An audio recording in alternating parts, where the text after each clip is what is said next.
Hello. Fancy meeting you here in this world again. I'm just kidding. Hello. I'm just gonna be straightforward. I'm gonna try to finish this game. We're on episode 2. We have one more episode left, and I think each game is like at least 2 hours long. So hopefully we can finish it. And I seriously had a pound of a cup of coffee before we did this. So let's go. So we picked up this random person. I'm trying to figure out who C is still. So yeah, last episode last stream we were getting chased by like a lot of monsters and stuff like that. We need to take him to. Oh yeah, he got hurt. Oh, I'm blessed to catch a glimpse of our princess in the morning.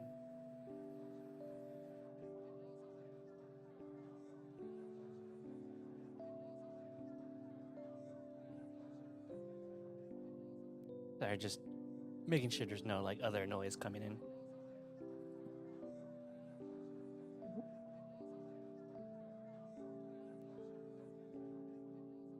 Let's go. Charlotte the princess?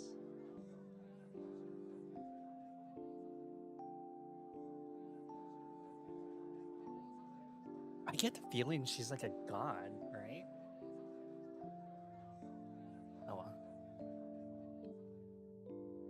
Bosha says pets not allowed, but you know, I've seen strayed mad cats in the garden. Psst, Seth. Why don't we check it out if it's true later? Infirmary. Here it is. The nurse here is so kind, don't worry. Oh, that's right. This dude got beat up. I gave him a weird voice. I remember now. The boy disappeared behind the door. Shh, I'm in my ear.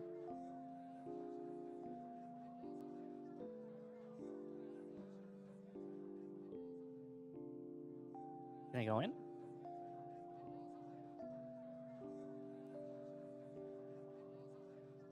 A wonderful day, isn't it? Oh, kind of freaky to me. Go to the principal? Nope. Hard no. I'll just save for now.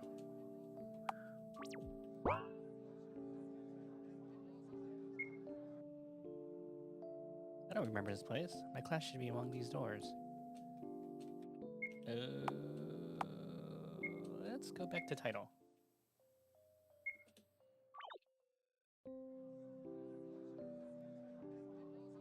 Garden. Sure. Wow. Oh, wow. What is this? Oh, wow. Ooh, something freaky is gonna happen here. Oh, shit.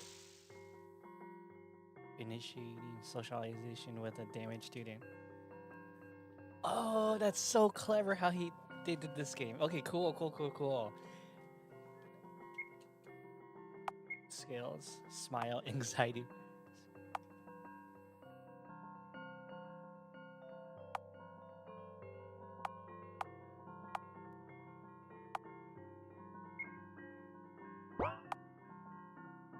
Hmm. Oh. Interesting.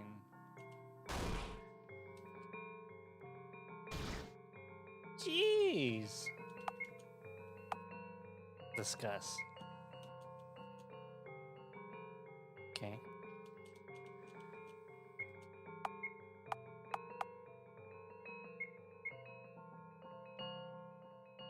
Okay. Oh, okay.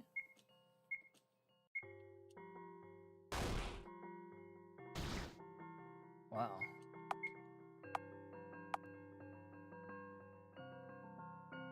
Is this some chopsticks just done in a really bizarre fashion?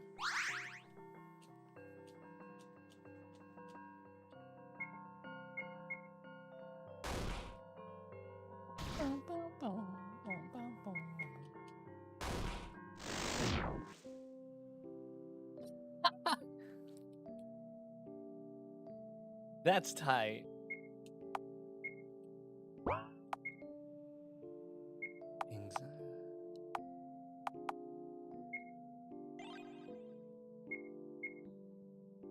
Oh wow, you can keep taking anxiety pills. Okay, cool. Interesting.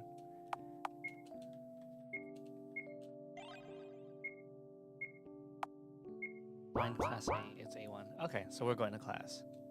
Got it. I just like to explore. Saving. I love RPG Maker games, man. They're really so fun.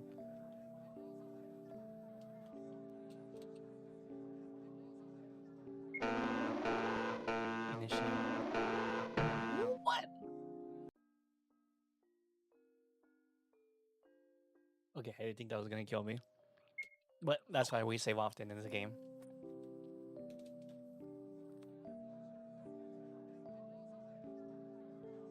Go to second floor. I don't remember this place, my classroom.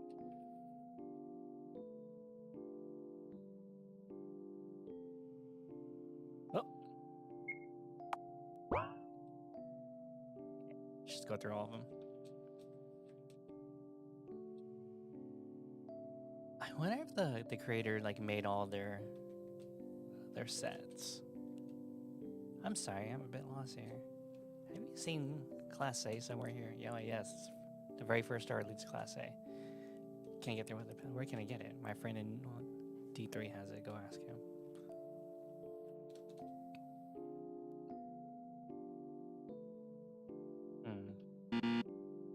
That's in progress. Access denied. Vibration progress. Access denied. Oh, what the? They're killing people? Was it D3? They said.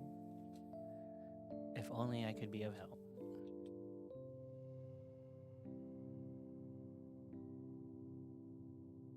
Classrooms are kind of freaky, not gonna lie. Quarantine. Access denied. Currently unavailable. Under construction. Access denied. Currently held in the second dimension. What does that mean? Gone with the wind. Access denied. Denied. Only for cool kids. Access denied. U-phone and F-book users only. Access denied. Wow. Wow. Discrimination.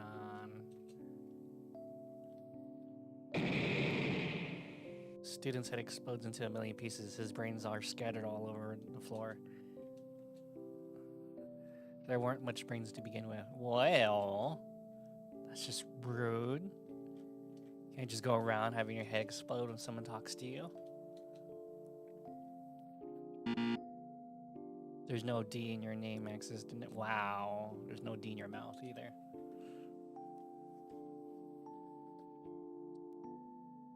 A pass? I'm so sorry. I already gave it to the girl from F4. You definitely should go there. Oh my blob. Organ harvesting progress. Jeez. Kept in isolation until summer. Wow. Pass to A1. I don't have one.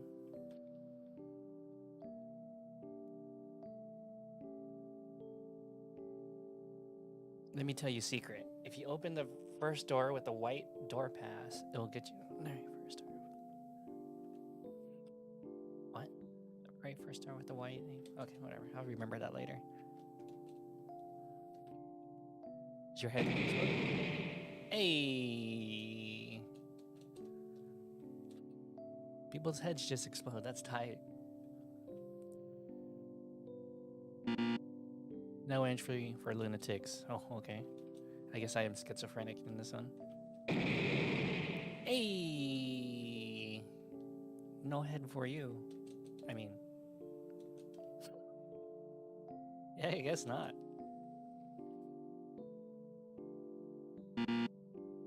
Toxic level above normal, access denied. Shroom soup in preparation. Jeez, this school is crazy. Error 404. Wow. In this class, we appreciate crocs. Wow. I do too. Infested with head crabs. Wow, that's even worse. Hello, child. Why didn't you come sooner? I've already lost my pass in a bet. Why don't you go to C2 and beg for... Oh, gee, okay.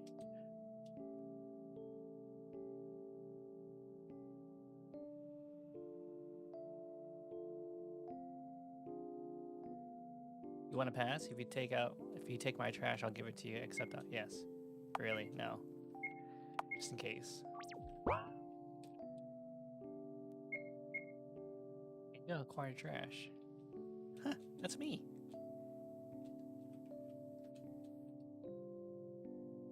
Where's the trash?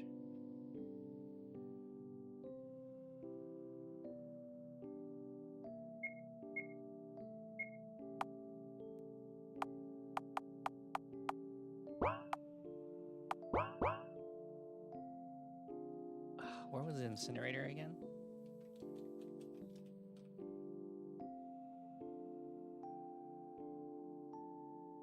Trash.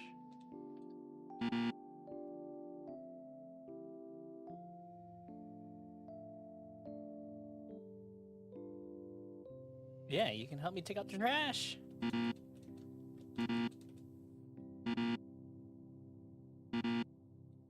Which one was the trash? Didn't say one of them was an incinerator.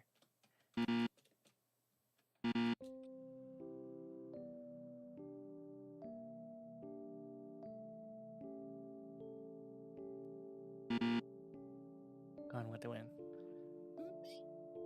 Am I stupid or am I stupid?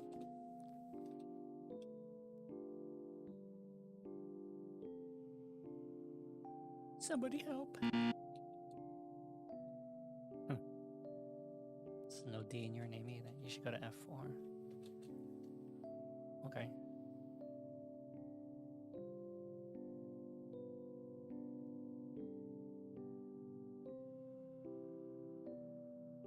Oh. But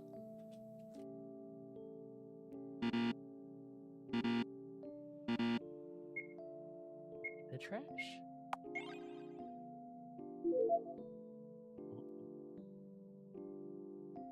Oh, I'm stupid. I could have just done that earlier. Just in case if I somehow get murked.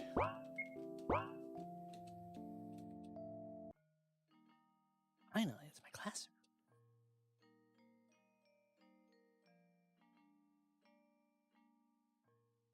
Someone taps my shoulder. Psst. Henri. What took you so long? I thought we were going to check homework before class. My bad, I ran into some trouble on my way here. Give me 1 second. I need a tissue. Blow my nose.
Okay.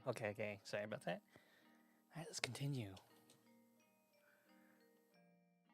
Wiltshire, Warhol, no talking in class, please. Henri clicked her tongue loud. Loudly clicks her tongue. We're so sorry, teacher. you apologize too. I'm sorry? Alright. Attention everyone, we have a new student in our class. Please introduce yourself. Hello. There's no name that defines me, but you can refer to me as C. Wow. I am the god of this world. Oh, okay. Do not be afraid. I won't be staying here for long. Take your seat, Mr. Ward. So, how do you say that? Ward. Sword. It's like sword, but sword. Ward sword. Class starts. Let's try to focus on the teacher's speech. Ahem. Today our topic is the trial and soul cubes. As all you have known, since you've turned 15, you're now able to see your soul cubes. Soul cubes store your soul data, as the name implies. It's speculated the soul cubes are just smaller omnicubes, which raised a controversy among our scientists. If soul cubes are omnicubes, then aren't we just meat armor they control? I'm sure you've heard this kind of news. Just like any data storage, soul cubes can become corrupted. That's where the trial comes in. The trial exists for helping the defective. Their cubes will be formatted and debugged. Our school is proud to certify that it's usually one person a year, but sometimes it's two. And as you've known, the annual 75th trial will be held quite soon, which all of you will attend for the first time. Who can explain the purpose of the trial? It's for correcting the defective. Right. The trial exists for the sole purpose of providing help to our students. A public vote among students and teachers alike will be held to determine a defective student among us. Among us! Tell me, who has a defective cube? Anybody. Remember, it's someone who will amount to nothing if not provided help. Now, class, how do we avoid cube corruption? We go to school. We abide the rules. We socialize. Very good. Now, let's proceed with the lesson. It's lunch break. Look at Henri. We always eat together after all. She looks like she's about to cry. Did something happen? Oh no. I forgot my wallet. Even though I wanted to buy us a meal today, I'm so worthless. Don't say that.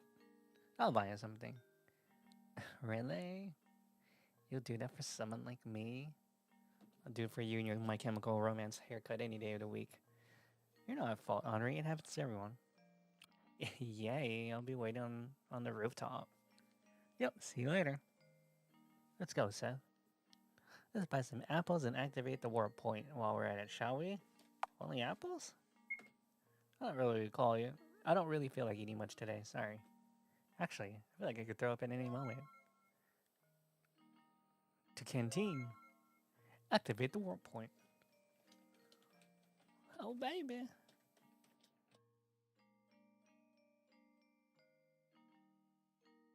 Yeah, right? Oh, shit. Okay. I swear this is like a distorted version of like the Chopstick song on piano. Dun dun dun dun dun dun dun dun dun dun dun dun. Ew.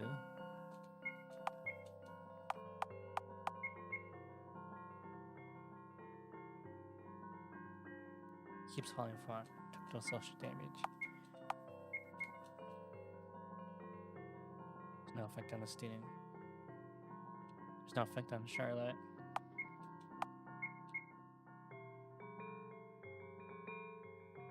Eh.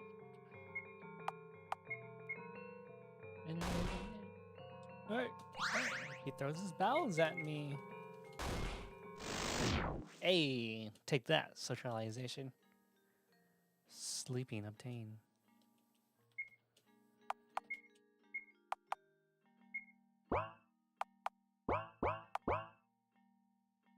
R and SR. I have no idea what that means yet.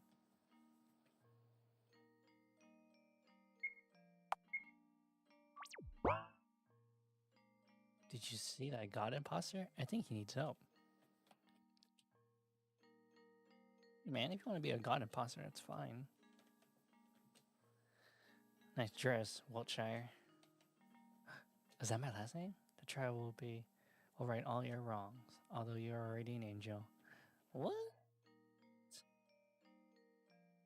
How do I envy you? You always look so pretty. You mean me?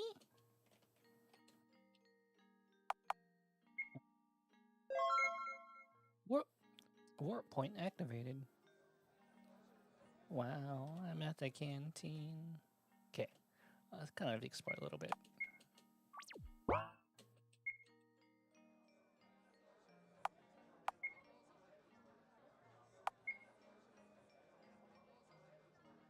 Oh. Lovely girls talking to me on a lovely day. I'm so happy. I'm so happy I can fall in love. Quantum physics and pictures. How to peel an apple without hurting yourself.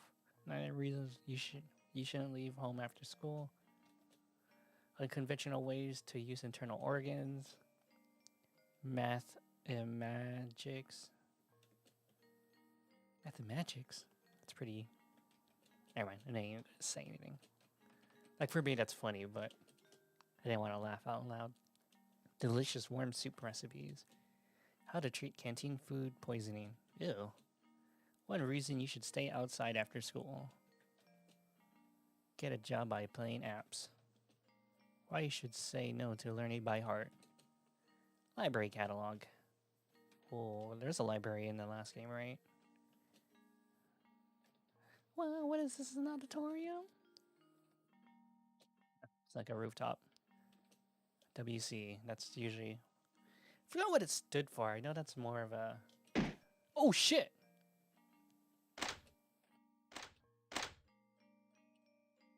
Open.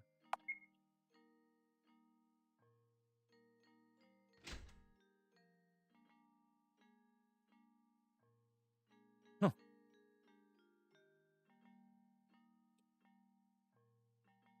Damn, I just got ambushed by people in the bathroom.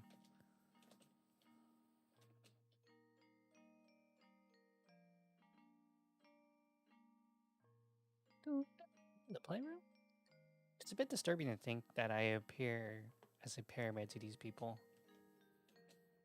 Let's not disturb anyone.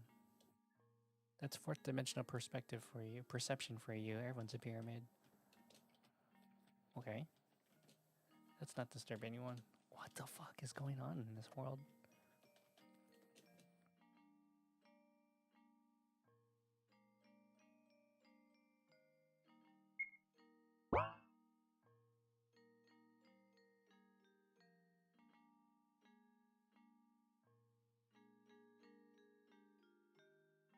Wait, were they? Oh, these people are so nice. That's just creepy. Second floor. Strange elevator. Alright, to the canteen.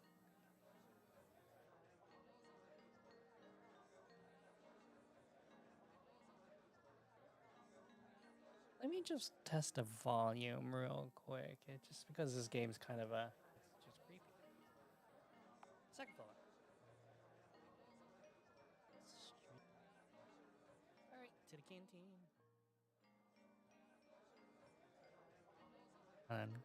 I'm testing something real quick. Let me just test the volume real quick. Just because this game's kind of a... one second. I'm testing something real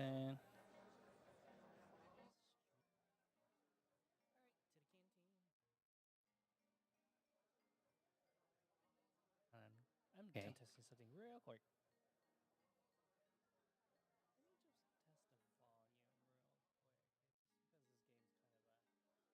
One second.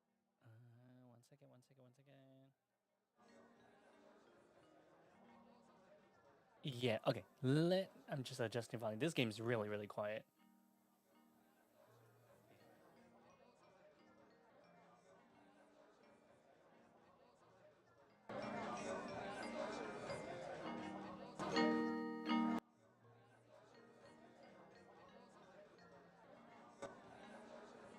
There you go. Yeah, okay. I'm just adjusting volume. This game is really, really quiet.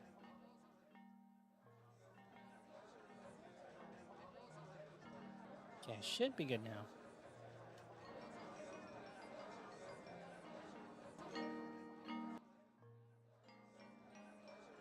There you go. There you go. Yeah, okay. I'm just adjusting volume. This game is really, really quiet. Okay, that should be good now. Okay, should be good now.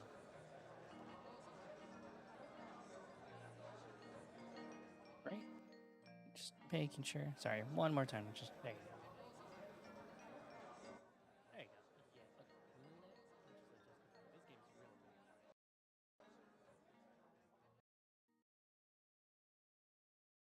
quiet. Okay, should be good now. Okay, whatever. Is what it is. Just making sure. Sorry, one more time. Just okay, okay. It's like oddly quiet, this game.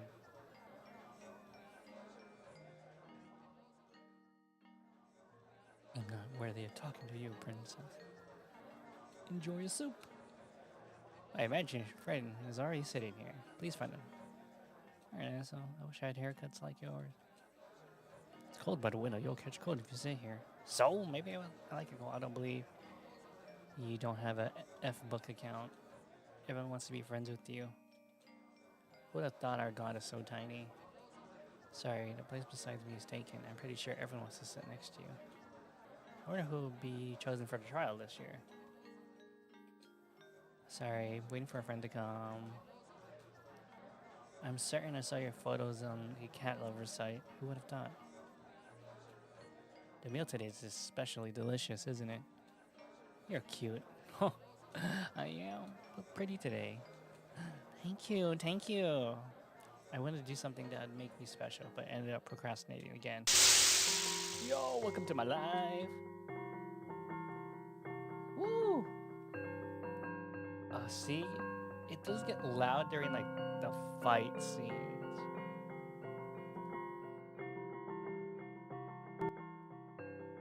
There. Maybe that's a. Maybe this would be a decent compromise. Bullies?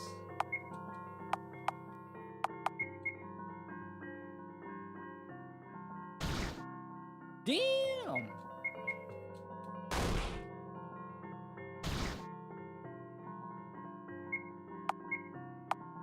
Zany pill.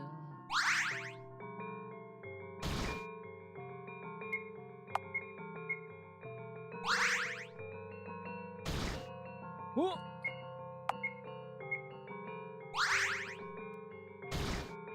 Huh!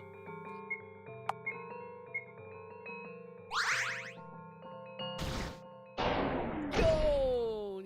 Crazy. What? That kills you? That is insane.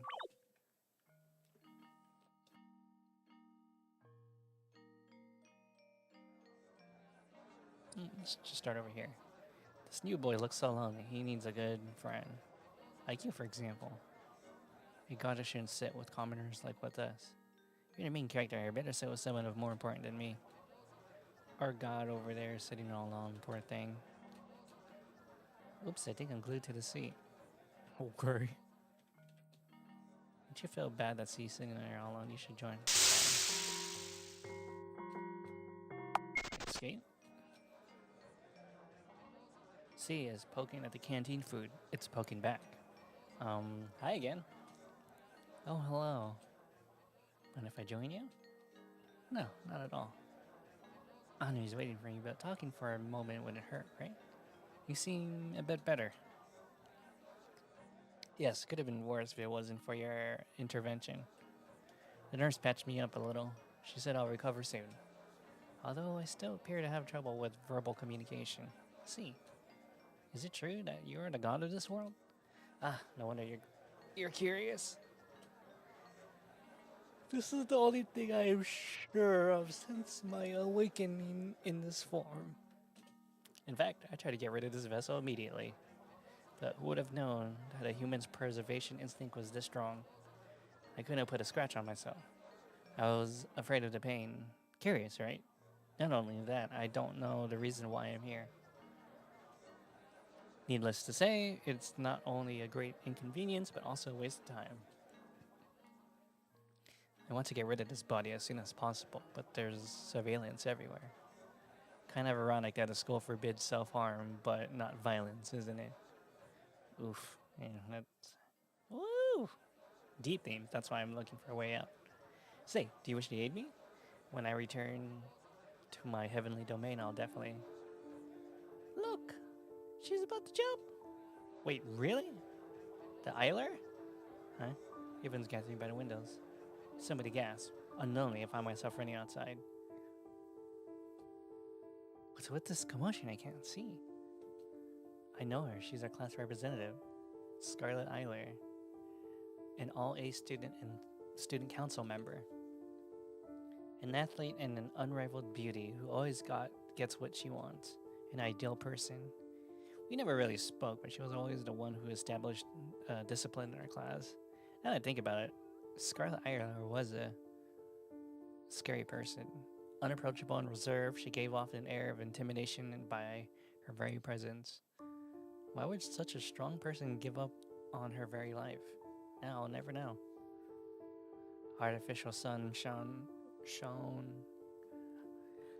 upon the school, the students, and the ambulance workers who arrived. Scarlet Eiler was no longer in this world. Oh. What the? I think they go out for now. Ooh.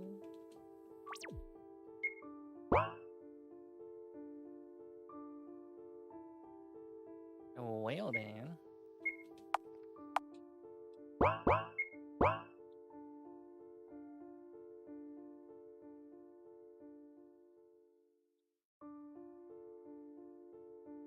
Hi, Aiden. So, you didn't forget about our piano lesson. How could I? Good. Well then, come join me. Hi, Zichi. We shall play a prelude to events about to unfold. I join Aiden at the seat. We play a prelude. Ding, ding,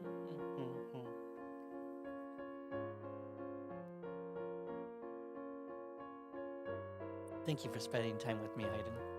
It's my pleasure. Shoujo manga anthology. That one's mine. I think I just saw something I shouldn't have. Let's put it back where it was. Flope and Skins sheet music. Not because I like it, because there's soap in the band title, Bennett said once. The ones he asked me to learn were Spiracle and Turbine Womb. Huh?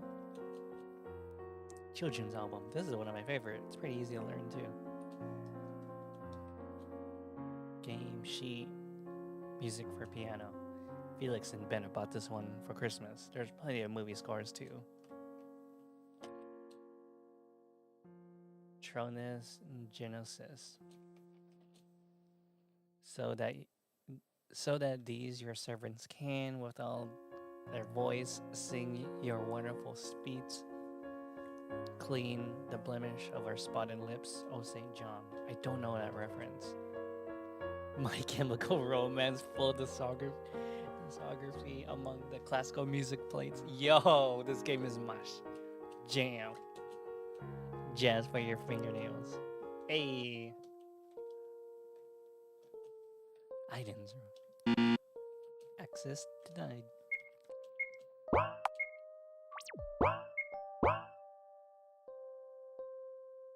It's a weird dissection room.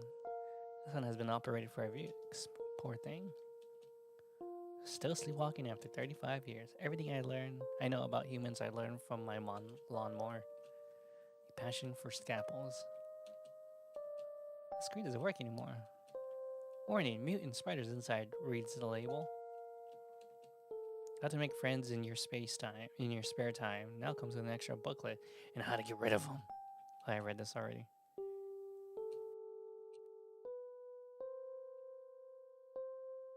Now carefully cut through the membrane. Oh, hello there.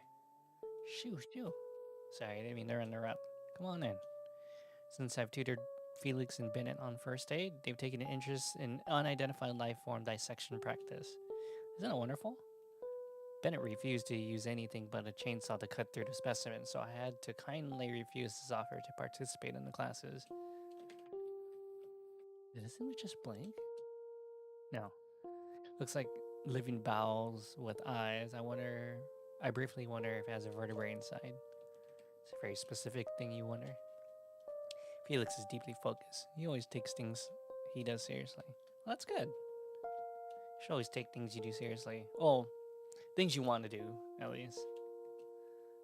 Violet, it's locked. Wait, could I get any other ones? Nope.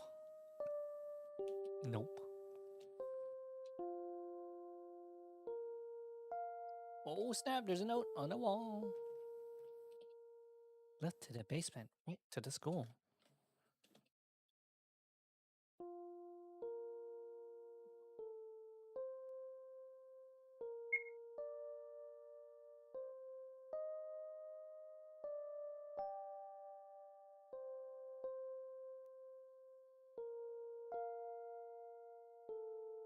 Okay. Huh. I wonder if, like, socialization in this game, like, the more you do it, the better she becomes. A toilet!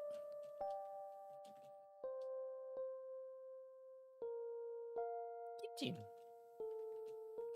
Alas, there isn't anything particularly edible in the fridge. What about for the mad cat? Half empty, half full.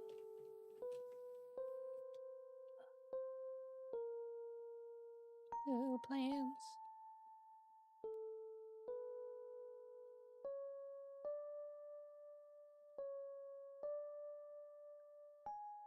Yes, Bennett's here. This is Bennett, right? Mad cat is resting on Bennett's lap. Shh, Bennett's sleeping. Joining? Yes. I sat on the sofa for a while, listening to static noise. Shh.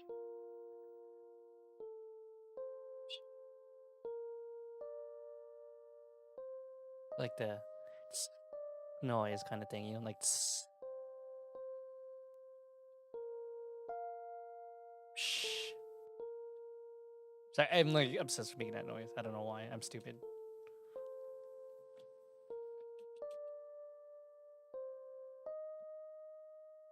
Let's go to bed.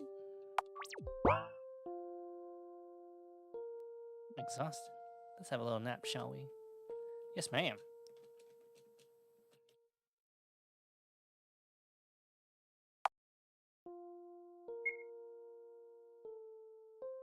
Welcome to the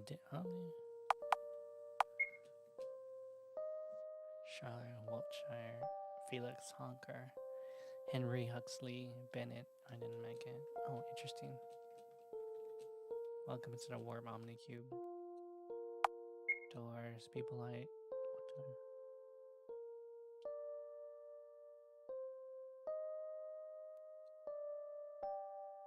Okay.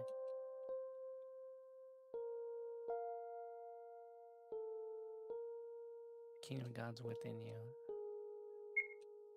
Aww.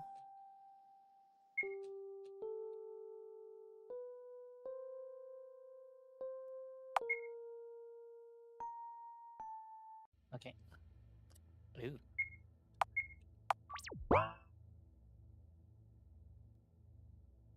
Creepy. I love the artwork, but it's really creepy. Won't even attempt to say. To die, to sleep. To sleep, to sleep, to sleep. Perchance to dream. The pings of time, the rub. Foreign, the pale cast of troubles and arrows of outrageous fortune. Tripping on acid. Ahem. Hello there. Apologies for the little speech test. Your language is a bit tricky, but I'm a fast learner. You? Don't look so surprised. It's simply the form your mind gave us. Seems like despite your initial bravado, You're subconsciously afraid of us, so we took a more masculine form. Although the concept of gender doesn't really apply to us. Feel free to refer to us as Frey from now on if you feel like it. After all, our appearance right now is that one of a male Pythia. She better not be naked. Oh, am I dreaming? Technically, you are. However, the fact that we'll meet the next time next time you go to sleep, and the next time after that remains. I slumber by day and wake up by night. Wasn't it just us just a moment ago? It's easier, isn't it easier for you to talk to me this way? Yes, I suppose so. You look sullen. A girl from my class committed suicide. A pity. Were you friends? We weren't. Acquaintances? Not really. A complete stranger then, should it matter? Don't put it like that, we're classmates. You are sorrowful now that she's gone, but you couldn't care less during her lifetime. Have you ever had a conversation? No, it's just... She was so unapproachable, an ideal person. What can a miserable person like me talk about with someone this perfect? Thinking that you could give up completely. That's the same as being indifferent. No, it's not like... You're exaggerating things. Only so that you can be honest with yourself. To be honest, I will agree. I really will agree with that. I don't know if I'm just a cold person, but I try to see things logically that way. I mean, it's always not to be empathetic toward people, for sure, but you... I think Charlotte also has like some imposter syndrome kind of stuff that she's also dealing with. But, you know, she's young. People do care about... This is what I mean by people in the last stream when I said people are sociable creatures. Wait, did I say this stream? Last stream? I forgot. Either way, let's go. Wouldn't anyone be sad if somebody died? I'm afraid I cannot understand that. If that person was important to you up until this moment, why do you feel down? No, even worse, you feel obligated to feel sad. Deep inside, you have no reason to be, so why not be true to yourself? That is essentially kind of true, because it's kind of like, you know, people care about proximity more. Like whoever's closest to your proximity matters more, which is the reason why like you don't feel for people. You don't really feel for people who are far away. I mean, it's easy to be empathetic with them, but like if something happens to them, typically you wouldn't care. I mean, the closer the social circle is, the closer that person's relation to you is, the more you're gonna feel it, of course. That's the reason why like group dynamics and tribal like mindsets are very, very important. Well, anyways, off my soapbox. Deep inside, you have no reason to be, so why not be true to yourself? Is human empathy such a foreign concept to you? Yes. Empathy, huh? You humans have a rather twisted understanding of it. If death of some specimen you weren't involved with bothers you, then why not bawl your eyes out whenever you see a piece of meat on your plate? The animal must have suffered a lot more than some misunderstand teenage girl to make your supper delicious, no? It's not the same, you'll say. I didn't. But in the end, it is. You're all animals, yet your kind puts yourselves above all. That is true. I mean, that's why with when I was trying to understand, like I'll sit and try to listen to vegan people and understand their understanding of the world, and I get it. I get what they're saying, and like, I mean, you're right. You're gonna pick and choose what matters to you more. But in the end, you're animals, yet you're kind. Put yourself above all. Oh my, what a plot twist. Who would have known that the concept of empathy applies only to your fellow humans? It truly never ceases to amaze me how you humans love to make a mountain of a molehill. You'd never understand. How can you know the sadness of losing someone if you and your Pythias were all connected? And united you stayed even when somebody died. For us, when somebody died, the connection is lost forever. Do you really think it's always this way? That all Pythias willingly gave up their egos for the sake of becoming one with everybody. Frey laughs. It echoes throughout the mind space. Stay in the fog if you wish to. Isn't it safer like that? Although I would love to converse more, it looks like it's time for you to open your eyes. Oh, could be at this late hour.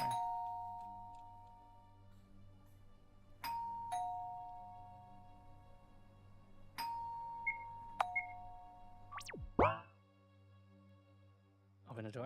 No.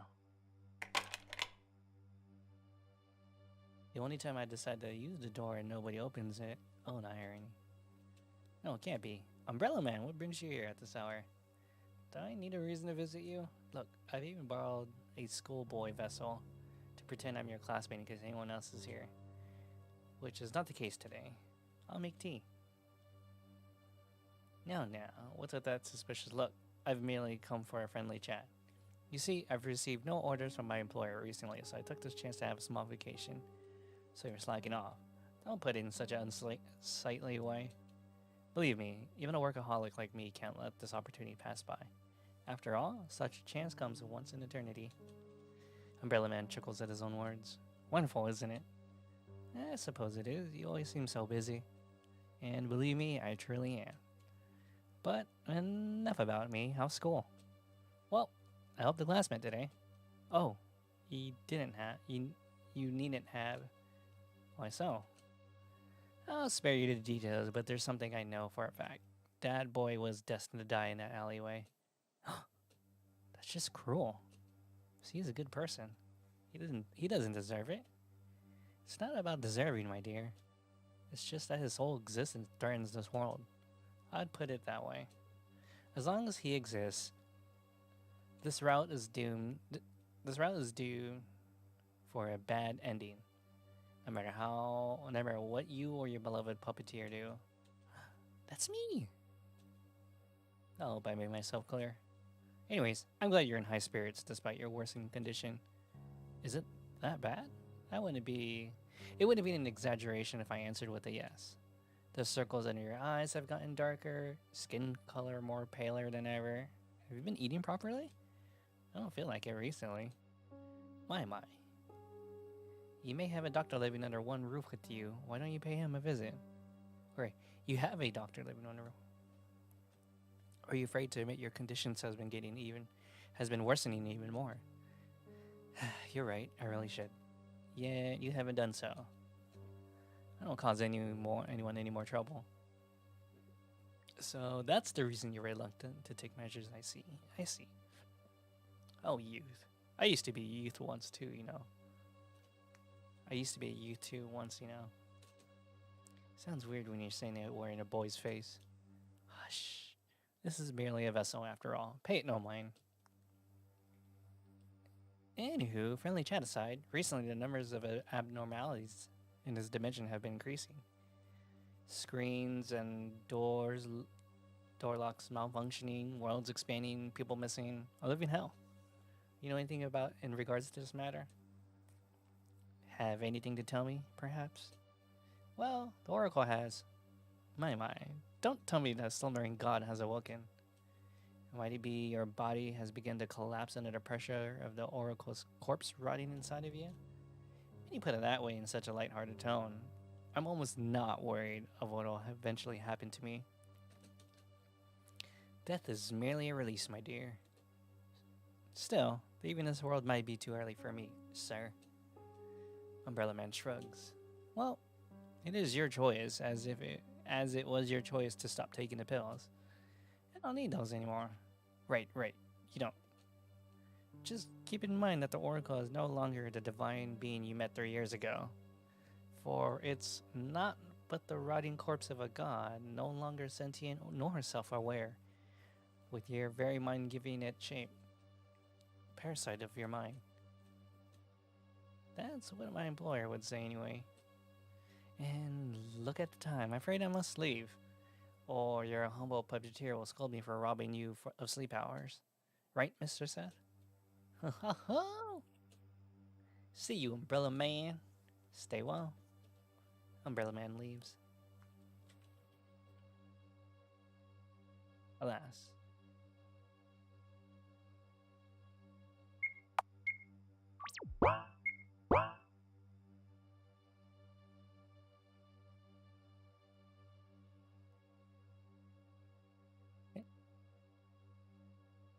Go back to bed.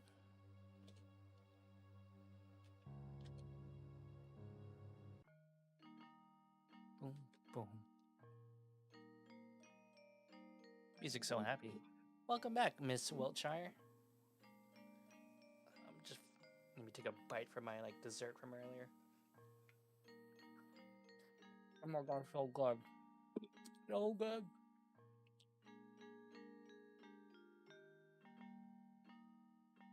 I'm sorry, I don't feel like talking.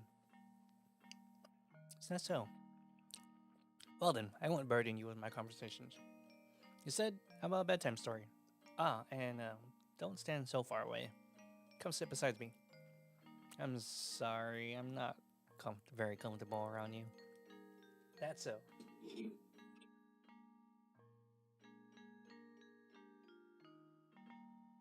Well, there's no helping it.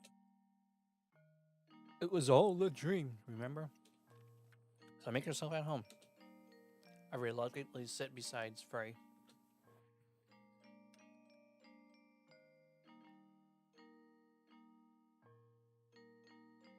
Now, back to the story. Do you tale of Ink and Paper Princess? Oh yeah, that never finished in the first game.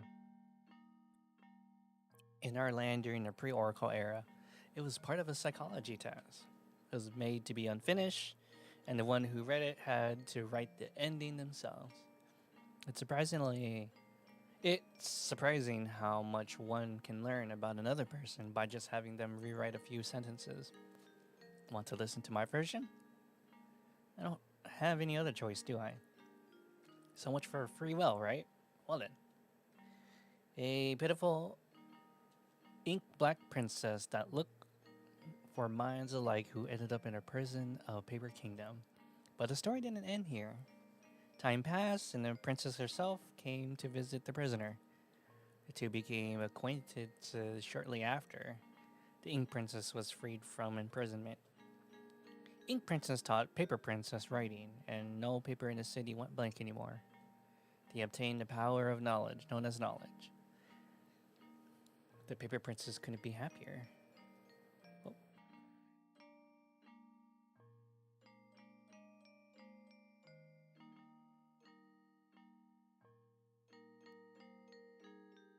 Yet, having spent so much time with Ink Princess, she became sustained with Ink Princess's pitch black color.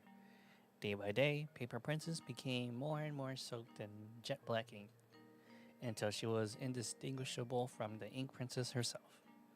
That would be the end of the story. She fell asleep, huh? By the way, hello there, Mr. Seth.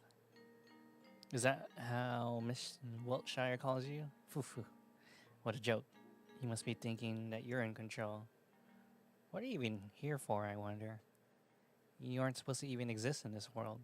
Huh, I know. You must be looking for answers. But I'm afraid you won't be getting any. Because you are Because you see, Miss Wiltshire is an unreliable narrator. Yo, I love unreliable narrators.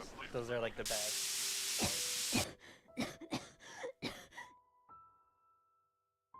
She has to be sick with something, right?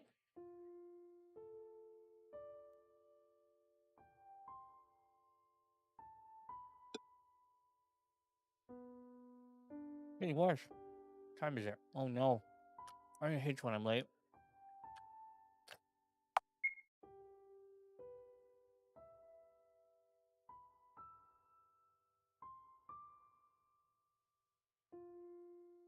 Hmm.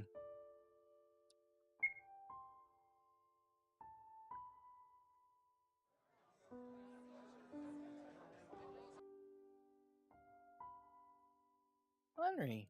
Anya doesn't even turn her head in my direction. Miss Warhol? I lightly tap her shoulder. Anya finally turns around. She's on the verge of tears. Charlotte Wiltshire. Yes? Why didn't you come to eat lunch with me yesterday? I waited and waited and waited until everyone left, until the bell rang, but you never came. Henri begins tearing up again. I'm sorry, I guess I wasn't quite myself yesterday. I went straight home after that happened, you know? Henri locks me in a hug, hiding her face in my sweater. Her hold is so strong I can barely breathe. I thought you didn't want to spend time with me anymore. I thought you hated me.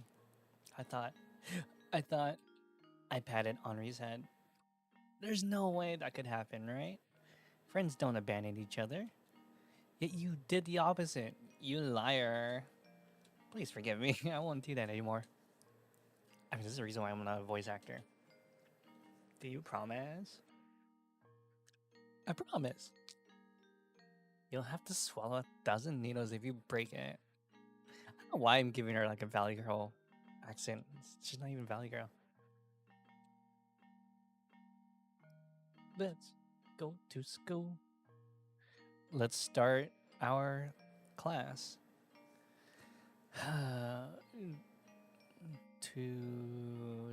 Today's topic is the world. The house is the world.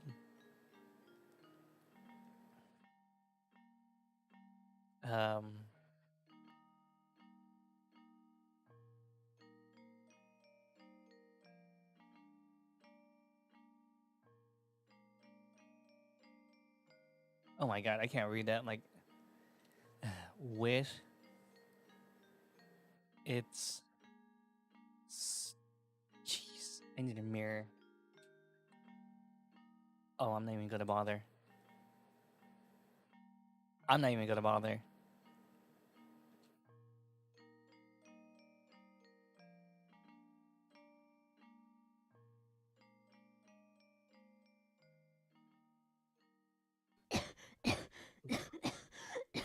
Not again. Are you okay, Miss Wiltshire? I'm alright. I just need to use the bathroom. You may go.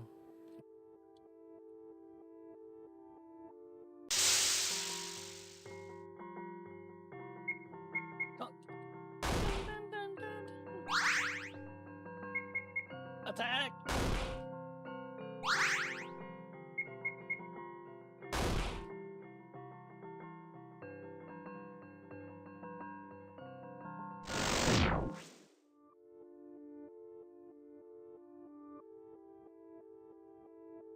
S. Oh. Our god is a loser. That's you, buddy. Oh.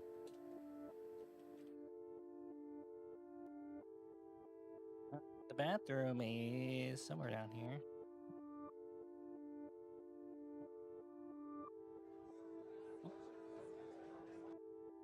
Bathroom is third floor.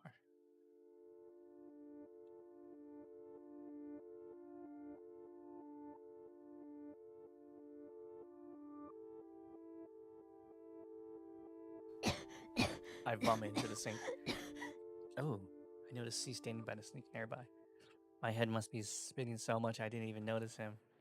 C washes his hands and face again and again, frantically pressing the soap dispenser button over and over.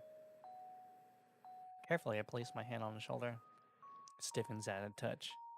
Stop it, you'll get blisters on your hands. I can't. I washed off most of the soap, but I still feel dirty. The soup?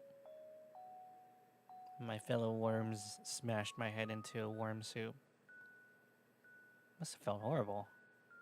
Yes. In fact, everything I touch feels contaminated. I just can't shake off the feeling of disgust. I see. Suddenly conscious of myself, I remove my hand from C's shoulder. How about you? You don't look well. I've known better days, I have to admit. But I'll manage. Seth is there for me. Is that so? Oh, the lesson has ended. I left my bag there. See you later. I wave to C. He waves back with a little uncertainty, as if testing the new gesture. Oh.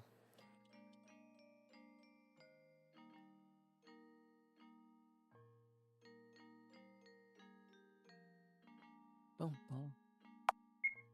Boom, boom, boom, boom, boom, boom, boom. Boom, boom.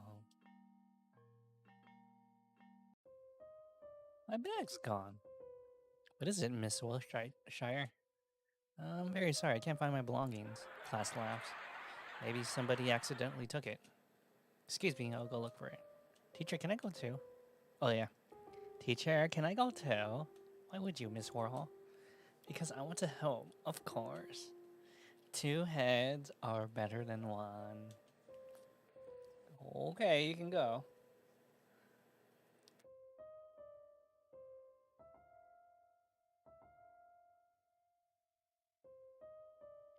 Boom, boom, boom. Henri runs to me with a happy grin. I'll help, Charlie. Thank you, Henri. I appreciate it. Whoop. New task. Look for the bag.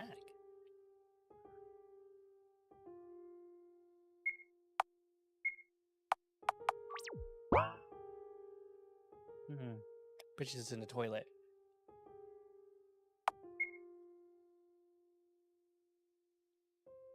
I don't think it's in there.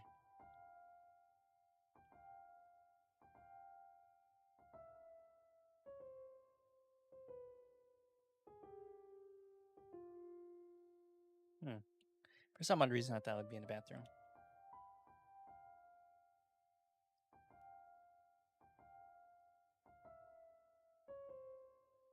I don't think it's in there.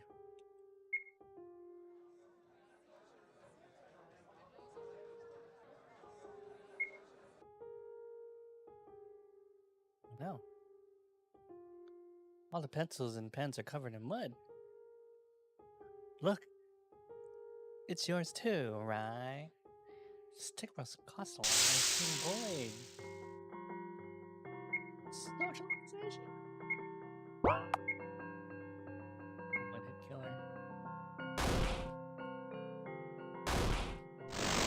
Yo! Blackmailed the crap out of him.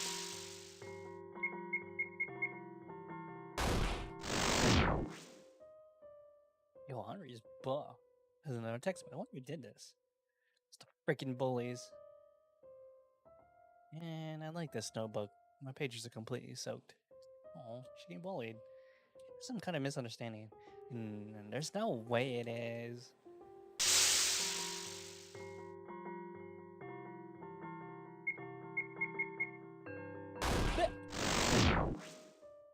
Yeah, missed. Henri picks up another notebook. Did I do something wrong? Even the pages of my book of truth are torn out, even though I worked so hard on keeping it tidy. Those bastards, how could they do this to you? I think it's some kind of mistake. There's no way it is. Like I said, it's okay. Unforgivable. Unforgivable. I gotta do it like Lemon Garm from Adventure Time. Unforgivable. I can't do it. I'm more like a Lumpy Space Princess fan. Enough of this. I'll report it to a teacher. To the teacher. Henri leaves before I could protest any further. Looks like we found everything. Feel like going to class anymore. Let's go home, Seth.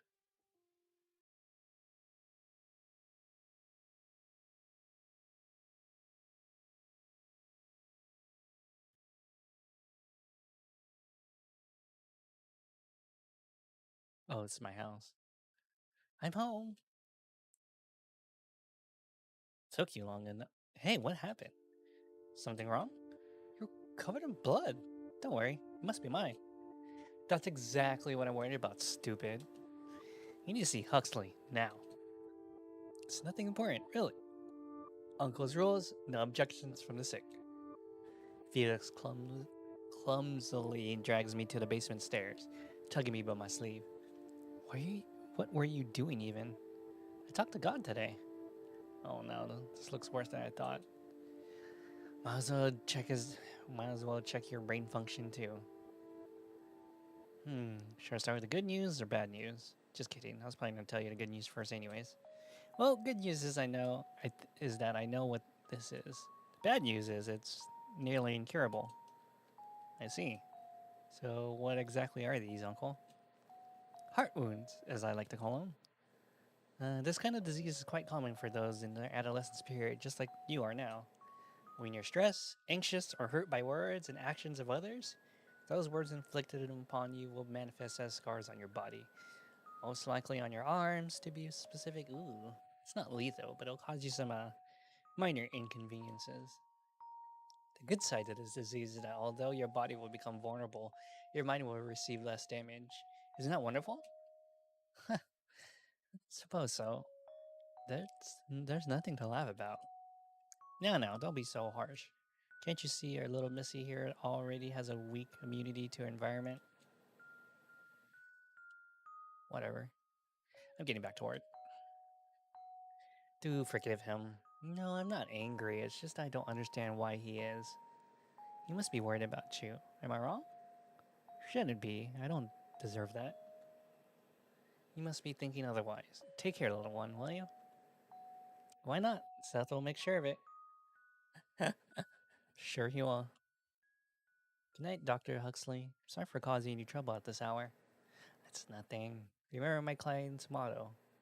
My clinic's motto. Healthy people are not welcome here. Oh my god, I mean, that's a good thing, I guess. So there. Feel free to visit when you're sick. For now, I'll get back to work. Yay! Go to sleep. It's like that, I left the scalpel I was operating. Hope he doesn't notice. Ooh. It's like that, Samuel L. Jackson children's book. Go the fuck to sleep by Samuel L. Jackson. What?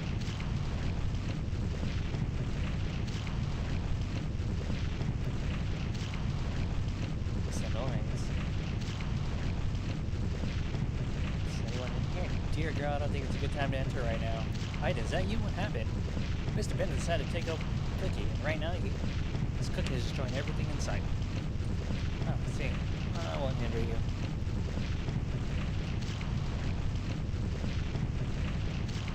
Felix is there. Felix is there. TV time?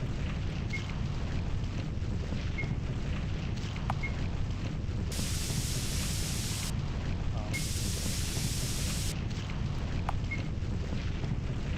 Okay, let's go back. Go with the fuck to sleep. Good night, Seth. Rise and shine. Frey waltzes around the room. As you can see, I've done some rearrangements in this place. Hasn't it become lovely? It's like the library from the first episode. I'll do something about the fog too. And I've brought you new clothes. Put your hands up. And voila! Now you're one of a kind. Frey. Yes? What are all these books doing here? Let's call it the Mind Library. You see, memories are stories from the past that we retell to ourselves. Once they're gone, you're no longer the person you used to be. But I'm just away from my point. Stars are meant to be kept in books, right? Many books make a library. There you find every memory, every feeling, every action you've done or considered doing. All possibilities are written down right here. Some stories are better off being forgotten, however. I've selected a variety of especially interesting memory journals for you. Feel free to read them if you feel like it. Even if your memory's still fresh, I believe your puppeteer will be delighted to know more about the people you've associated with. Oh. Reading a book? How I Met Aiden. Sure. I was 9. It was during Christmas when I hid under the sofa in order to catch Santa Claus with a rope and a bottle of chloroform. And the one who came through the fireplace wasn't St. Nicholas, but a horned creature instead. Come out, mischievous, when I can see you, he called. Unwillingly, I had to comply, hiding the chloroform behind my back. You're not Santa Claus, I declared, a bit disappointed. I am widely known by the name of Krampus, the beast answered, proud of himself. So Santa won't come. I sighed, sulky even more. Santa Claus brings gifts to good children only. I come to punish those who misbehave, the beast continued. But I'm a good girl, I declared confidently. And may I ask why you feel this way? My mom says so. Even though she barely sees you, how can she make that statement? Mom's always right. She also says not to talk to strangers, I added, pouting. In a swift movement, I brought the chloroform soaked towel to the creature's face. A second later, he was sprawled on the floor, motionless. It's a pity you're not Santa Claus, I exclaimed, hovering over him. Slowly, I dragged the body down the stairs to the basement. What's the commotion about? Two figures peeked out the dissection door frame. It was Bennett and a co-worker of his, Florence. You brought friends. Why didn't you say so earlier? Ever since he found a new bright yellow hazmat suit and he was no longer called B12, Bennett was constantly in a good mood. There was barely any signs of the moody person he used to be. Mind helping me a bit? I smiled, sweating. Sure. What do you need help with? Dissecting, researching, eating, perhaps? Bennett asked mischievously. No. I want to become friends. How do you plan on doing that? Florence gave me a worried look. I looked at the ceiling as if maybe the answers were there. Make him sign a contract, maybe? Perhaps I was a mischievous child after all.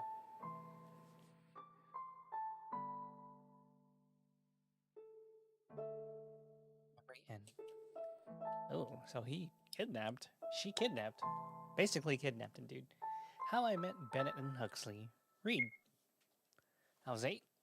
One of those days when I was home alone, they appeared out of nowhere at my doorstep. There's a small rhythmic knocking at first. Knock, knock, knock, knock, knock. Knock, knock, knock, knock, knock. Repeating over and over again. I knew I shouldn't have opened the door. Mother told me not to do so, no matter what. Good children don't disobey their parents. Knock, knock. When I was scared of the unknown, I crawled under my bed to hide beside the monsters beneath it. I felt safe among them. As time passed, the knocking got louder and louder and louder until I couldn't bear it anymore. I was adamant on staying under my bed until morning comes. Then I heard the door opening with a click sound.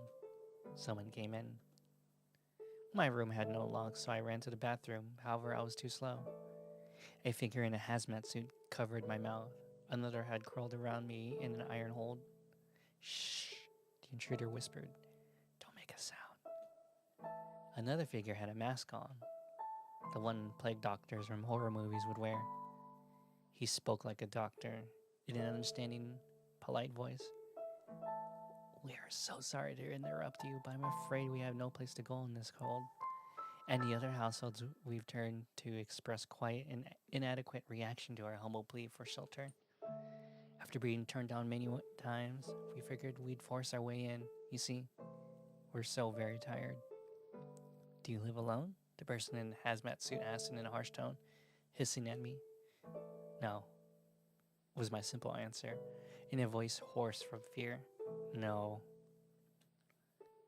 I thought of Umbrella Man and his quiet presence in the room, and how good would it be if he appeared sooner. He was nothing like these violent strangers. All right. Are you good at keeping secrets, little one? The doctor asked. Mm-hmm. The only option I had was to nod in approval. Great. Bennett, dear. If you'd be so kind, do release the child. She is no threat. You're too trusting, the other one grumbled. Am I? The taller person let out a loud laugh, sending shivers down my spine. You see, I'm a doctor, he continued. Figures. However, my stay in this place is highly confidential, so I won't be like anyone in our tail. On our tail. I wouldn't like anyone on our... I wouldn't like anyone on our tail. Please do respect that, and keep our stay here a secret. If you don't, I'll kill your parents, Bennett said in a casual tone as if it wasn't a threat. Father doesn't come home these days, I replied, saddened by the fact. Sorry, just your mother then. That settles it, the doctor beamed. Now, little one, accompany us to the bathroom, for I am so awfully hungry I could eat a human. The smaller one elbowed him. Ouch! Sorry, that was a joke, a bad one. The doctor quickly backtracked. In the morning, I found the two peacefully sleeping in the bathtub, having eaten all the soap and shampoo on the shelves. Jeez. Oh, they're cuddling in the bathtub. The next day, they settled into the basement, and a week later, I was doing all kinds of errands for their research, collecting bugs, buying a year's supply of soap with the funds in my money jar, and helping to carry out bags of unknown contents on a daily basis. Of course, I made sure Mom never ever went to the basement that night. Umbrella Man appeared weeks later, only to pat my forehead and reassure me that he'd keep an eye on them. Memory Ann. It's kind of oof. Piano? Want to try it? Today I'll pass. Okay, just going through these real quick. Never know what I'll find.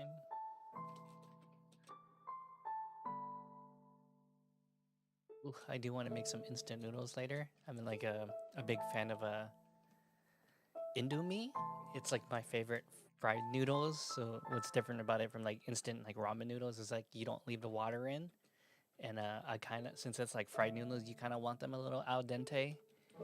And so like I'll boil the hot water and then I'll throw the noodles in and then take it off heat.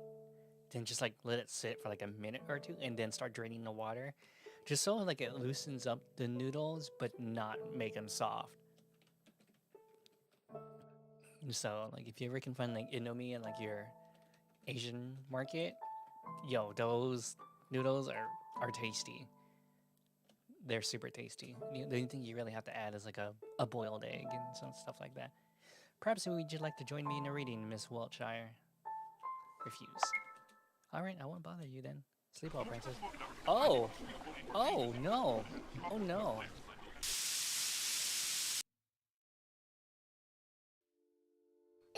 Are you alright?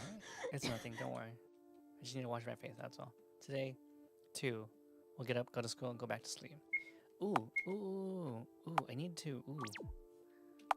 Ooh, ooh.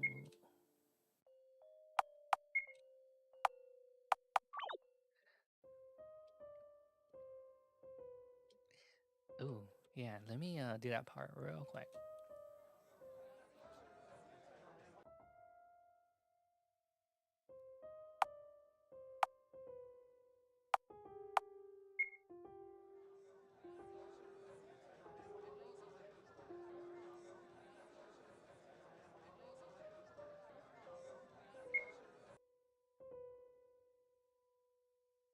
Grabbing these real quick.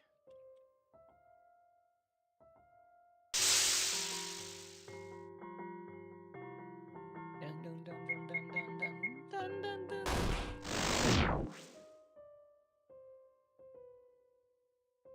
You know, games like this and like OmoCAD have, or Omori, it's just, they're fun for me. Like, I love indie games. They're just, it's great.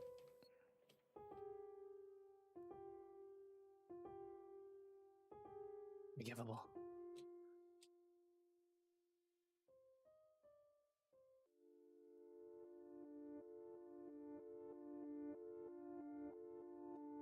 Let's go, let's go.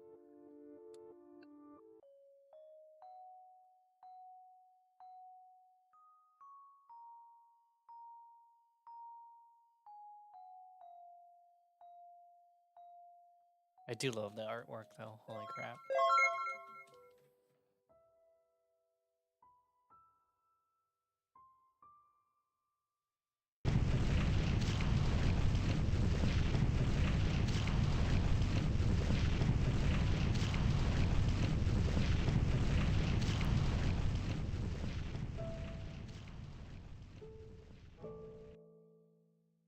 Aw, they match clothes.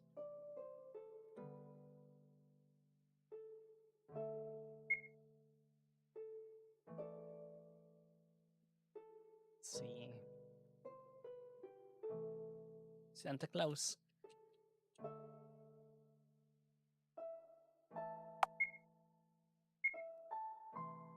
So, a long one. Oh, la la la la, gotta push the button. While I do that, I'm gonna turn on my fan real quick.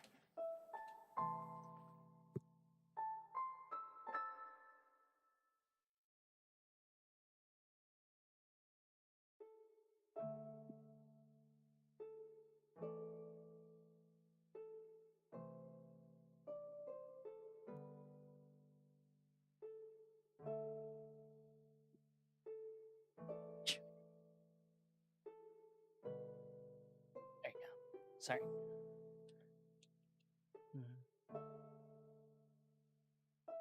This is gonna kill my parents. This is messed up.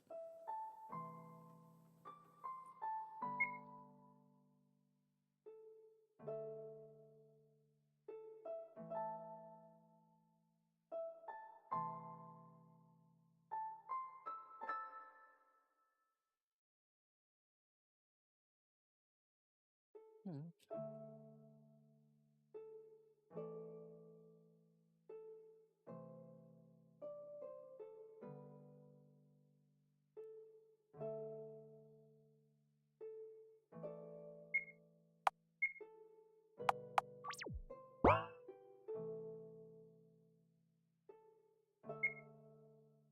All right.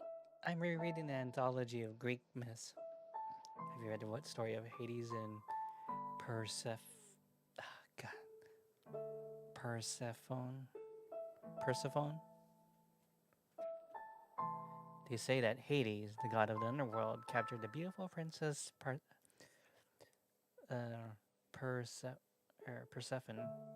Persephone, the goddess of springtime. But I believed it was Persephone who captured Hades, and his heart and mind belonged to none other than her the moment they met, which was quite rare for a Greek god considering even though the pomegranate seeds uh, Persephone ate urged her to return to the underworld for a year and a half, she was allowed to live on the surface for the rest of the time. Just like when you come back here only during the dream state. Or is this comparison too much of a stretch? I do tend to get carried away with words. Oh my, it seems like someone's already fallen asleep. Sleepo, princess. What? I'm like trying to understand the meaning of that. Am I supposed to be a princess? You alright? Nothing, don't worry. I just need to wash my face, that's all. Today too, we'll get up, go to school, and go back to sleep. Oof. Go to the bathroom.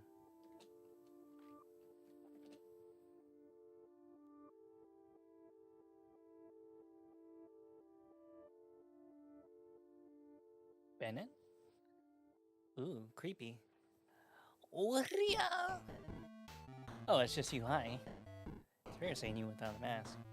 Easier to blend in the crowd in it, and safer considering the environment I work in. Does your face still hurt? A bit, not much.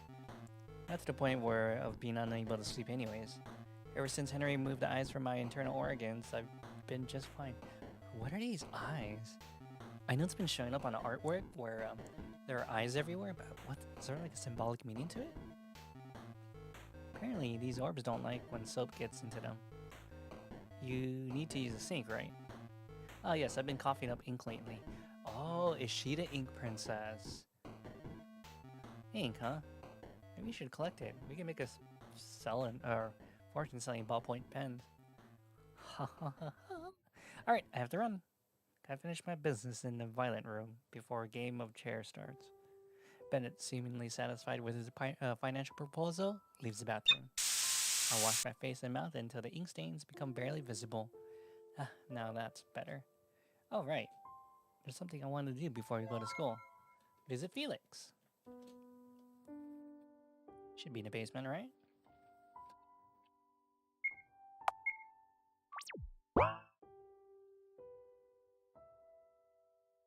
Not here. Not there. Not here either. Hmm.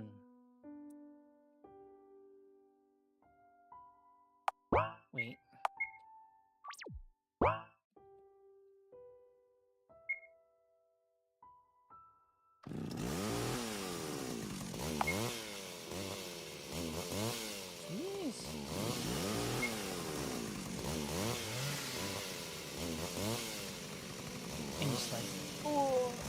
my internal organs.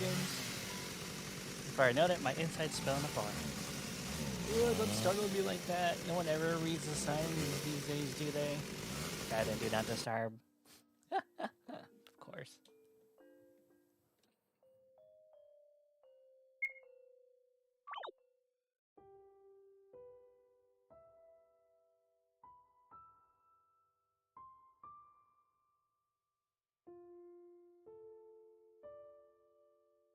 Felix should be in his lab, I assume. Or discussion about something involving particles of dark matter. He must be watching TV then. Or in his lab. Hey. Guten Morgen. I know that. Look, do you need something? Yes. Do you have a spare pair of gloves? Huh? What for? A friend. Well, not to meet your friend, but rather. Don't tell me it's that god guy. Yes. He doesn't like germs, apparently. The god has mysophobia. Huh. Why am I even surprised? Here you go. Got some gloves. Yes, yes. What a wonderfully helpful person I am. Now mind your business. See you later. Go to school. Find C. Bump it. Twist it. Go to school.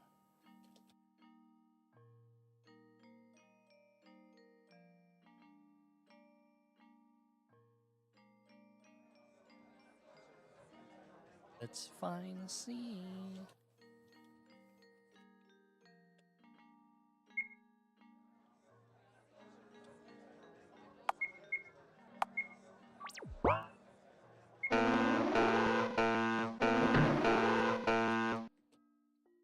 Oops, forgot about that.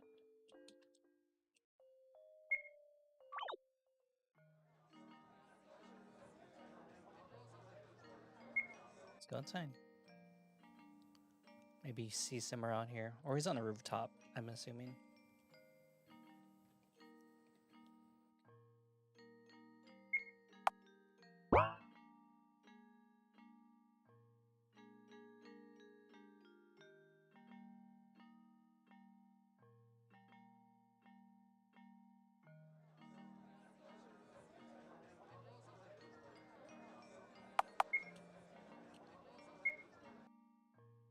Dun, dun, dun, dun, dun, dun, dun, dun, dun.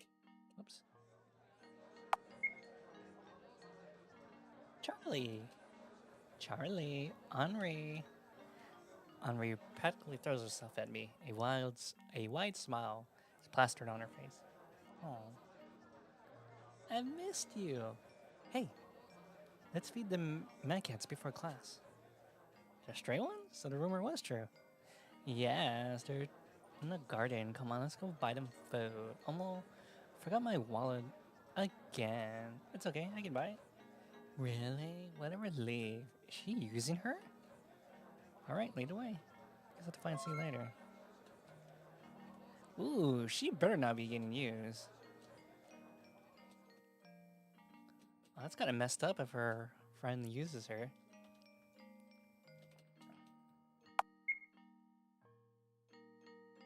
The canteen. Healthy food. Junk food.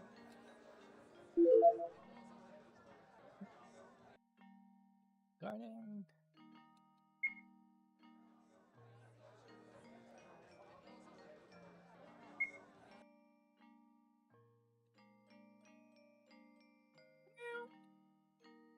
Meow. Oh, hee hee.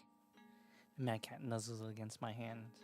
No need for formalities, I'm just a mere human. I bring out the snacks we brought. Today's special flavor is failure and impending doom. Mad cat hastily eat with eagerness. Good cats. Let's visit them next time too. Sure. Now then, let's go back and change for PE class, shall we? Ah, sorry, there's something I need to do before the lesson starts. But I'm here. What other business can you have? It won't take too long, I promise. Is that so? Well then, go on. I won't wait for you. Jeez, needy.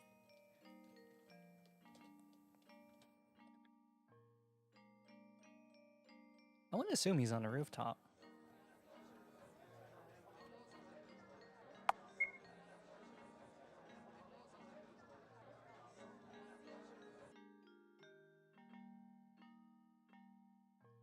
Just kidding, I meant bathroom.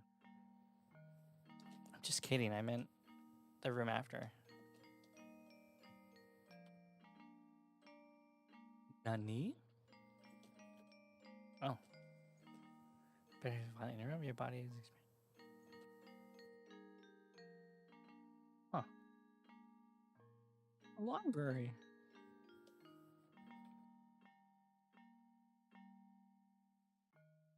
He puts down the book he's reading when he sees me. Hi there. Hello. Busy? Sort of. I'm gathering information on this world.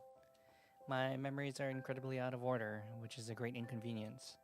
But all I could do were find illustrated manuals for express weight loss and list of ways to become a billionaire by clicking pop-up ads. But there's also a collection of must-read classics that nobody will ever read. It hardly helped with my organization of my mindscape, but was entertaining to read anyway. Perhaps the school library isn't the place for you to turn to. Yes, perhaps I should have taken the leaflets they were handing out on the way here. If you wanted knowledge on sales and supermarkets, then absolutely. Oh, why don't I give you my notes? I hastily bring out my book of truth from my bag. It's just my theories and observations, though. They're a bit silly. Here, you can have it. C reaches out, only to stop midway. His breathing hitches. Oh, sorry. I can't accept it after all. Why so?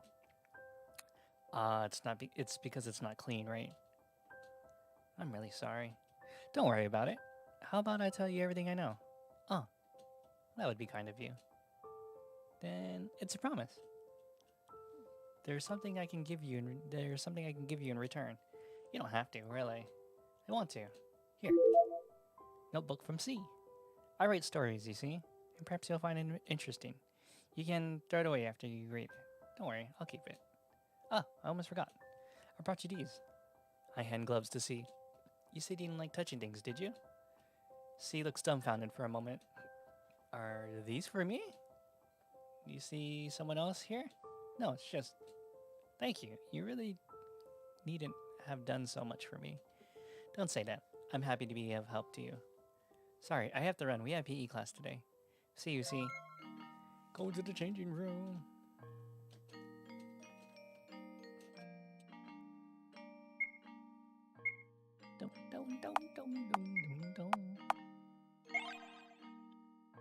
Here's the text. The story of two gods. Read it? Yes. Long before the universe was created, there were two. One was born with a power, a gift. The other was not. He only watched new creations come into life each passing day. So, creator and observer they became. These were the names they gave each other. Every single thing became real at the very moment creator thought of it. So he created accidentally, chaotically, indiscriminately, while the observer arranged his creations into structures and giving them order.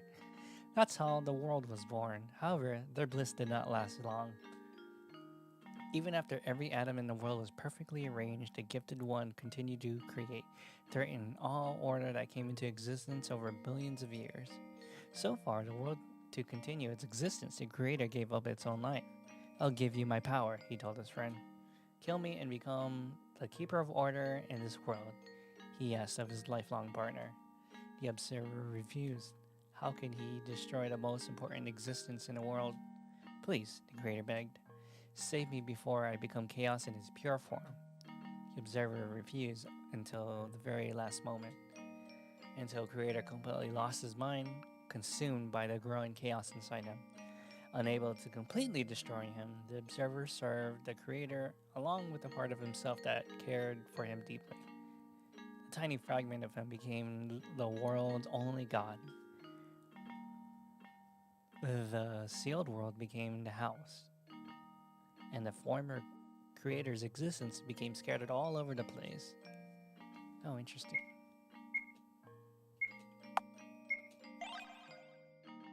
Puppets, aliens, puppeteers, observers.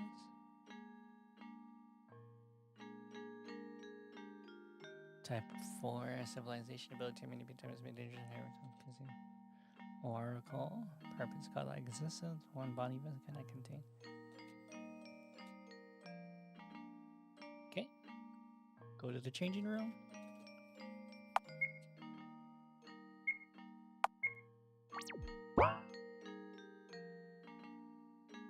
My locker is the last one on the upper right.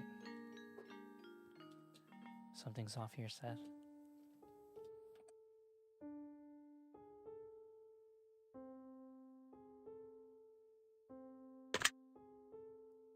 There's a locking sound in the distance.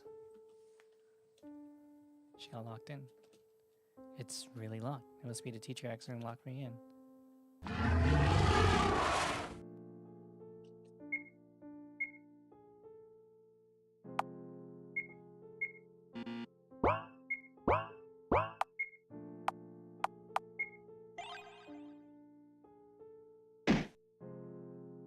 Pushed me onto the ground. As they ripped my body apart, I coughed out a considerable amount of black ink matter. Just, what is this? I'm suffocating. Isn't there somebody? Ink kept flowing and flowing out of my mouth, completely flooding the room. In a moment, all went black. Shire, wake up, sleepyhead. Frey? Finally awake, I see. Just look at this warped reality bubble. The universe is expanding. Am I dreaming? Not this time, you're perfectly awake. But you're here. Do believe me, I'm as puzzled as you are. I see. They say going through the looking glass is a classic symbol for dissociating from reality. Does that apply to you too? I don't know. Oh well, maybe I'm teasing you too much. Anyhow, it doesn't look like we'll be leaving anytime soon. I wish there was something to read. You're the type to read labels in food stores, huh? Might as well be. What shall we do? So, what shall we do? Feeling adventurous yet? It's better than sitting around here. Let's look around.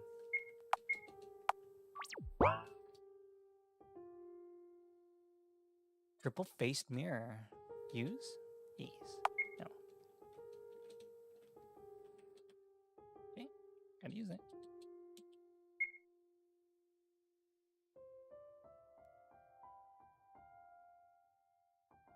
I assume I have to use it 3 times. A double-faced mirror, what's it do? Turn around.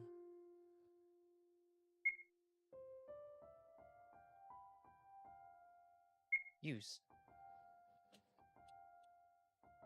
Use. Use. Use. Turn around.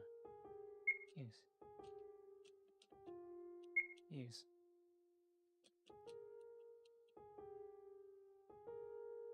I don't know what I did, I just guessed. Which number? For what? So 3, 4, 2, 5. 3, 2. 3, 4, 2. 3, 4, 2, 5, 4, 5. 3, 2. As in, can't tell is intelligent. Seems fairly easy. Passed 1 before. Then I'll leave it to you.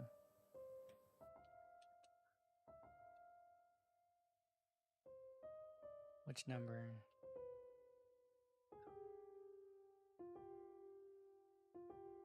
1, 2, 3, 4, 5. 1, 2, 3, 4. 3. Which number?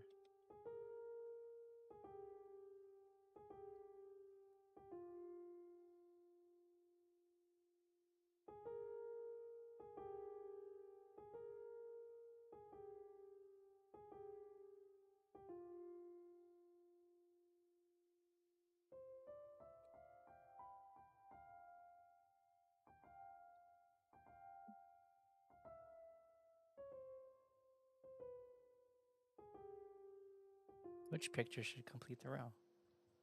This one, right? I'm assuming it has to be 5.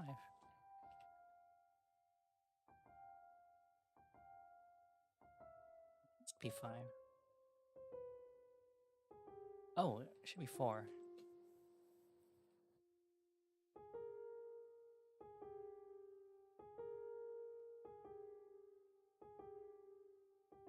Be 2, right? This one?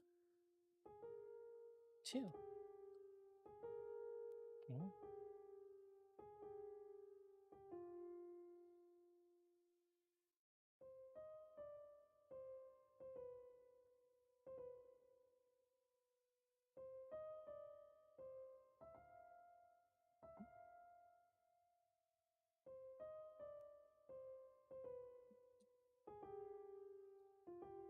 Complete the row. 1, 2.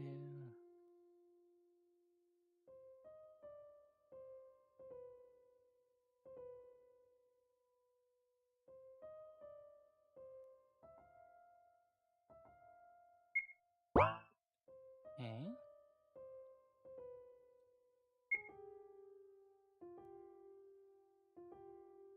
Oh, got it. Oh my gosh. I'm stupid. Okay. Got it. And the numbers.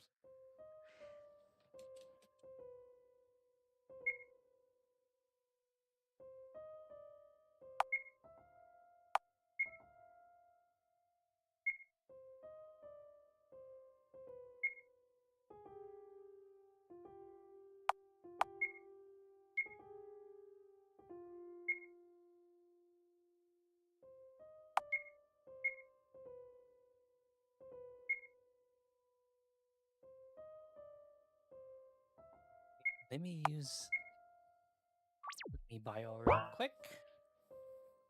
Bio.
Okay.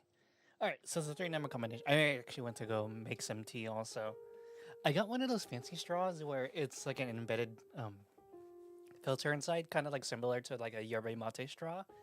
But this one's specifically designed for coffee. But I mean, the filter's so fine, you can pretty much use it for anything. So I'm using it to brew or to drink my It's gonna be hot. Uh, my bergamot tea. So bergamot. Okay. Anyways, so 1, 2, 3. Number's gonna be 4. So the first number is gonna be 2. 2.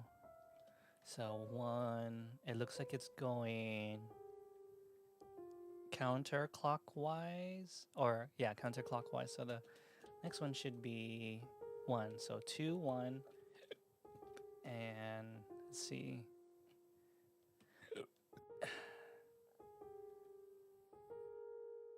Boom, boom.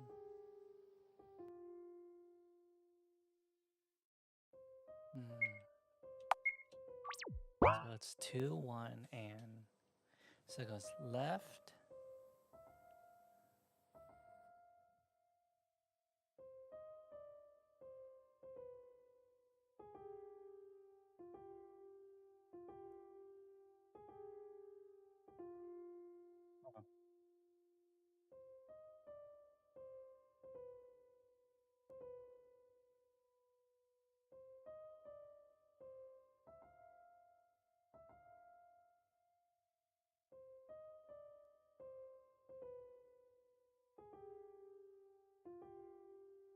I want to say it goes bottom right.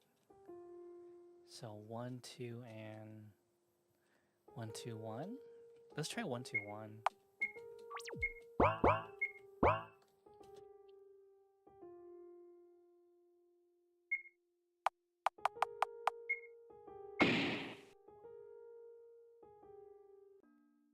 Hmm. It's the last number for me. I'm just trying to figure that out.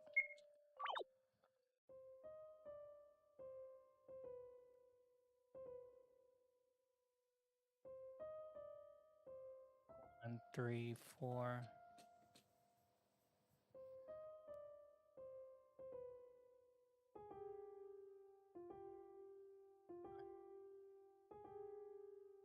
3, 4, 3, 4.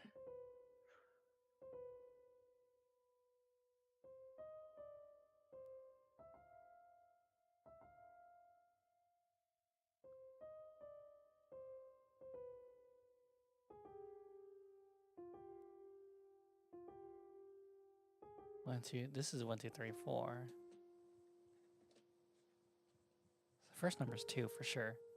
Oh, I said that wrong. So it's 2, 2, 1, 2, 1, 1, I think.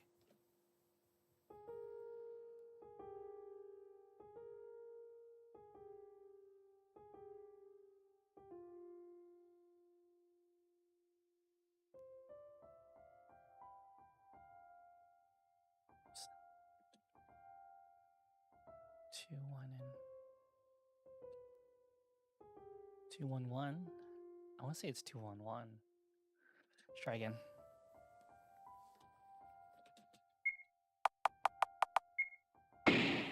Oh. Okay, wait.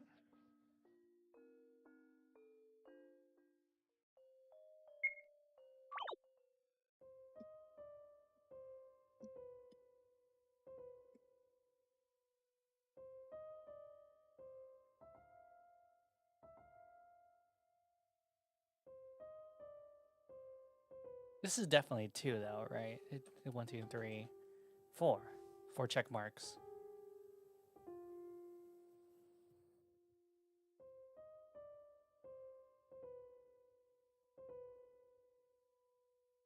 2.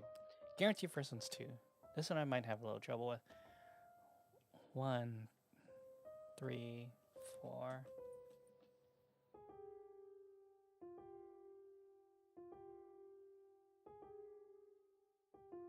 8.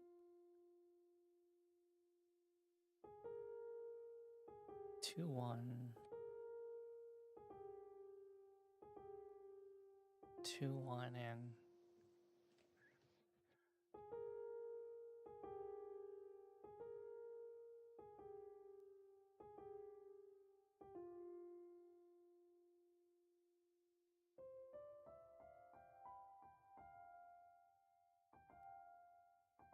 oh. Oh, it should be 4. 2-1-4. Let's do 2-1-4 instead.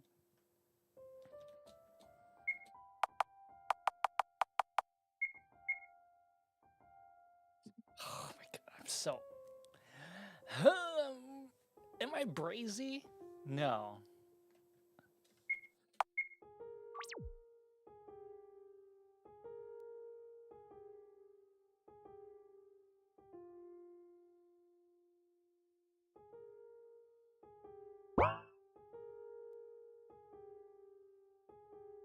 More puzzle? Okay, let's solve them one by one. Actually, let's just go through them. Smeared ink. There's no way back.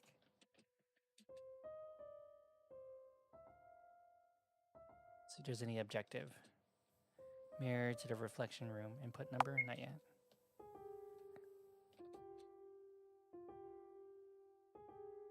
Got it. Okay. Yeah, let's start at the bottom right.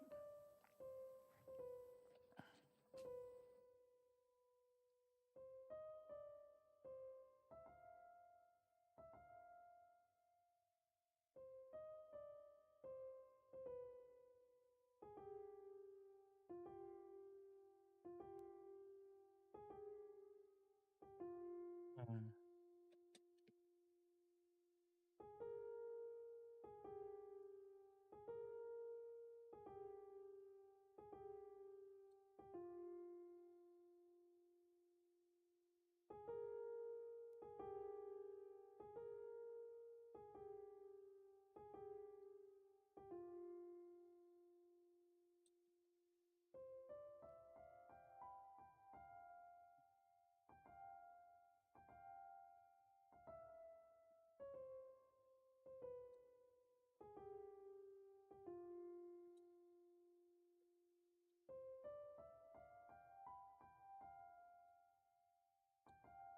Sorry, I'm like just trying to calculate something. Not calculate, but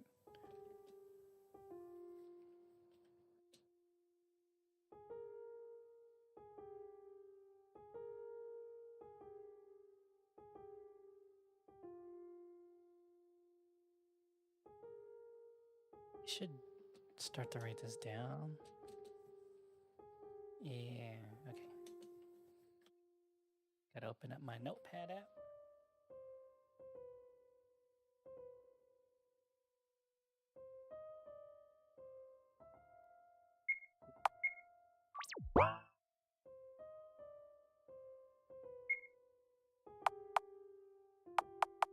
Six numbers.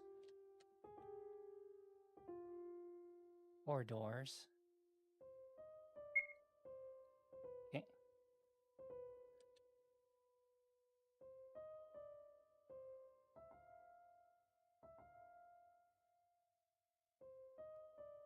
Let's see what color this room is. It's like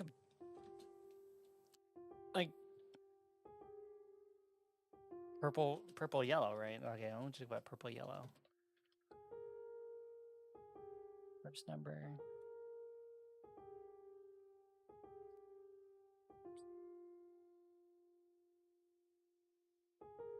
2.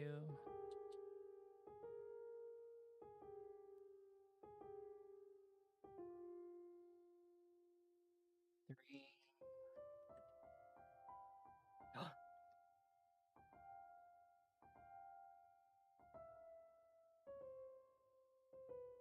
Oh, haha. I forgot the end button's like connected to my my thing. Oh yeah, this is me with just like my overalls on.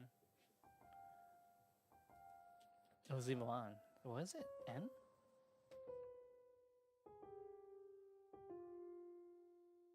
Pad 1. Yo, it's crazy.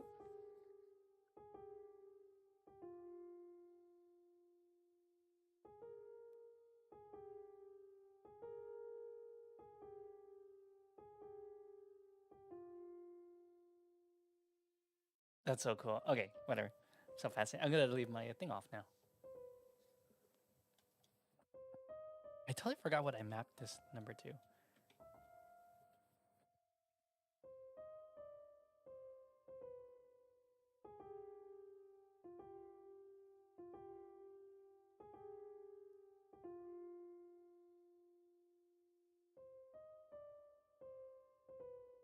Okay.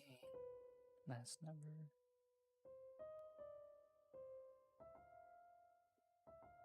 Then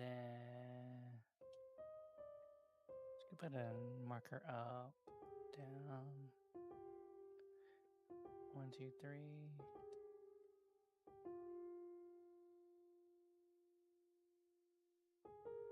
Okay. Now for the next room.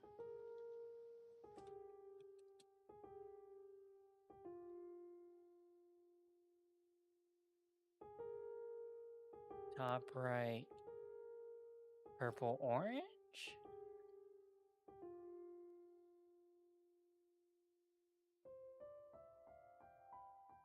Same.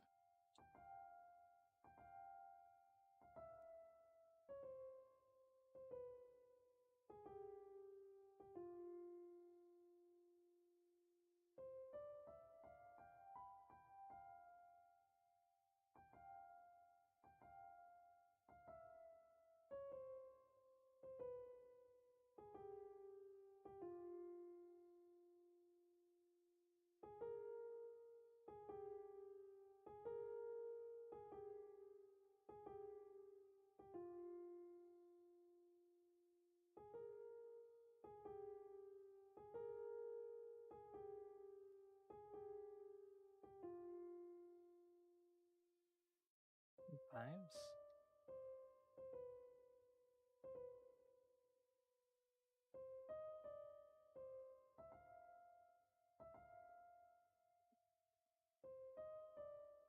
Last one.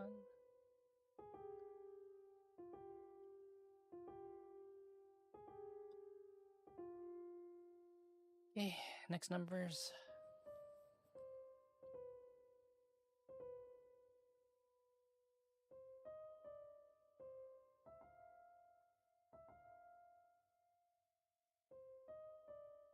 This is more like a blue purple door.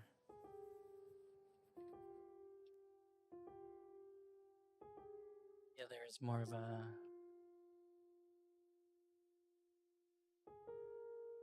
magenta yellow.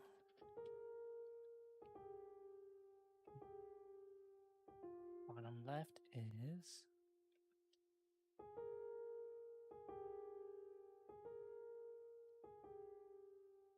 purple blue.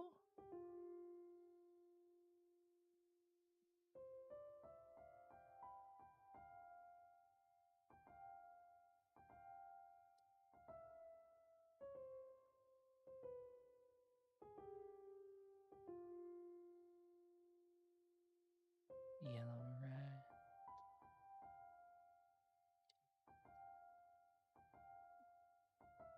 Bottom right. Yellow orange. It's not really magenta, but whatever. Bottom left.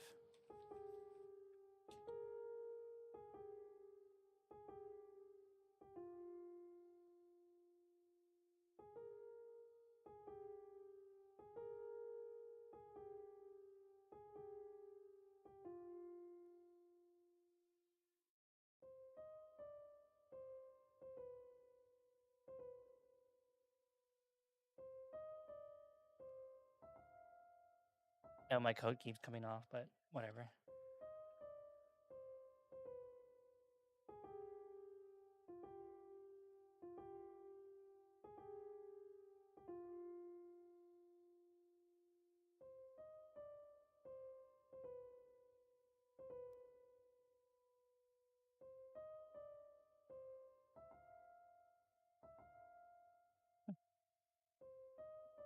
I'm trying to make some comparison numbers. None of these really like match.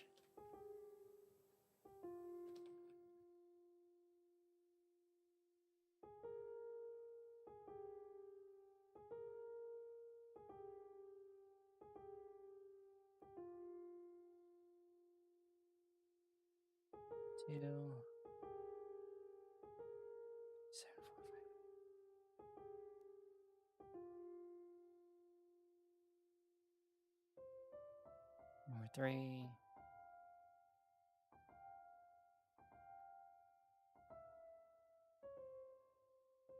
51659.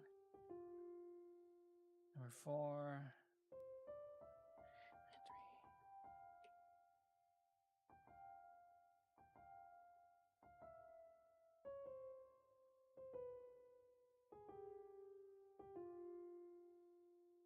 3. Last one. 91357.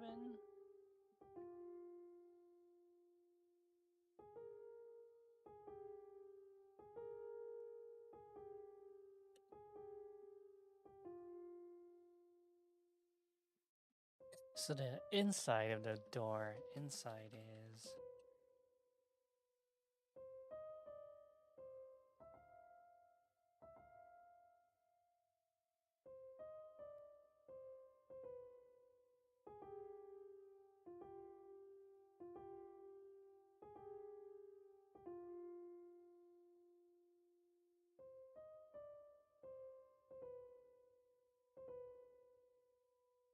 Hmm.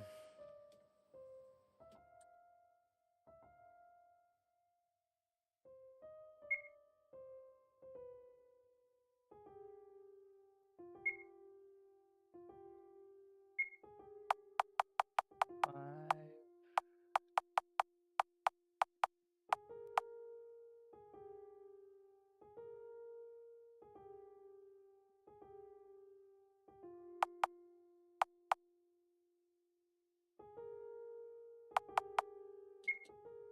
Huh.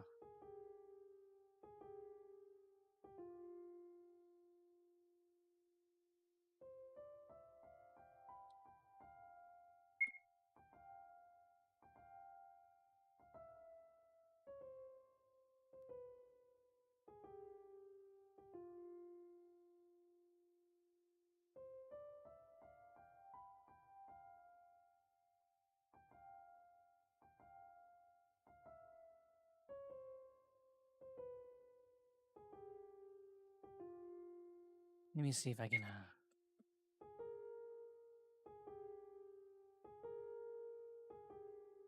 top left, their interior.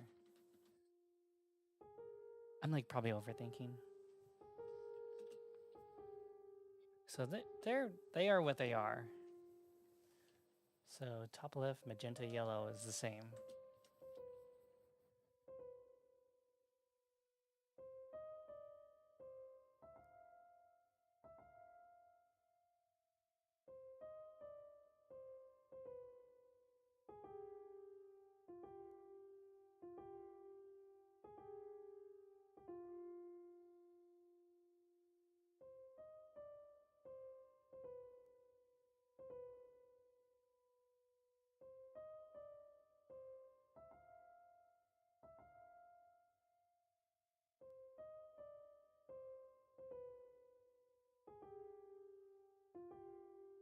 So these two are marrying each other, I think.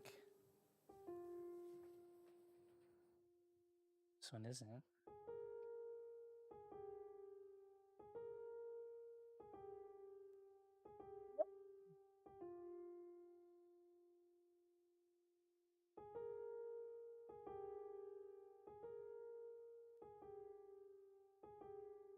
There you go.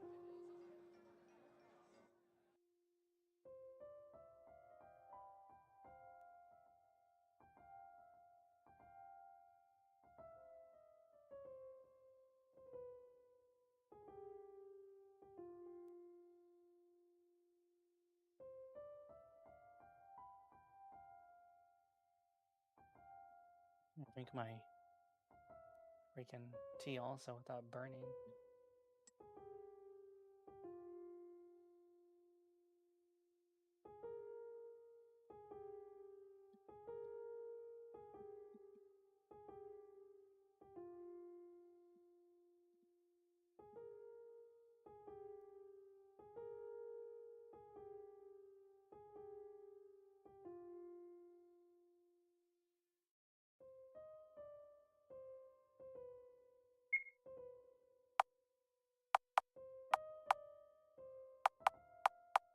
This can't be it, right?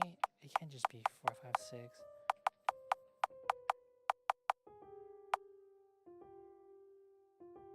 Eh?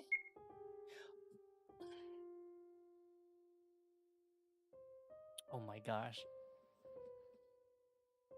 I feel so dumb. I was really trying to map out a pattern.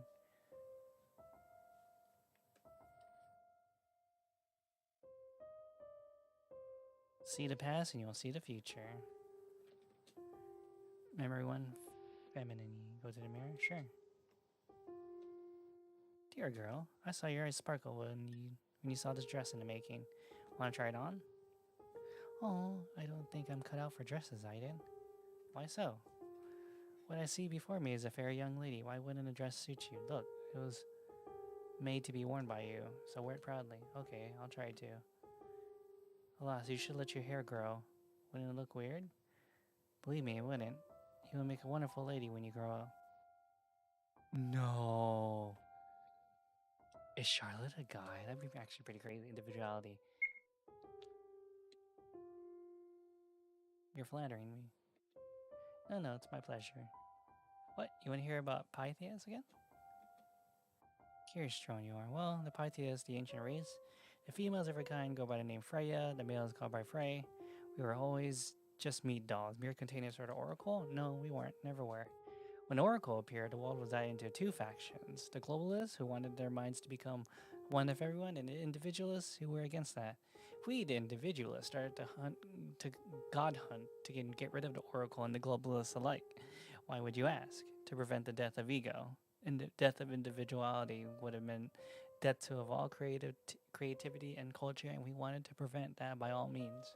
But the globalists were stronger. They outnumber us and gave their ego for the Oracle to take on the silver platter. They've accepted the Oracle. That's when individuals started to commit mass suicide, refusing to give in. Our downfall began quickly, so we ran like cowards, isolated ourselves from the world just to stay ourselves to the very end. No wonder many went crazy. We became paranoid of every sound in the space we've inhibited. So we've built traps, mazes, puzzles, everything to hold back the intruders. I can't beg you not to hold grudges against any of us. We're a sick, sick nation, and I feel like it's going to end soon, my loyal friend. Or perhaps it's already come, and that all that's left were recordings of our former glory, simulations of existence. Who knows? Maybe that little misintruder will bring about our end. It's always something small that causes big things to happen.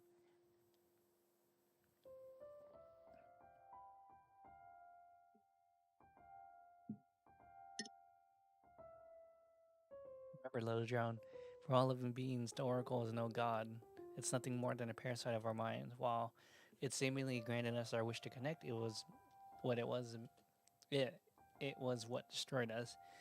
The irony is that it would probably isn't even aware of what it's doing. Ah, that's the boy you've modeled my appearance after. Curious. Are they true? The things he said? Who knows? I barely possess any memories of my life before I woke up in your mind. That is why you can trust me, Miss Wiltshire. I am not your enemy. I want to believe you, Frey, but it seems like I don't know you at all. Fair? Memory 3, decomposition. Go into the mirror. We're back. Thanks, science. Charlotte? Hey, don't play dumb. She's decomposing? No, this can't be happening. Wasn't the Oracle supposed to be dead? You know, Miss Wiltshire, yes, I had a thought they were. Which may also have been your thought, but that's beside the point. Maybe Mr. Honkier started to distance himself from you because he was afraid of you. Felix is not a coward. Is that so? Then perhaps afraid is a strong word. He's not sure it's you anymore. You turned into a lump of meat right before his eyes. Wouldn't anyone have been suspicious? Or have suspicions? Perhaps you're right. We can't go back to those days anymore. Frey sighs. It's all because you took pity on me. And now you're doomed to face the consequences. And that's all there is.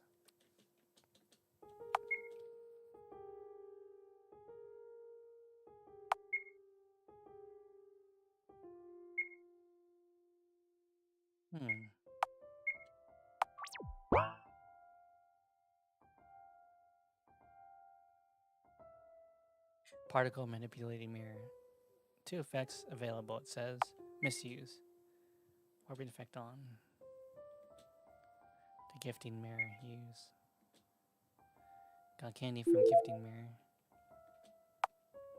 Misuse. Mirror doesn't.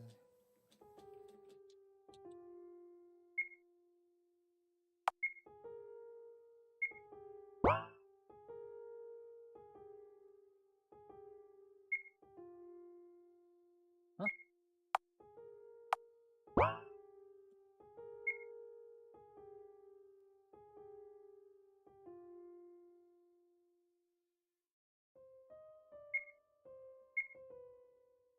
Oh, candy.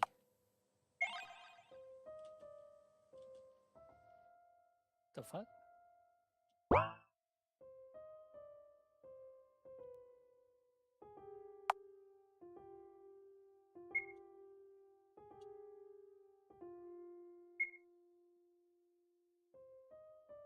Which period was earlier? I think it's the Mesolithic?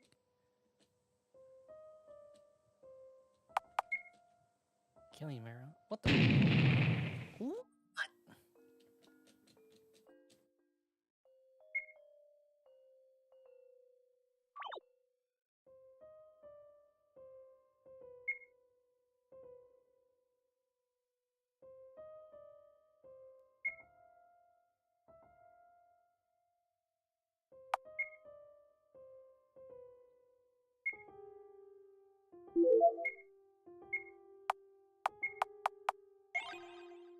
Eh?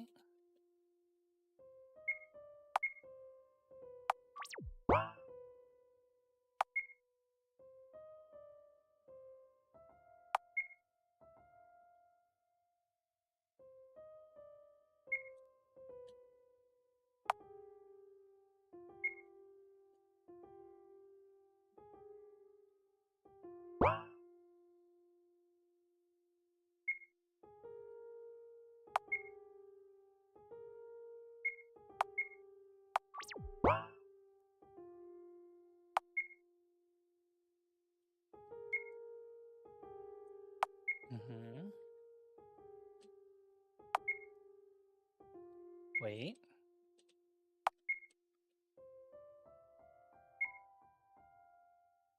I wake up to someone opening the door. Oh, so you're here. As I thought, it was weird that you never appeared after your class. Wait, where did you get the keys? Surprisingly, all the doors open for me. Ah, it's expected from God. Is something wrong? No, why? You're crying. Oh, I must have startled you. Eh? Why is it, I wonder? Maybe I'm just a little tired. Here. The boy stretched out his hand with the paper tissue in it. I felt red flowers bloom on my hands as I wiped my cheeks. The wounds are healing? Thank you, C, for coming to help. You're welcome. You two should go ahead of me. There's something I need to take. Alright, take care. I wonder if Charlotte's really a boy. That would actually be really interesting.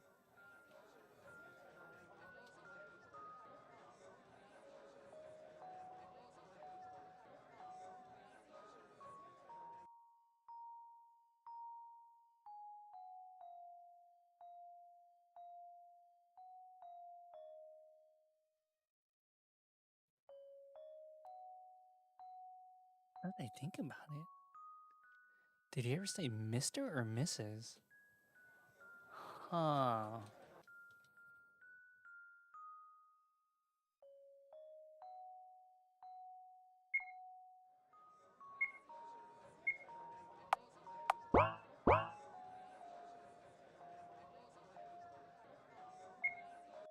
Interesting.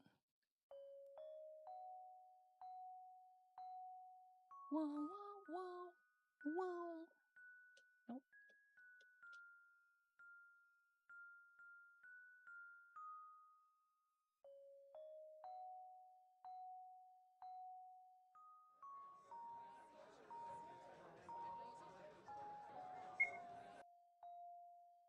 Hmm.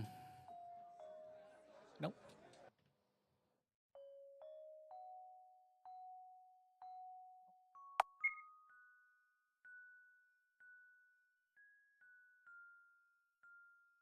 my pyramid here.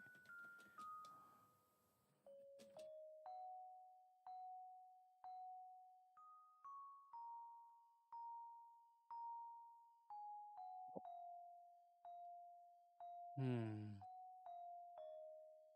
No. Second floor? Should go to the war point, right? Yeah.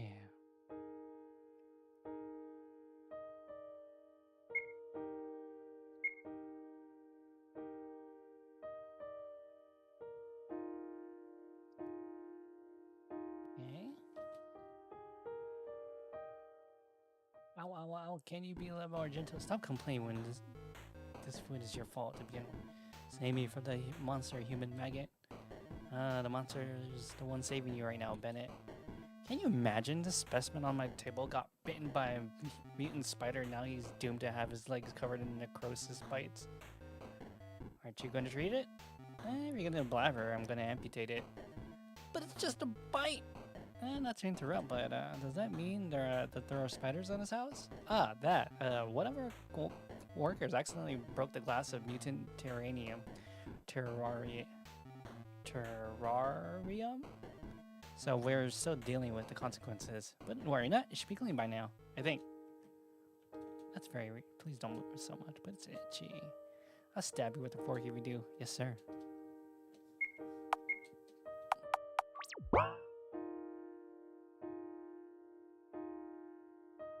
Watch some TV. Gotta watch some TV. Gonna get some TV. Wow. Bathroom. It's a toilet. And then nothing in the kitchen. Food? Nope. Man, I want some instant noodles right now. So bad.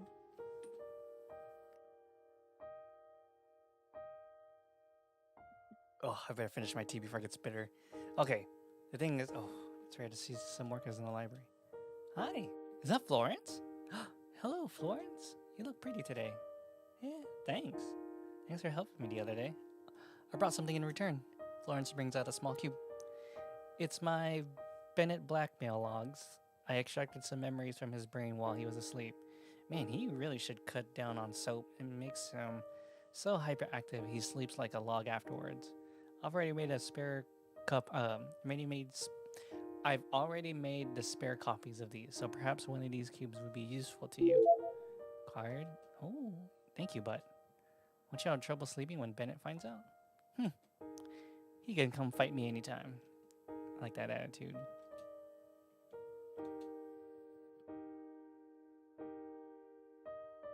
Now, where did I put the newest sci-fi almanac?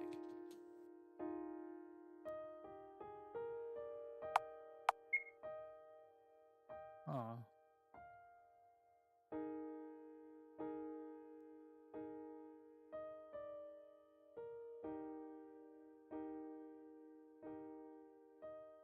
Oh, wow.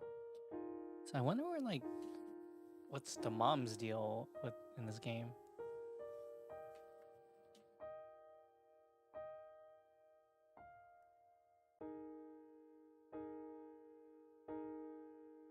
Wait, am I stuck?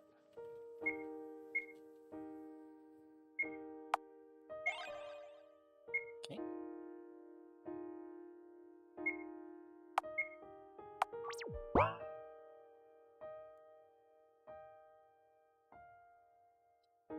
The planet I was born had two races living on it, humans and overmen.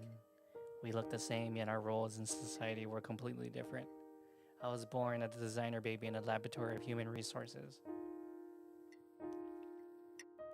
A bee type born to live on nutritional soap as a lab rat for testing cosmetics. All for the sole purpose of a sticker saying, safe for skin, approved by leading dermatologists on a tiny tube of cream.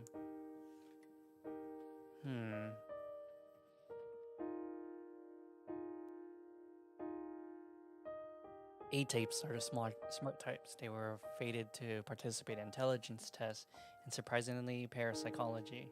We had this Paul guy appearing on the TV all the time, predicting match results and weather forecasts. He died of overworking. The B types are good looking and have a good stamina. They're used in commercials, the movie industry, and medical tests. The C types are living stock. They're used for mass producing meat products and candles, pieces of clothing sometimes, but it's banned in most areas thanks to some activists. Then there's the E types who are used as pets. D types are the workforce. They're sent to the most dangerous places like nuclear stations, mine shafts, and such. Okay. Still don't get it. In our department, a special achievement system was developed for us to stay motivated. We will all collect MP, which stands for motivational points. MP could be traded for awards and eventually a promotion to a higher rank. The goals are simple. Tough 1, smile when it hurts. 10 smiles out of 60 collected. Best buddy. If your friend is feeling ill, report immediately. 5 out of 10 collected. After somebody was reported, they never came back. I collected the most MP I could. I wanted to get out, be among A types, and the promotional day came. When I moved to the other department, I didn't have to test cosmetics anymore. I wished to become a test subject for medicine instead. To be purposely infected with a skin disease and have all kinds of treatments tested on me. Aww. My hair fell out, I grew back. It grew back. My bowels are full of ulcers after I took an experimental drug. They were restored. I vomited and vomited and vomited, all food turning sour in my mouth. It felt like the insides would come out through my esophagus. Rinse and repeat, over and over and over and over and over and over and over. Huh.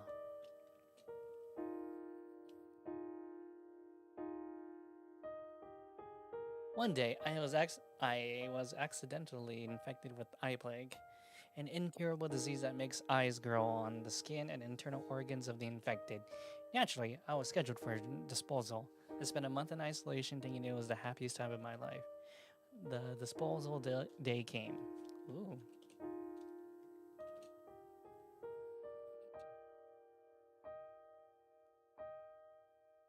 A person in a lab coat came in, looking too young to be an executioner.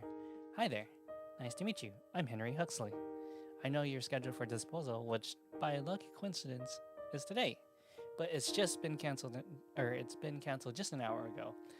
Just when I signed your papers for your ownership. Sounds better than dying, doesn't it? Ooh, I'd rather be dead, Mr. Huxley. Is that sarcasm I'm hearing? Ah, yes. They must have stopped giving you the intellect suppressants, for they are not cheap. Would be such a waste to give them to a defective specimen, am I right? Ugh. You know, I'm researching eye plague. Yes, the uncurable eye plague, which I'm going to cure. And you, my dear, are going to become the face of my success. You see, it's the first time a B type got infected. You're too valuable material. And it's a fact that your specimen are the most beautiful of all types, and you're consistently used in commercials. So it wouldn't be an exaggeration if I said that you were chosen for a pretty face. And timing. Timing is also crucial. As recently I realized that I have less than half a year to complete my thesis, and that is a little troubling. You madman. Yes, I am. Worry not, we'll become the stars of the modern time. Science bless us. The meeting marked the beginning of our alliance, and people started dying in the name of science. What the fuck? Science! Huxley's utter lack of empathy for both overman and men alike was the exact reason he was the most successful among his peers. He brought me different books. One of them was Dummy's Guide to Cooking. A good part of it was dedicated to cooking meat. If an animal dies in distress, its meat will be hard to chew. Aside from irregular intakes of soap, my diet consisted primarily of various greens and products high in protein, meat included. One day I decided to ask, "What kind of meat is this?" I inquired of Huxley, who was vigorously waving his hands in the air. As I learned later,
my gosh, I was muted this whole time?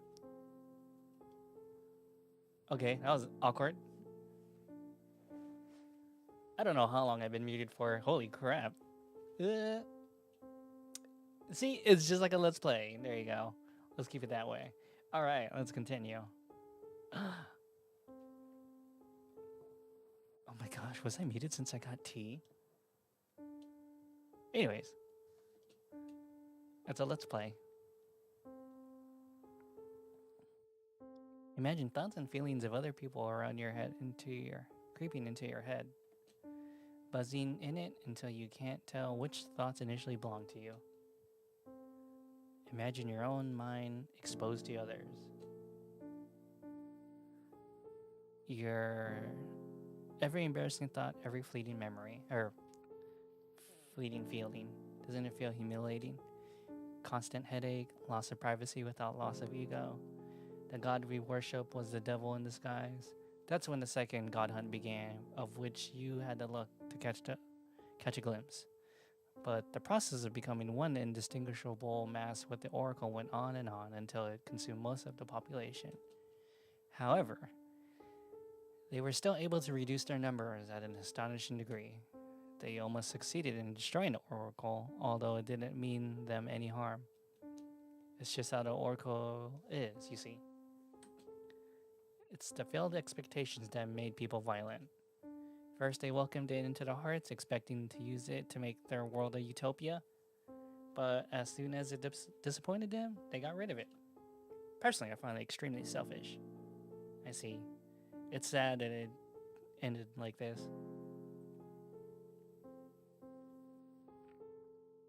It always does end that way, especially among races that have a concept of free will, just like you do.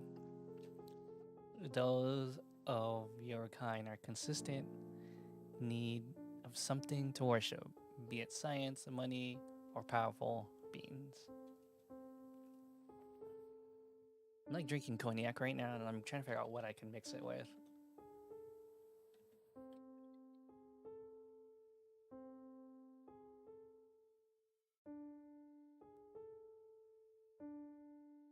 I don't have that. I don't have that. Oh.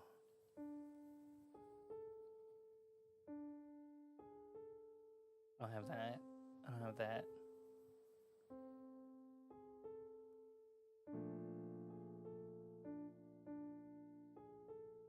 Oh. I don't have any herb saint.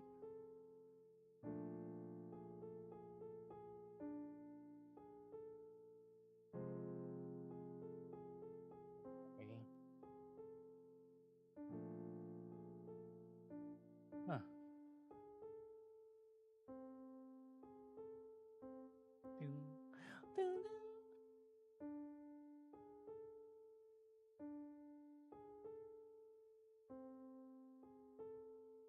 Okay, let's continue. Sorry, I was looking at what to mix my cognac with.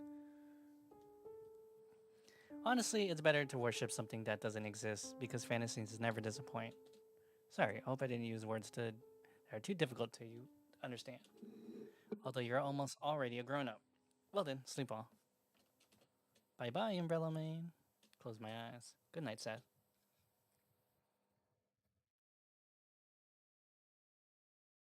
Hmm. You're playing the piano on four hands. Wonderful, you're getting better. Safe, right? Hmm? Singing the story you told me the other day. Why did the paper princess let herself become soaked in ink? Isn't it toxic?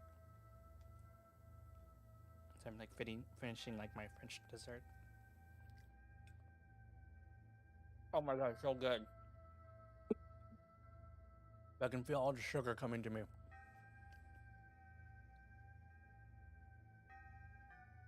Why, yes, ink is poisonous. Then why? Because of love, of course. That's the only reason? It's the sole reason, in fact. It seems like there's a fundamental lacking in your understanding of love, Miss Wiltshire. You see, the final and sole goal of love is the loss of individuality. The ultimate death of ego. To love is to sacrifice your ego in order for two to become one. To mold your thoughts, beliefs, hobbies, and characters into one, character traits into one. That is why Paper Princesses became the same as the Paper Princess became the same as Ink Princess. They became one of a kind. Unless you're willing to give up your ego for somebody else's sake, you can't claim that you've known love, you know? Mm. I find the concept of loss and individuality rather fascinating. As it requires the greatest sacrifice of all for an individual.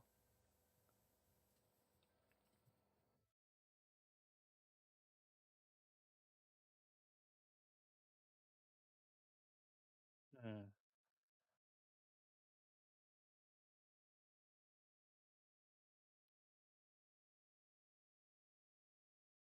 Oh my, looks like it's time you woke up.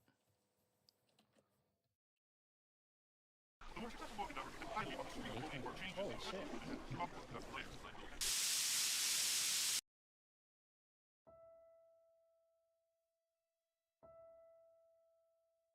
Mm. Seth, let's get up, go to school, go back to sleep. Oh, jeez. Let me bio real quick, and now remember not to unmute, or what do you call that? 1 second.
Okay, okay. Sorry. Wanted to find a snack and got my made a cocktail. I made a. So I was drinking cognac, and then I found out that you can make a Manhattan using cognac. So I made that real quick. Okay.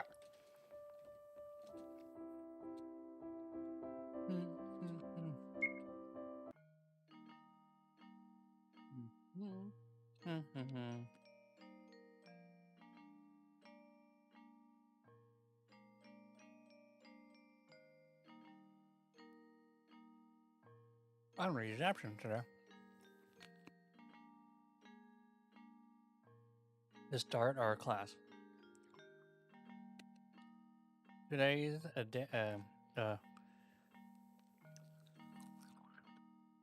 a drawing lesson. Oh, I like drawing. Oh.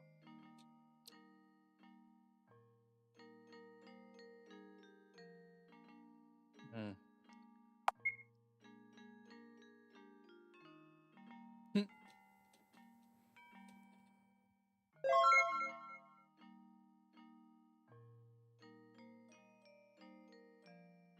Belly.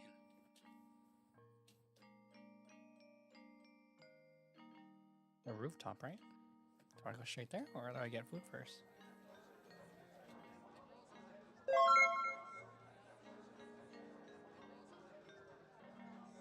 The rooftop. Okay, let's go.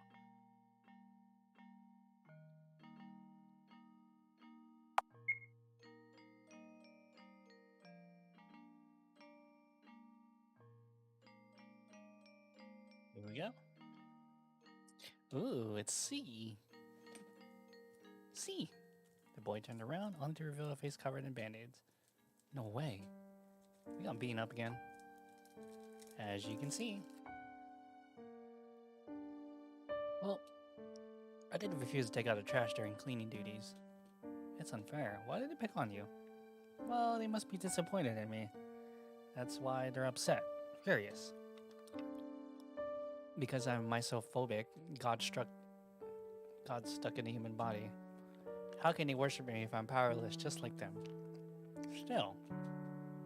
Remember, I won't be in this vessel forever. In fact, I'm looking for ways to get rid of it.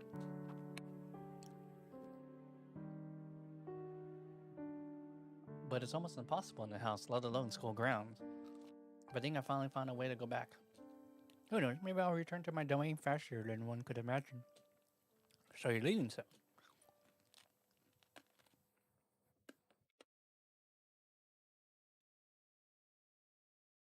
Everyone does leave eventually. Anywho, do you feel like joining me for lunch? Sure. We sit on one of the benches.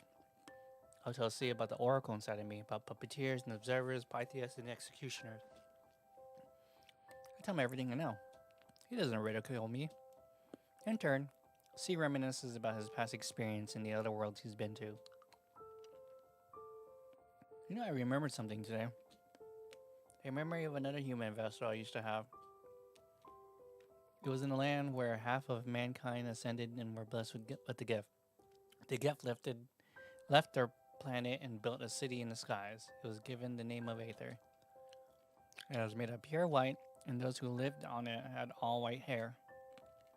My gift was to call cell apotote. How do you pronounce this one again? Apoptosis. I forget how to pronounce it. But I know it's about that thing about the cells that break off the hands, or like cells that are pre-programmed to die, kind of thing. That's how my mother died. Oh, it's sad. Right after giving birth, she cradled me in her arms. That was a fatal mistake.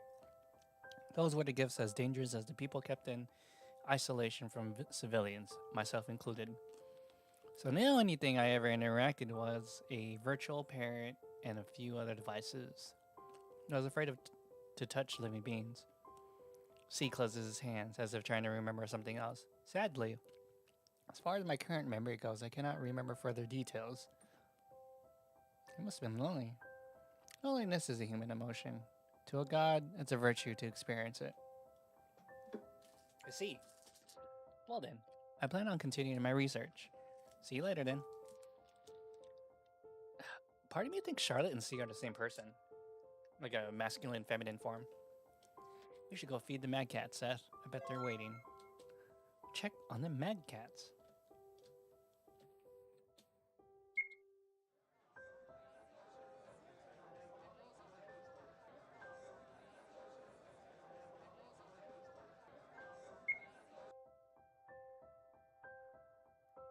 Oh, it's darker. Oh, it's so much darker.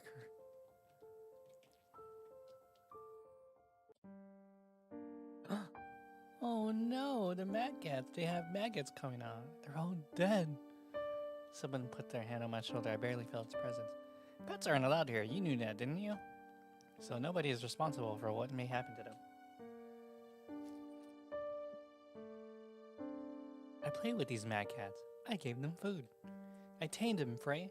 Yet, I couldn't be there when they needed me the most. You're the Oracle, Frey. Can't you do anything? I was the Oracle, Miss Wiltshire. Everything that defined me as an Oracle has perished.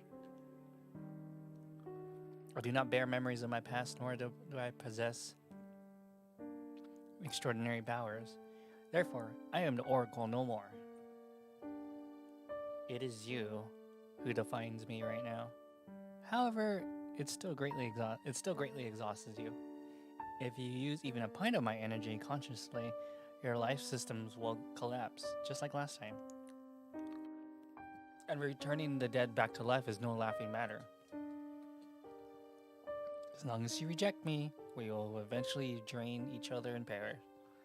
When we merge, however, we shall obtain great power. The question is, are you willing to give up your ego for the sake of someone or die an individual? Think about it. Frey walks up to the heap of small bodies and crouches beside them. Poor little things. Let's give them a proper burial, shall we?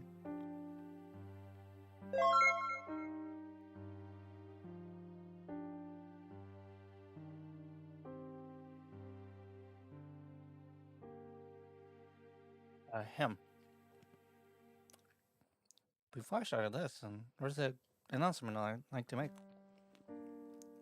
As you know, pets are not allowed on school territory. It seems like some of you have been feeding them against the rules. Just to make it clear, the cats in the garden died because of food poisoning. Junk food is incredibly toxic to animals. Especially one that contains xylitol, which is commonly used in snacks prepared by Charlie Junk Foods.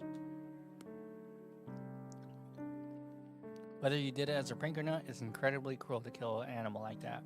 So whoever did it, make sure you dispose of the corpse in the garden. The guards aren't your janitors, so I want you to take your responsibility yourselves. No way. Can't be. There's that. Was it my fault? No. It's because they were hungry. Because Andre told me to. It's because the Seth decided to feed them. Because I was made to do this. Miss Wiltshire, are you okay? You knew it. Wiltshire would kill those cats. Gotta kill her. Oh, the game crashed. Oh, are you fucking serious? I haven't saved the game in a while.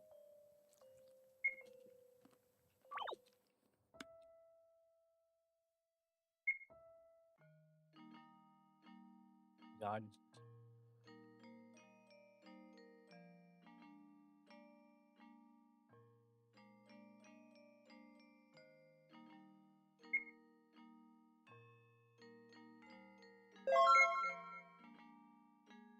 Oh my gosh.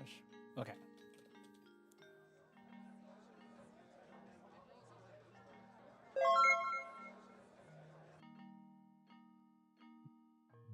Mm-hmm.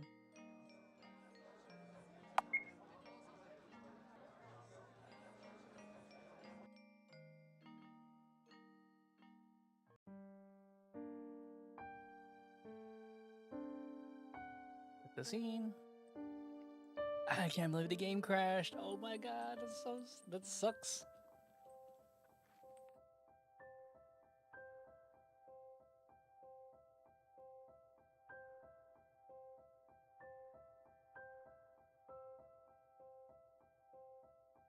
Are those two the same person? I don't know. Like I'm still trying to like kind of get a grasp of this game.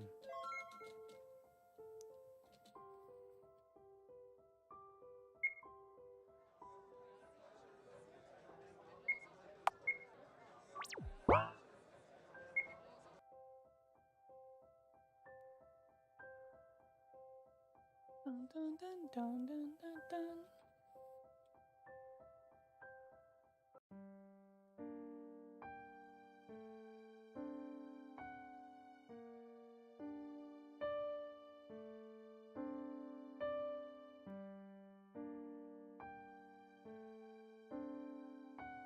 Wow.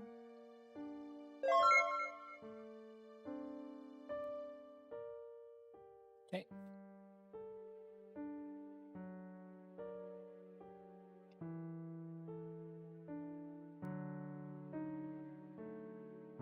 Oh, she starts to trip out.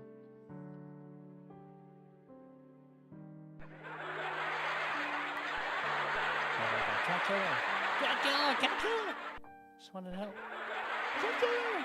Wow, I'm sorry. I'm sorry. Jeez.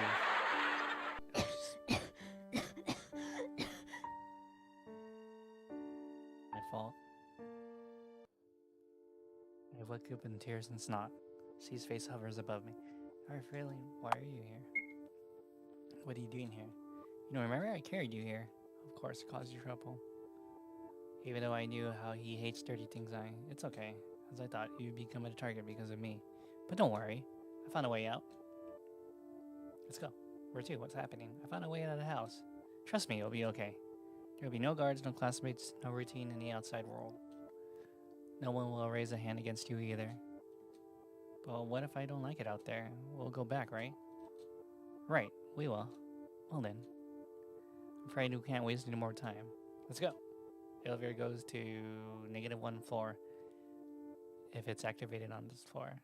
That's the floor we need to get to. All the doors are open for me, so getting further won't be a problem. Be careful not to alarm the guards. The moment they find us, it's over.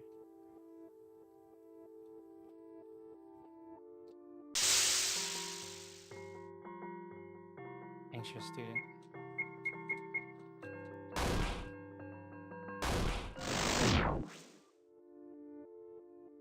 She got socialized. This place looks deserted. Are you sure it's okay to wander around here? Don't worry about it. Let's look if we can find shelter here.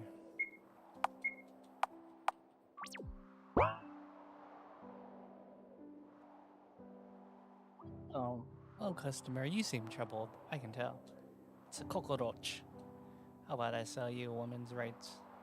Jeez, with a 10% discount, you'll get a gender identity. You'll get gender identity rights as a free extra. Or would you prefer freedom of speech? If you give up your rights up to life, you can get as many other ones from the points you've earned. Huh. Let's leave. Jeez.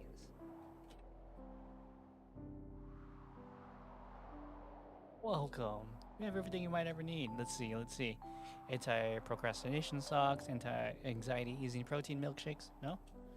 Then how about a panic attack prevention band-aids? Nifty, right? What do you think? How about I give you a membership card as an extra?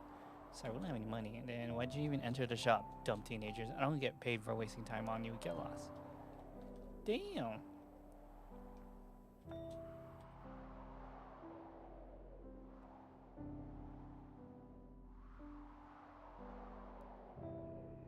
Something wrong? It says religion on the entrance. No matter how I look at it, it's just a department store. Oh, silly customer, did you really think there's supposed to be something else? The religion of modern age is capitalism, and banks are the churches. Anywho, do you need anything you don't? Do you need anything you don't need? I don't have any cash. Sorry, not a problem. The money altar is over there. The what? The altar. The ATM. Don't tell me you haven't heard of it.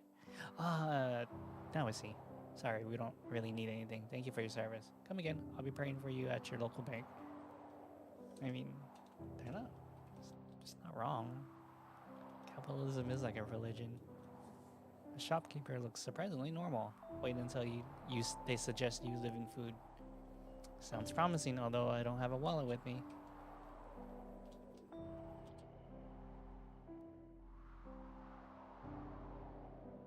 Is it a pharmacy? No, no, no, no, no. You got it all wrong. Welcome to the Shop of Knowledge. It's like a moth, right? Did you know knowledge is produced to be sold? It doesn't matter if it's true or not. Nobody cares about that anymore. Everyone's starving, hungry for information. New, old, hidden, forgotten, secondhand knowledge. We got it in these pills, but you're a minor, so I can't sell you any. How about distilled knowledge, orange flavored chewable tablets instead? I think we'll pass. Thank you for your time. What is going on? Looks like there's no place for us here. Well, let's see what's ahead.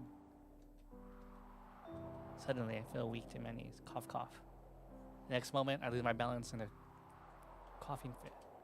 Sea crouches below me, besides me. You okay? No, it's just I remembered something. This maze reminded me of it. I see.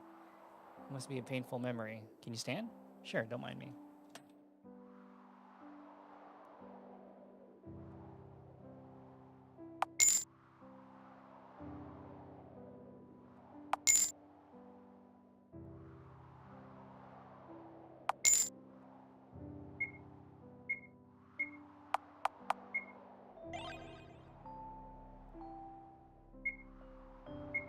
Let's see.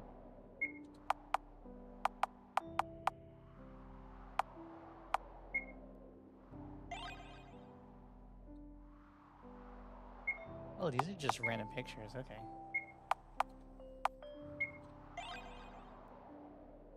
Please don't hinder my sleep.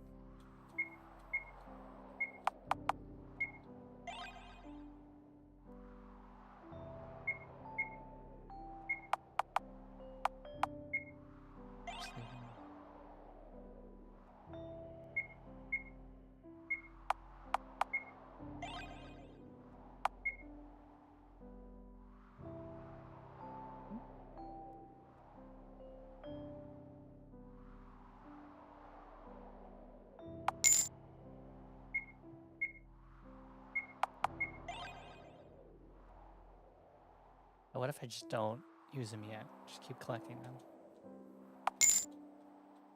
Night gaming.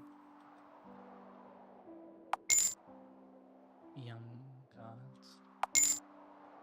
That pillow.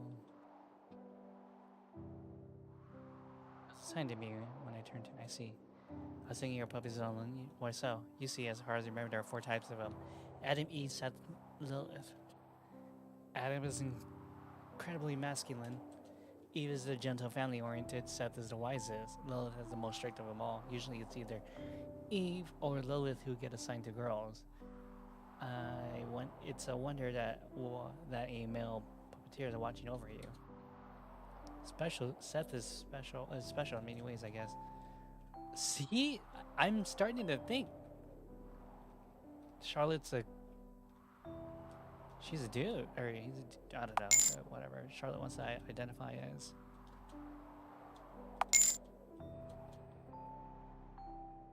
Interesting. Oh.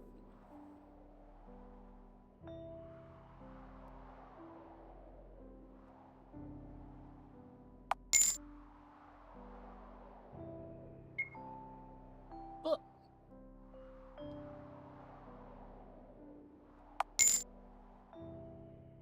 The midnight train. Okay, let's use these items.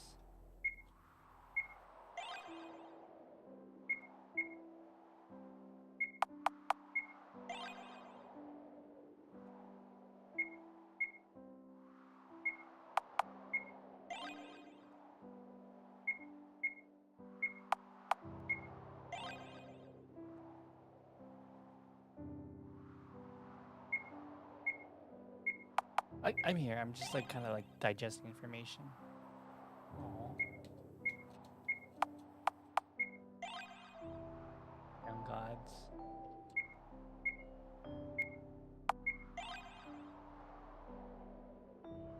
Huh. So creepy.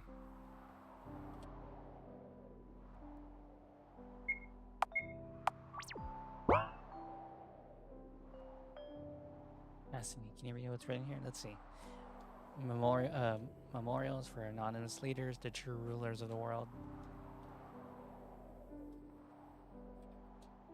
But the smaller cubes, I think they're soul offerings.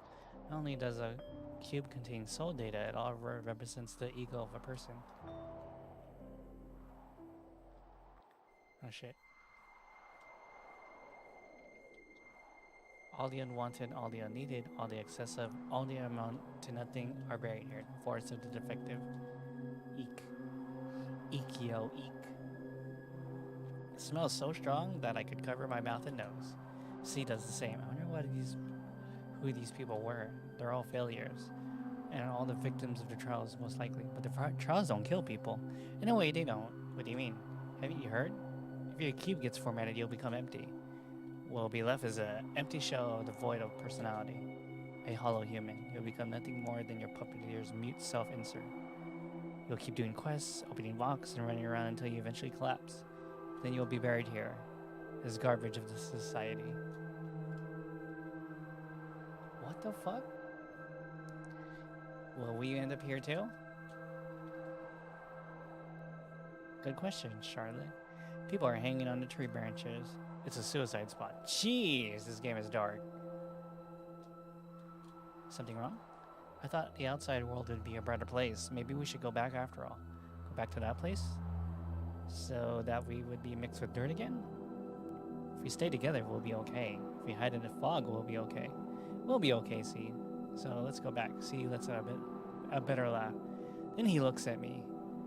The world that's reflected in your eyes must be a wonderful place. It must be a very kind world full of color. However, it's not the world that I see. To me, it's bleak, disgusting place. Even the air here is unpleasant. Believe me, this contaminated land isn't a place we belong to. But where can we go? Isn't it obvious? C points to the sky. I don't understand. I found a way to go back to my initial form. I took these from the infirmary. The amount we have to take is rather big, but I made sure that there's enough for two. Eh? You still don't get it. Sorry, it must be my bad choice of words. Hastags stumbles on his words. They come out a bit shakingly, but his... Damn, the song just suddenly got louder. Hold on.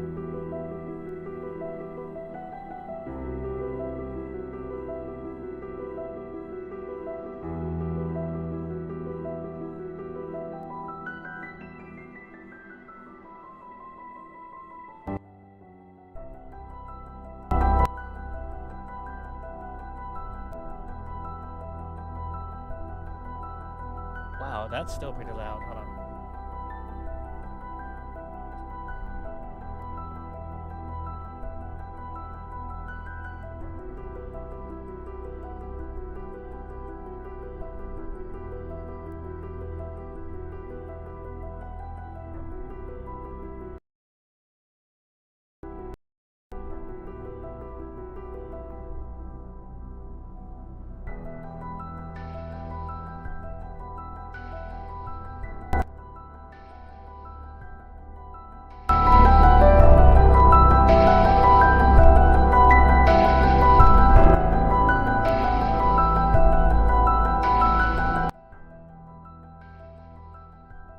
Sorry about that. Amy Lord. My side too. C stumbles on his word. Suicide, basically. I want to take you with me to my heavenly domain. We will get rid of our heavy bodies and rise above all earth dwellers. We will be the ones to purify this world. Will you accept, Charlotte Wiltshire? I want you to be your decision, not anyone else's. I don't want to hurt C, but wouldn't going with him mean I'll leave everyone behind? I'll leave it to you, Seth. If it's you... Oh, shoot.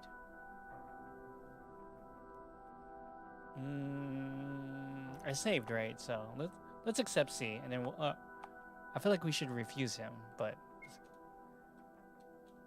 I take C's hand. I accept. Really, you do? Yeah, I do. Let's go to your knowledge, your kingdom in the skies. Thank you. To be honest, I would have never gathered the courage to do this alone. This human body and mind of mine are so fragile that they crumble at the slightest worry. I take the pills. Soon they will put me to sleep. Don't worry, C. From now on, you'll never be alone. He takes my hand. It's trembling. Loneliness is such a human emotion, yet all this time it's been tearing me apart. Soon I'll lose the virtue to be able to experience it. I feel myself nodding off. We wish each other sweet dreams and close our eyes, sitting in comfortable silence. Sometime later, 2 bodies would be found in a forest, 2 empty shells devoid of data, soul data. They would soon become a part of a bigger pile of meat, eventually dissolving into soil, fertilizing for the world. We're a part of no longer. We will ascend to the heavens, become cruel gods with little concern for earthly matters. We would laugh over miserable human lives, realizing how little they meant on the scale of the whole universe and of endless timelines. It's a happy ending. Happy ending, ignorant bliss. Wow.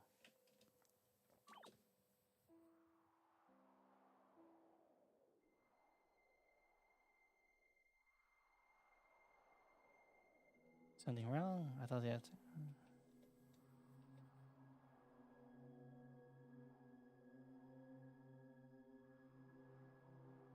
Oops.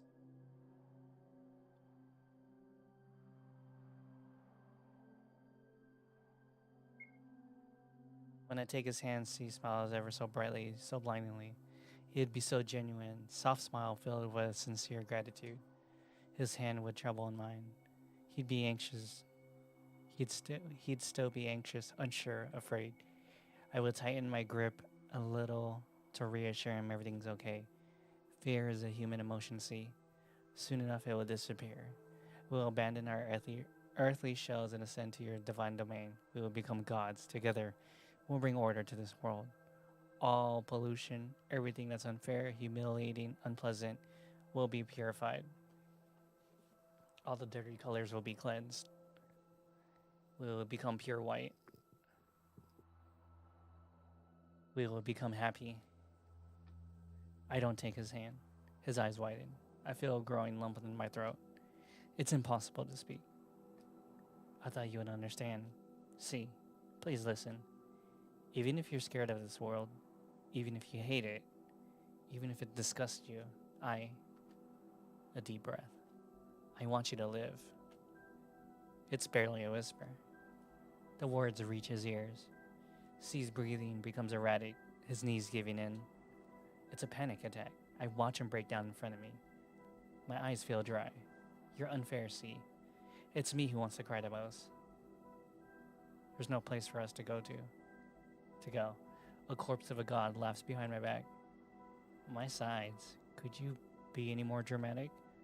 Acting all high and mighty, yet you've been saying it all for your own sake. The one who doesn't want to die is. I cover my ears. You, Miss Wiltshire. Despite all the self-harm, all the big dreams and fantasies about self-sacrifice and whatnot, you still want to live your pathetic life until the very end. Please stop. Just admit it. That you're afraid to die. Deep down, you've actually believed that there's a place like heaven up above, do you? Even worse, there's nothingness awaiting you. You'll die only to achieve a complete solitude and empty space of the afterlife. Not even your beloved Seth will be there for you. Why would they stay with you when they're bored to death, when there are no quests to complete? Admit it, even your puppeteer is with you only as long as they're entertained. Shut up, shut up, shut up! I want you to be honest with yourself. We both know it, right? That everyone only wants to use you. Shut up! But why should it matter? You have me, Miss Wiltshire. Even in the cold embrace of death, I won't leave you. There's nothing to be afraid of. You should have let this boy die already. I plunge forward, grasping Frey's throat, squeezing it with all I have. We fall down. I'm strangling Frey with my own hands. It's getting hard to breathe. I just want you to open your eyes. Look, can you see this boy is dying to disappear for good? He doesn't want to be saved. I make my grip harder. It hurts. He opened up to you, and look what you've done. You're the cruel one, Miss Wiltshire. I'm. Here they are. Seize them. Ooh, that's the person who committed suicide earlier.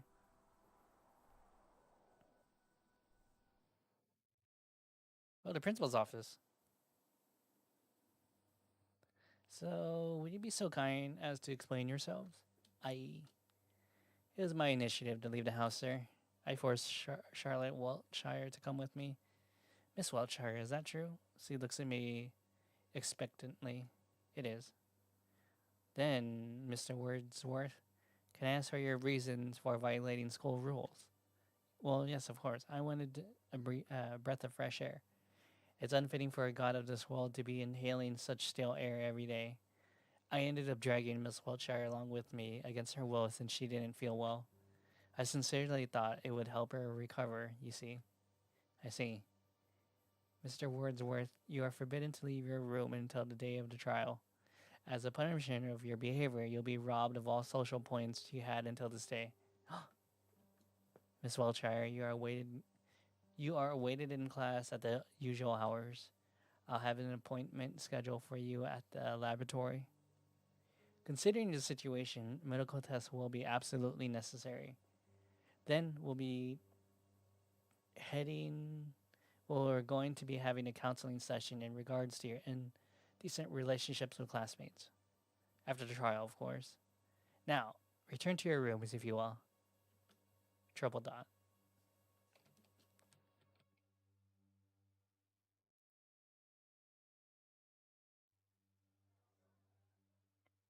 You needn't have covered for me, see?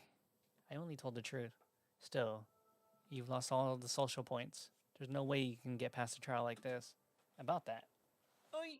I'm just readjusting, Missy. There's something I'd like to ask of you. What is it? If it's possible, don't vote for me in a trial. If a sacrifice has to be made, it must be me. I'm just gonna readjust my chair. Sorry.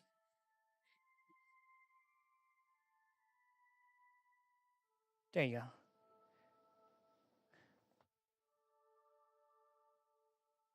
Don't put it like that. Please. It's my only wish. I don't belong to this world. It's only natural that it rejects me. That's why I ask you, please don't vote for me. It's my last chance to leave this world. Just like that, we parted ways. Umbrella Man's words rang in my head. You needn't have helped him. Frey's words followed. He doesn't want to be saved. A fresh memory of C's plea kept replaying over and over. Please, don't vote for me in the trial.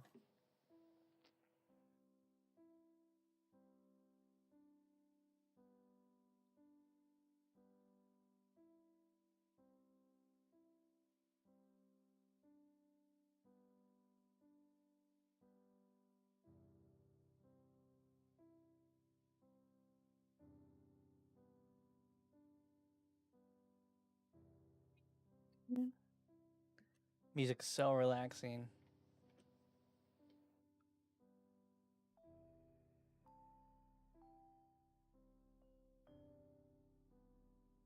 What is it, dear girl? Can't sleep? Yeah. I'll make some tea. Which one would you like? There's oolong, honeybush, jasmine green, rutabush, good morning tea, gunpowder green, Earl Grey, Lady Grey, Christmas mix, Japanese lime. Japanese lime will do. Alright. I'll add a spoon of honey to it. Sorry for interrupting your duties. Pay it no mind. Unfortunately, inspiration comes at night, rendering me completely unable to sleep in peace. I'm the same way. So what is it that troubles you? If it's anger, you need to take it out. The piano room is always open. Haha. I don't think mashing chords in the middle of the night would help this time. Then what is it? I I guess I'm just tired. I want to rest for a while, but whenever I close my eyes, a slumbering god haunts my dreams. And when I wake up, new troubles only keep piling up. I see. Why don't you spend more time in the dressing room? I might have a few dresses you haven't tried on yet. I'm short on feedback, especially since Felix refuses to help lately. You see, he has a slender build, and you've been so busy at school lately. Pfft, I got it. I got it. Thank you, Aiden. I'll try to visit more often.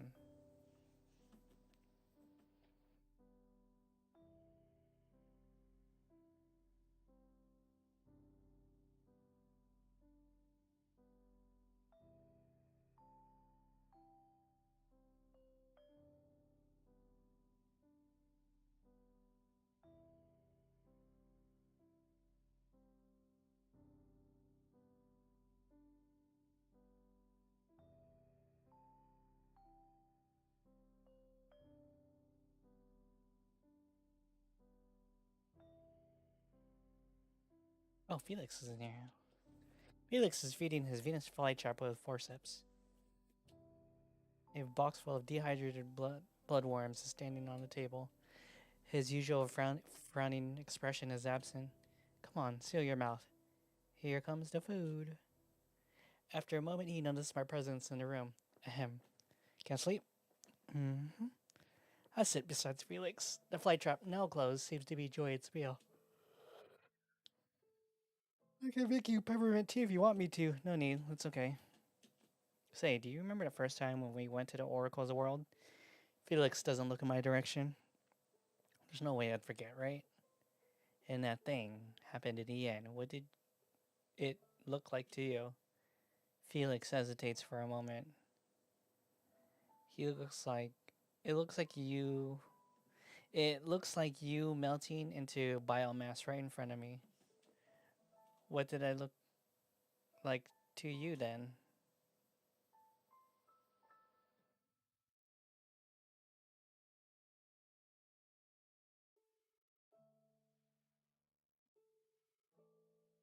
It was like holding hands with a beautiful girl. Messed up, right? My whole head is messed up. Do you still wish to do you still stay true to the routine like I advised you to? I do. Get up, go to school, and go back to sleep again. I believe as long as I maintain those simple rules, my mind wouldn't crumble without the pills. Then perhaps you should go back to taking the. No, I can't just do that. If you disappear, if everyone disappears, I'll forget it. I'm sorry. The trial is coming soon, too. What if you get closed down?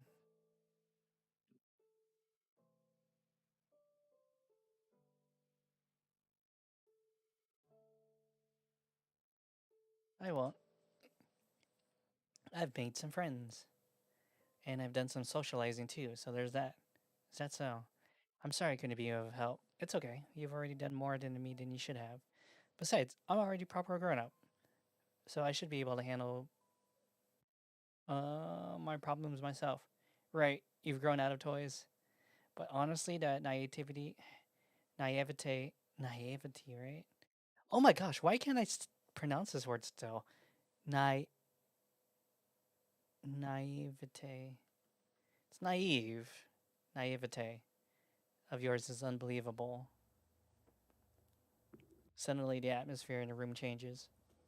Umbrella Man, didn't we agree that you wouldn't touch house attendants? Oops, I forgot. My bad, my bad. Are you afraid I'll hurt them? Umbrella Man brings out the scalpel from Felix's lab coat, bringing it to his throat. Feeling like remembering old times? Wait, stop it. Ha ha ha. Although your reaction would undoubtedly amusing. It's not my interest to have you completely and utterly mind broken. Umbrella Man doesn't put the scalpel away. He's still playing with it in his hands. Why did you come, Umbrella Man? No specific reason. How is your new friend coming along? Not well at all.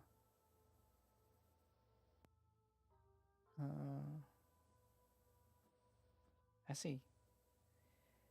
Umbrella Man laughs in Felix's voice. It sends shivers down my spine. Anywho, I came to give you give you a friendly advice. I want you to choose wisely during the trial. If you do, who knows? Perhaps you can save a life. That's all I can say. Bye bye. The next moment, Umbrella Man's gone. You look like you've seen a ghost. It's nothing. I should really go to sleep. Thank you for talking to me. Good night, Felix. Good night, Charlotte.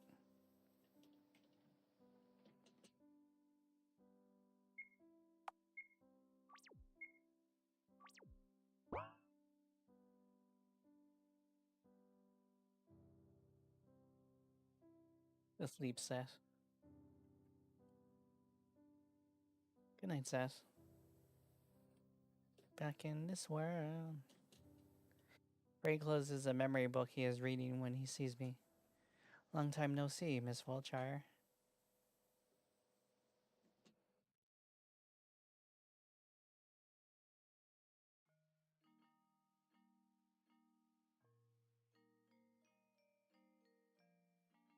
I've been doing some cleaning lately. If I can't be of help in the real world, I figured I'd help clear up your mind at the very least. Look, it become less foggy? I suppose so. Frey beams with excitement. Right? Why would you do that? I never asked for this. You see, I read in your memory journals that you were lamenting the fact that your mind had become foggier over the years, and I figured it's in my power to aid you. You might not notice the changes immediately, but they will soon take place. I see. Frey lightly embraced me, nuzzling against my hair. Don't worry about a simple thing, Miss Wiltshire. You will soon see that this world is not worth staying in. Sweet dreams, princess. Day 31. What's gonna happen on... Oh, it's gonna happen on day 31. Readjusting the thing again, my camera. Let's go to school, Seth.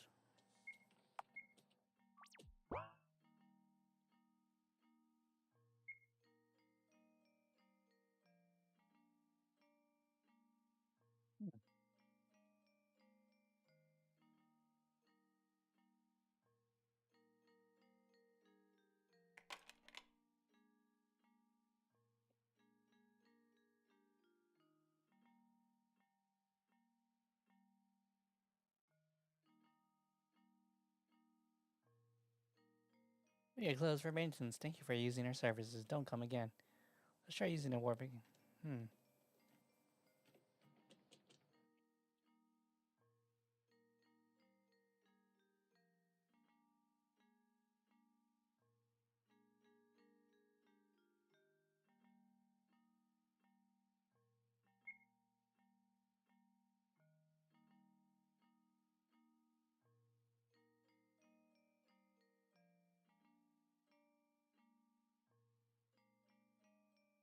For this lesson, you should organize into groups of 3.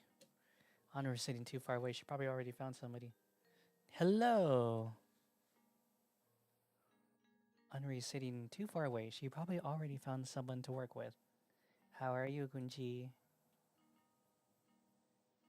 Henri is sitting away. Seth, find us a group. Find a group.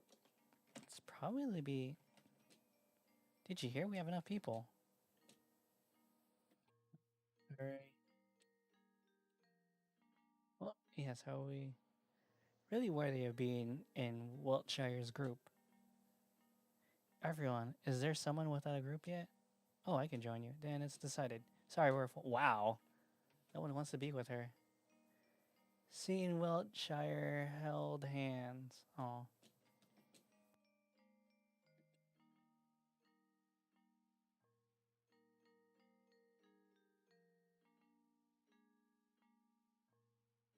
Kunchi Motor?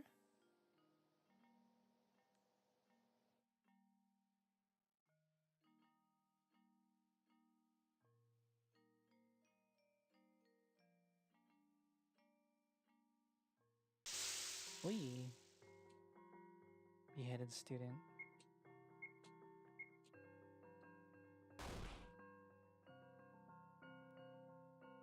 Dun dun dun dun dun dun.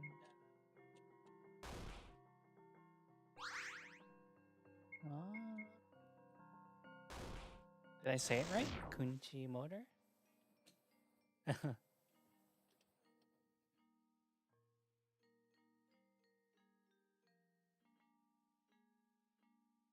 Where are you going? I'm trying to find a group. What? Mutilated student.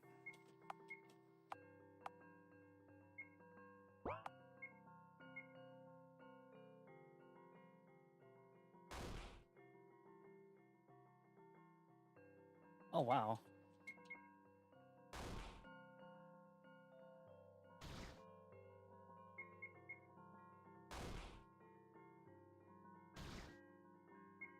Oh.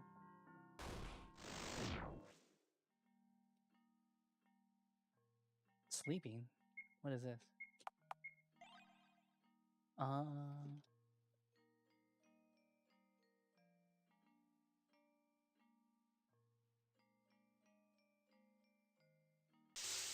Oh my gosh, there's so many fight scenes in this.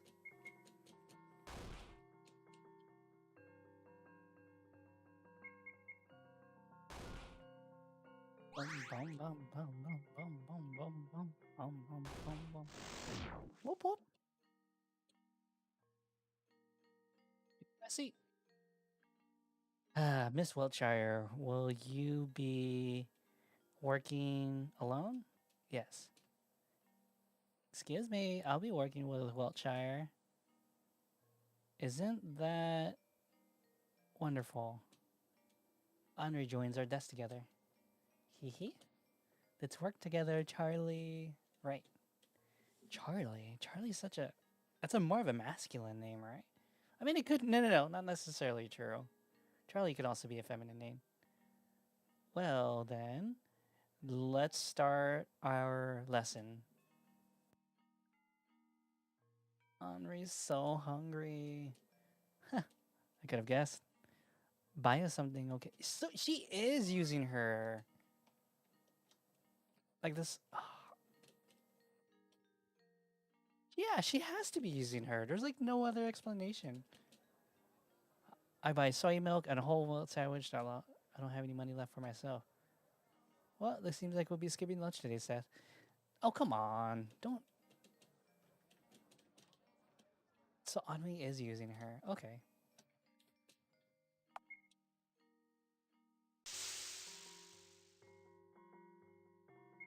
Bullies?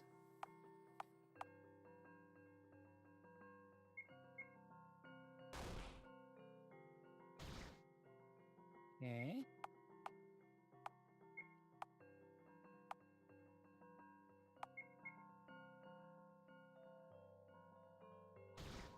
Okay, I should probably leave.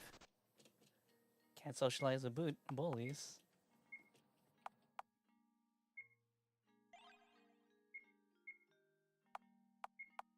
Anxiety. There you go. Alright, let's just save it just in case if I die again. Ooh. I'm gonna choose on a bread about her. You know, Charlie, there are rumors about you and Vincent going around in the school. What kind of relationship do you have with him? For a relationship sounds way too heavy, Henri. I'm not sure what he wants to talk to me after what happened. After what happened? Can't be. It's just as I thought. He was after your body. Eh? What did you do exactly? Nothing much, aside from the ascending to the heavens thing. Oh my god, what? That bastard. See, he didn't do anything bad. Why did you call him Vincent? There's really nothing to... Shut up. You might be a little dense in the head, but let me tell you. Boys who act all mysterious only want to use you. You may hide it as however long you want, but I know you're quite well endowed. Wasn't it a sea... I covered Henri's mouth with my mouth. Stop it. Henri breaks free of my grip with ease. Haha. You look like a tomato. Cheese. Wait, so is Charlotte a boy or... By the way, why don't we feed the strays today? Henri, you know? The maggots we fed? Yes, what about them? I... They... I feel a lump in my throat. They're dead. Oh. And it's all my fault. It was me who brought them the bad food, and... What are you talking about? It was Seth who didn't... It was Seth who didn't do anything to stop us. Moreover, they ate it themselves. I could have done something. Seth would have listened if I simply told them that they... My hand began to shake. Shake again. I feel bilious ink rise in my throat. Henri puts her hand on mine. Listen, repeat after me. It's not my fault. I hesitate. She grips my hand harder, her pretty nails digging into my skin. Do it. It's not my fault. It's not my fault. It's not my fault. It's not my fault. See, it's not that hard. Right. You still look down. Is there something else that worries you?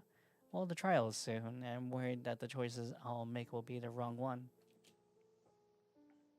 Why so? You'll vote for Henri, right? Henri won't get angry at you for that, silly. That's what friends do, after all. Am I wrong? Ooh, do I want to vote for her? I forgot to save again. I'm gonna say I won't vote. Well, I'll probably withdraw from voting, huh? You don't consider your Henri your friend anymore? I do. It's just I don't think the voting system is very fair. Is fair. Is that so? Do whatever you want then. Henri doesn't care. Go back to school. Henri will join you later. Okay, until then, later. Bye-bye. As I went back, I wondered if Henri was always this forceful. Instead of feeling happy that our lunch together like usual, I felt incredibly humiliated. Because you're always buying her lunch. You shouldn't be.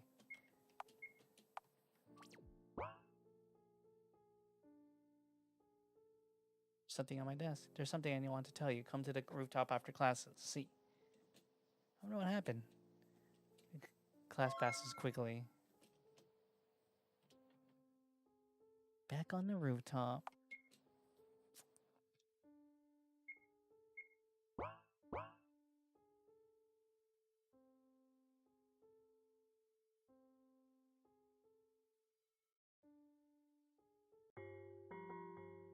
Have you seen a boy around here?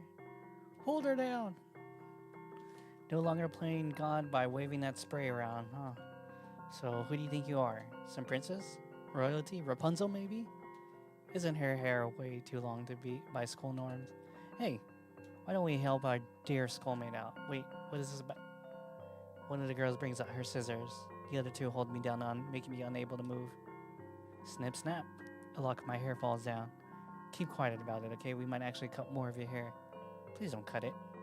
Look, she thinks we would listen if we asked. Would it be pretty? Wouldn't it be such a pity if our little princess got bald all of a sudden, right? Snip, snip, snap, snap, snip, snip, snip, snap. As new locks of my hair fell down, I felt incredibly humiliated. What am I being punished for? Why does it feel so humiliating? Why is everyone always like this? A familiar figure appears before me. Shouldn't you call for help, Miss Wiltshire? I don't want to trouble anyone. Who was it the one who was the one to teach you that? Was it your mother? Be a good girl. Good always wins in the end. If you'll be kind, others will be kind to you. Violence is bad. All your life you've been manipulated by others, all because you care too much about opinions. Because you don't want to be you want to be loved by everyone. Snip, snip, snap, snap.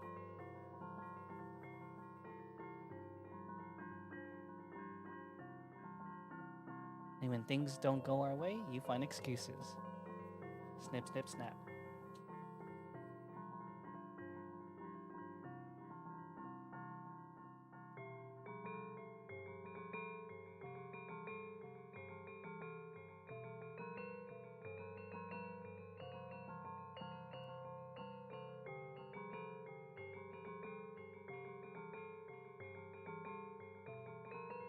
you have any pride? There are things worse than getting beat up. Going through humiliation when all you have to do is take my hand and everything that's unfair will perish. It doesn't matter if it's just me who will get hurt, Frey. No. We both know that it's a cheap lie. In fact, you want somebody to save you, very much so, but dare not ask of it.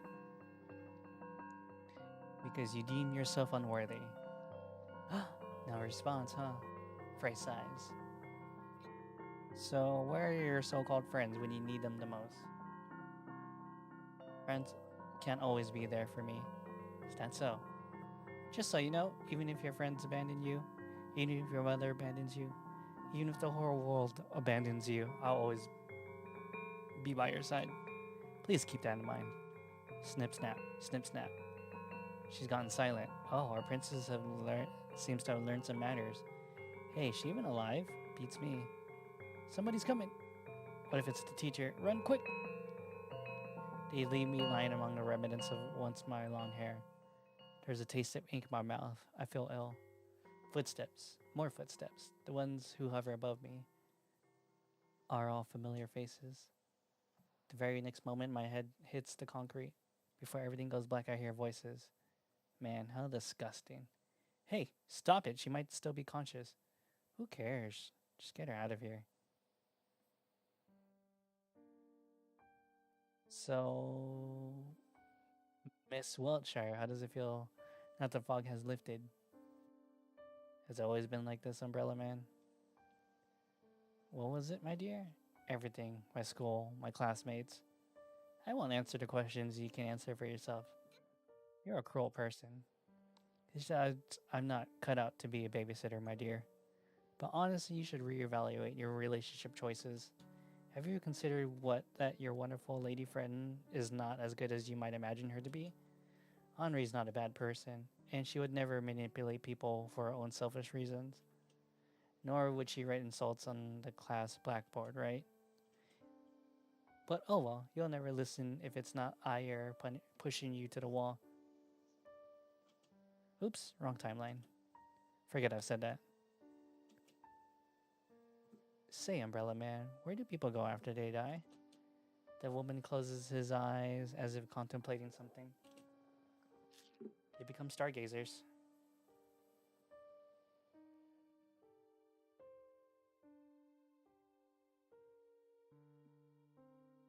Losing their earthly shells, they become able to go anywhere in the vast universe. They just wander around? One can say so. They become a kind of existence that can be in any place imaginable at the blink of an eye. Can experience millions of years in less than a moment. Can linger with the living and experience their life. Hearing their thoughts, feeling what they feel, becoming a stargazer is part of the life cycle of life. A purgatory period before one can achieve peace. Sounds nice? Perhaps. However, didn't you say yourself that you didn't want to make haste to see the other side? You know, my employer is rather fond of you, so coincidentally, it's my best interest to see you alive and kicking. On another note, this woman whose body I'm currently borrowing has her shift ending soon. If you don't want any questions from her, I believe you should go home, my dear. Right, I should. And if you wish to cut your hair before anyone sees you, I'd suggest taking scissors with you. Look. Look if there are any in the cabinet. Jeez.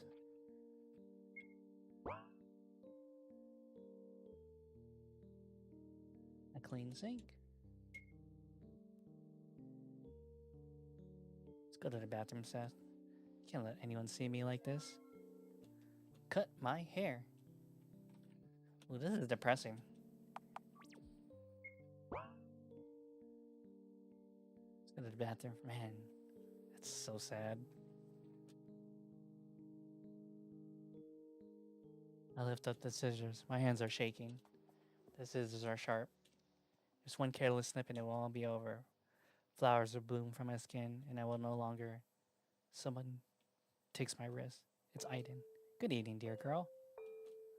Since you, since when have you been doing your haircuts all by yourself? I didn't take the scissors away from me in a quick movement. Allow me to help. Do you have any image of what you like to be your new haircut to be like? I don't know. All right, I'll do something about it. Snip, snap. I know this sound all too well, but perhaps right now it's comforting. And done. And then look in the mirror. A stranger is reflecting on it. In it, it's a corpse I've burned in an incinerator. Oh, oh my gosh, is it? It's beautiful, Thank you. I'm glad I could be of help. I'll be taking the scissors. Okay. Okay. Uh,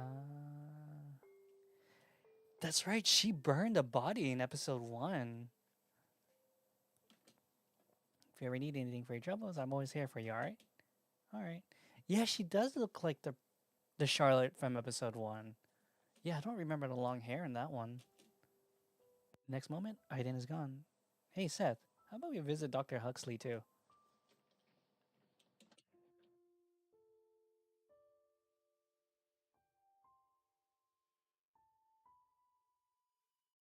Bennett and Felix are sleeping soundly with the TV still on. Oh, that's cute. Huh.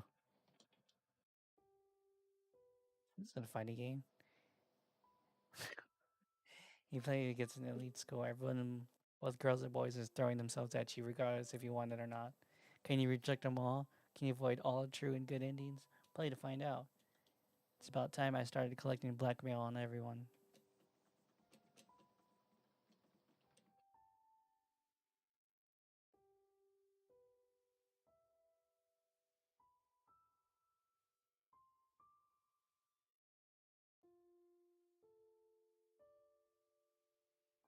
What do you say?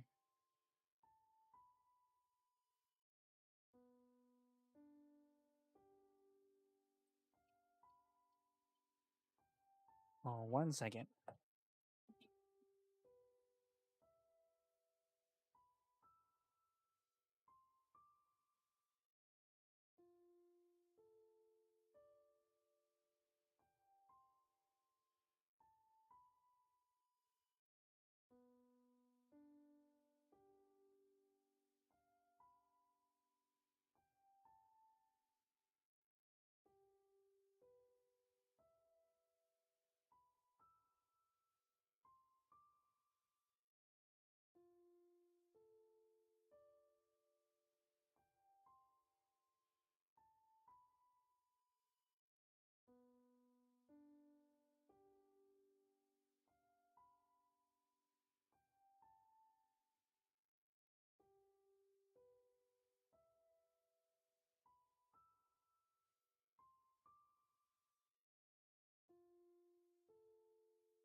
Okay, I'm here.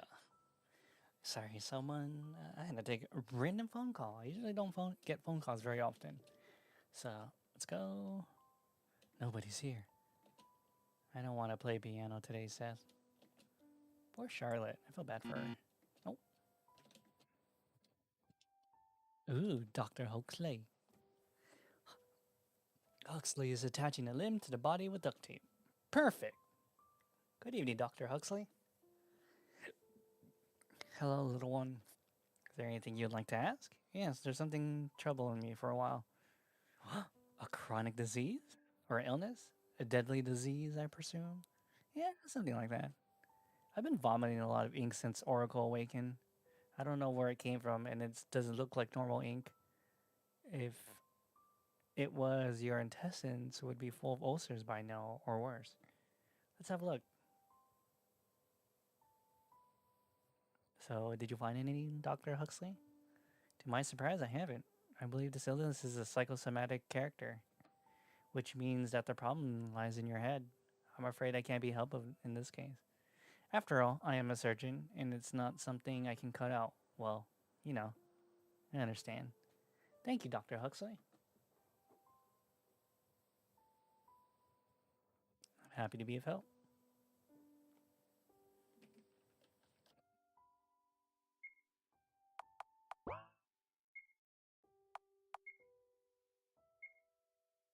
The other dress? Oh, I cannot.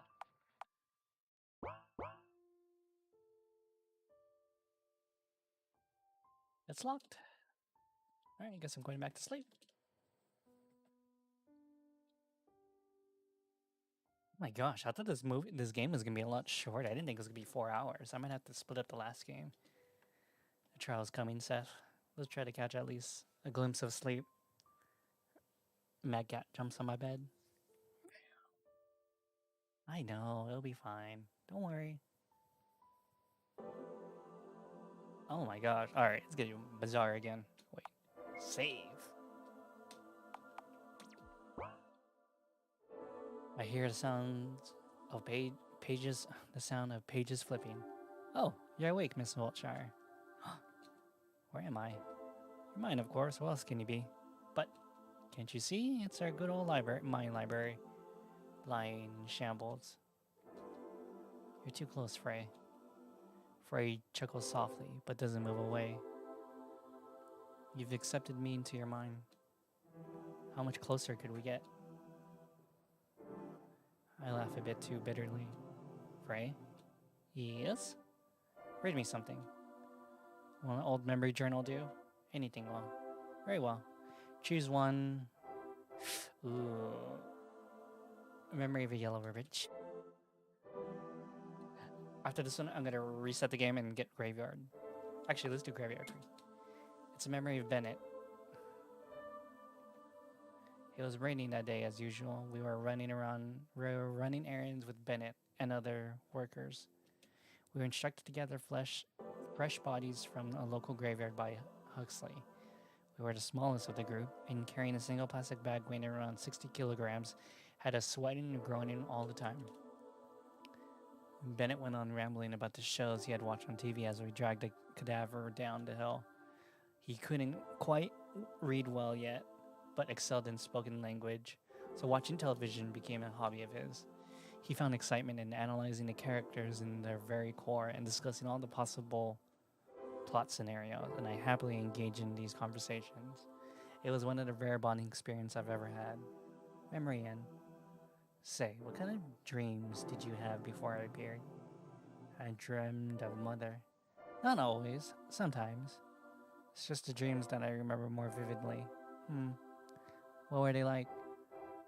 In one of those dreams, we were walking together on the street at night. It was raining, and then she fell to the ground, and I dragged her away from the sidewalk. Took off my coat and covered her. I knew I had to do something, but I couldn't do anything without her permission. So I kept asking, should I call for help? Should I call a taxi? Should I call an ambulance? But she kept answering, I don't know, over and over again. So we just sat there, unmoving. People passed by us. I cradled her in my arms, and it felt like her body's parts were missing under the coat, but I couldn't bring myself to check. That's the kind of dream it was. Not moving a muscle to do anything just because you're told not to. What a dependent way to live your life. I know. But strangely enough, I was content with it. Like it was supposed to be that way. To think of it, I've always wanted someone to make decisions for me.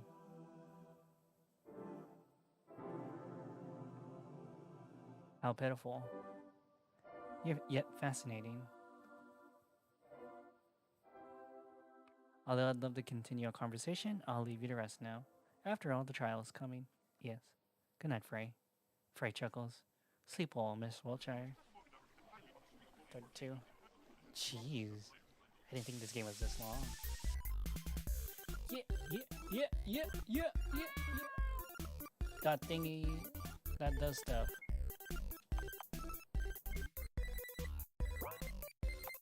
Let's save this one on log 1.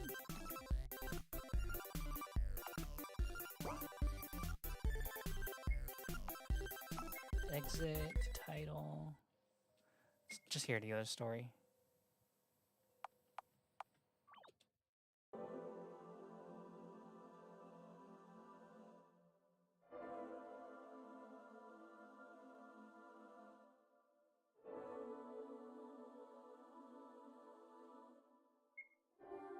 Umbrella Man. It's quite short, so I might as well read you another.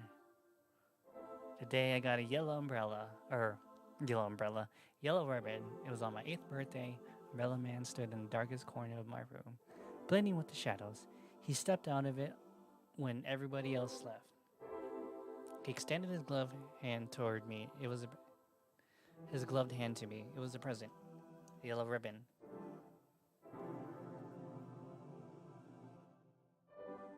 For your birthday present, I bought you a ribbon. This ribbon. We were born colorless, he said, tying it around my collar. It's the people we meet who give us color. Wear it as a memento of our alliance, will you? Memory Ann. A memory of my first dress.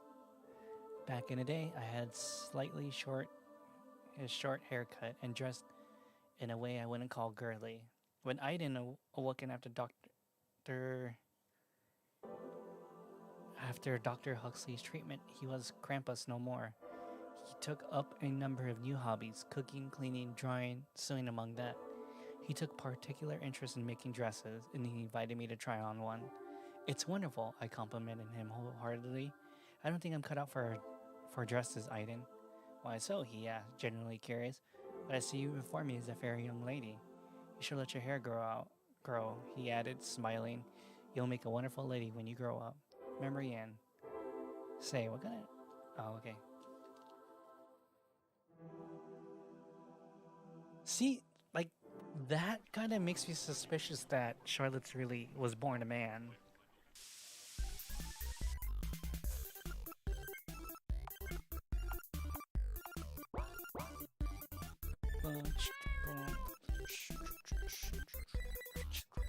That boy. Rare Pip. Zergrush. Dane.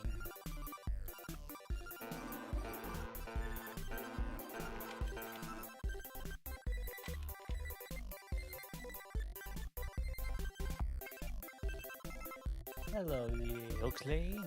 Hello, Charlotte. Hello, Aiden. Hello, Charlotte. Hello, Charlotte. Hello, Charlotte. Hi, Felix. Hello, Charlotte. Hello, Bennett. Hello.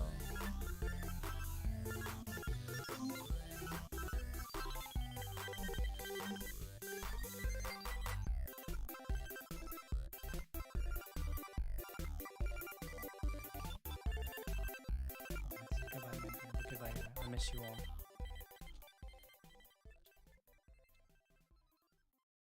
What the?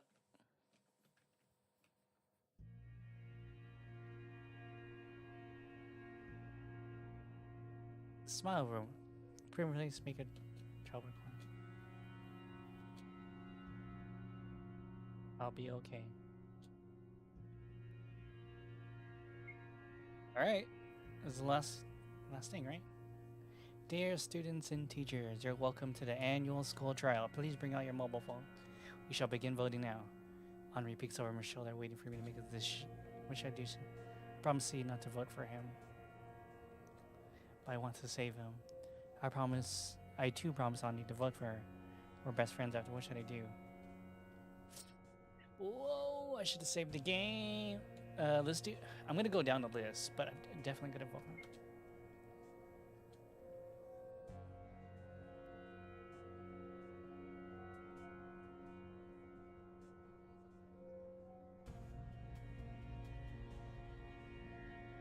What's my name on the list?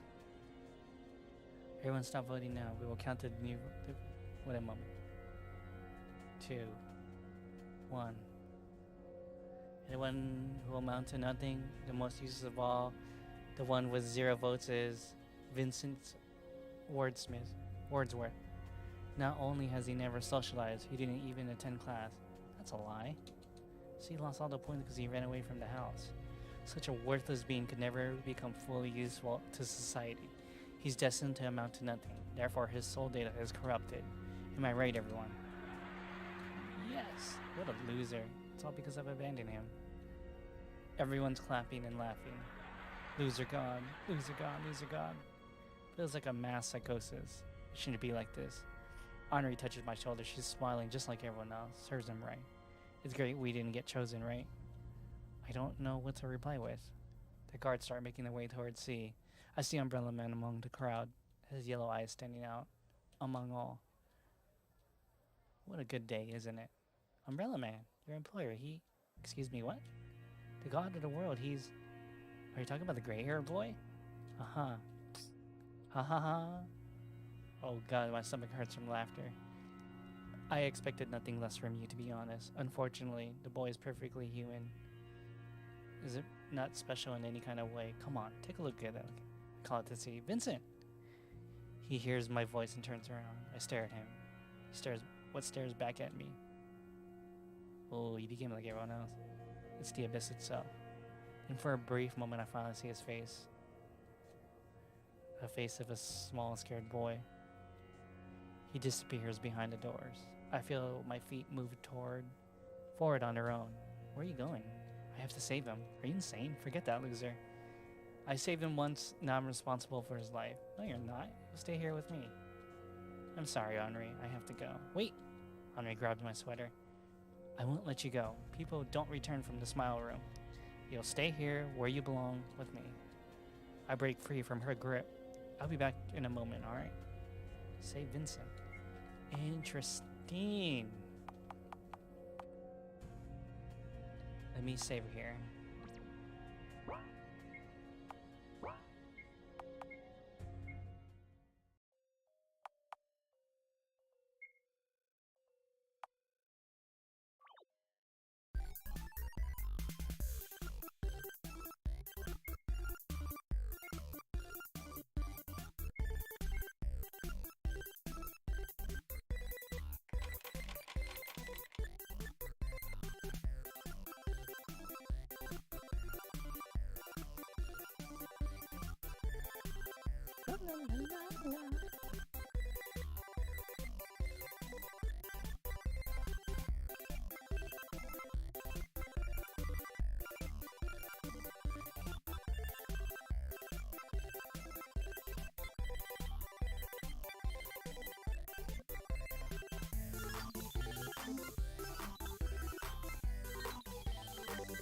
Okay.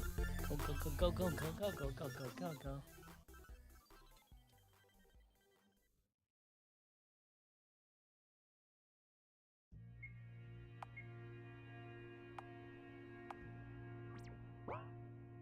Right.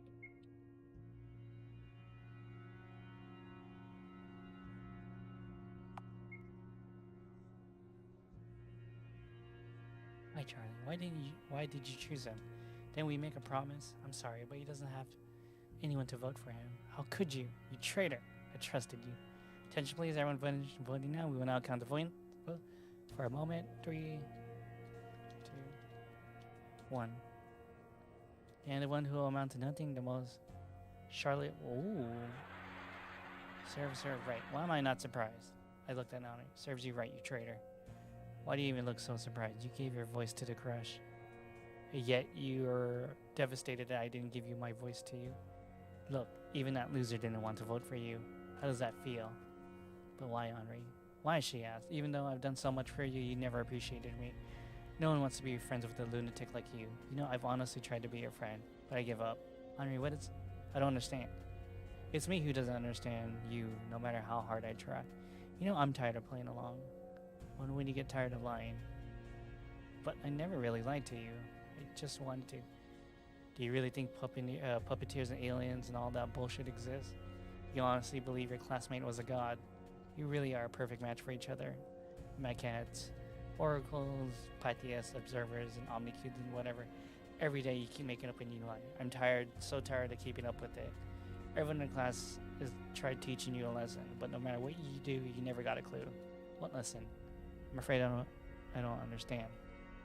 My bag thrown away. Books scattered on the ground. Dead bodies in the garden. The fake letter. Everything. Everything. Every single little thing. It all started to fall into place. It seems she's so happy she can't believe her luck. Now, chatting with friends can wait. If you'd be so please proceed to the smile room. We're all waiting for your glorious transformation. Let's go, Seth. Everyone's waiting. I look at Henri for the last time. Go die. Henri doesn't care anymore. Henri, you're crying. Don't look at me. Go die already. I'm sorry I couldn't be your good friend. It's all my fault it came to this. Ooh. Just die, Wiltshire, you weirdo. About time you got your brains fixed. Pass by see. He looks lost, devastated. So very small and human. His words are barely audible in this noise. I'm sorry. I give him my widest smile. So glad, see. I'm so glad I'll be the one to save you. He looked at me in shock. The guards pushed me further, and the next moment he disappears in a raging crowd. It must be the last time we see each other, I think. You know, see, when we first met, I saw myself in you. It's so sad. I won't be here to hear more of your stories. I was really fond of them. I'm wondering if we'll meet again somewhere.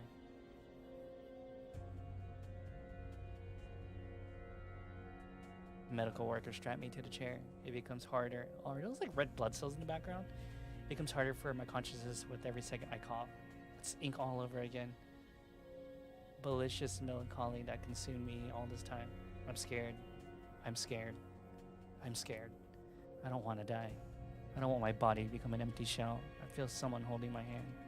It's Frey. Well, it looks like the end. Now you're going to become a corpse too, Miss Wiltshire. Oh, she's tripping out. Oh, damn, Oracle's crazy. Frey, I've been a walking corpse for a long time. It was you who kept me alive. I cannot leave your side, and I never will. I'll be with you to the very end, until we completely decay. Oh, she does look like Frey. We're both miserable, aren't we? Come here. I won't let them have their way with their body and mind. I'm stretching.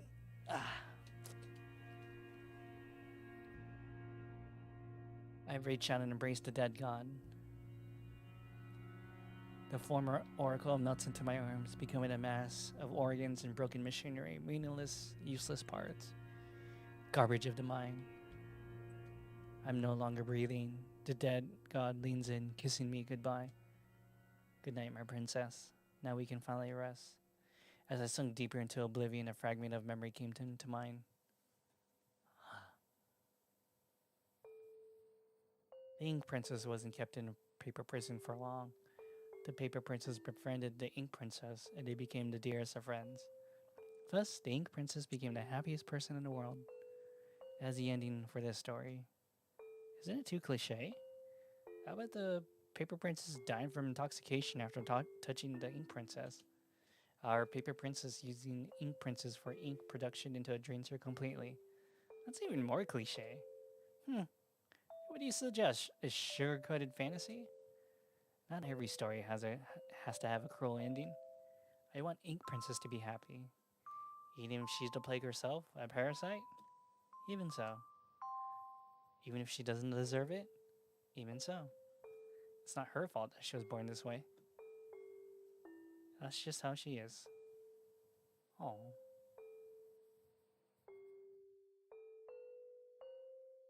Somewhere far away, the door to the small room has opened. Somewhere far away, a lump of meat lays there, devoid of a soul. Somewhere far away, a false god wept over a mere disposable vessel. That's right. In the embrace of a dead god, I'll eternally rest among the stars. Rejoice, Seth. This is my happy ending. Black End, everlasting oblivion. Hello, Charlotte. Wow.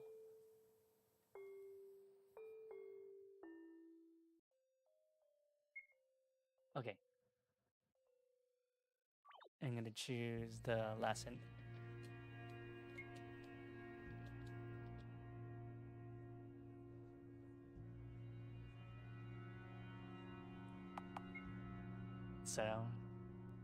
So you really didn't choose anyone in the end. It's not true, Henri.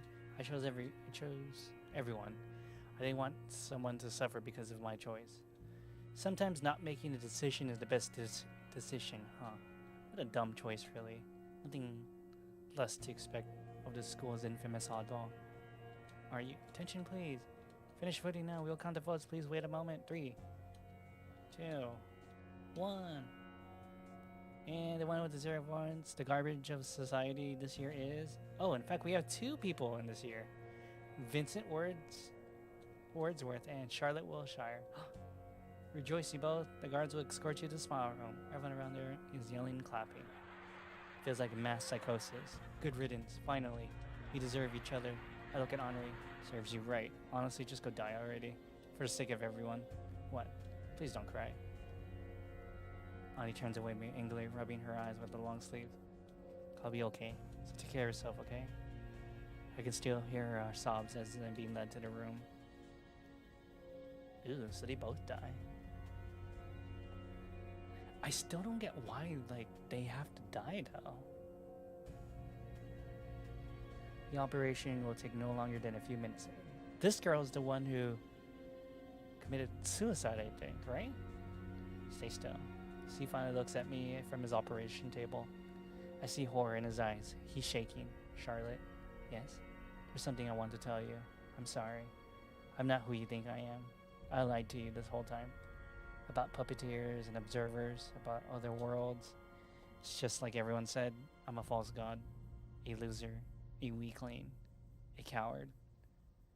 I don't know anything about this world, nor what lies beyond it. My name's not C. It's Vincent. I know who you are, Vincent. You're no loser, God. I think you're wonderful. I want to reach out to him, but there's no strength in my body. My eyelids become incredibly heavy. I'm scared. Oh shit!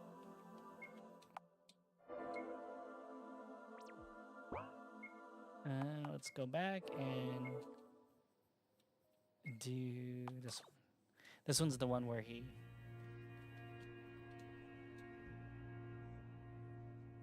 Saving him now.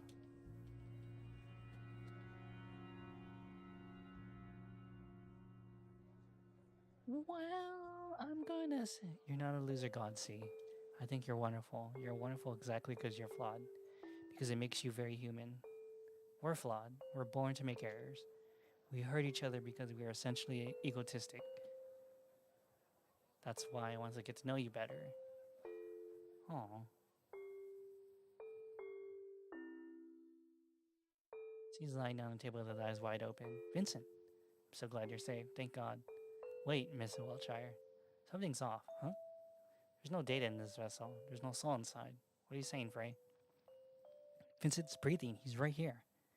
What I'm saying is that it's a lump of meat lying on a table. It's not a person.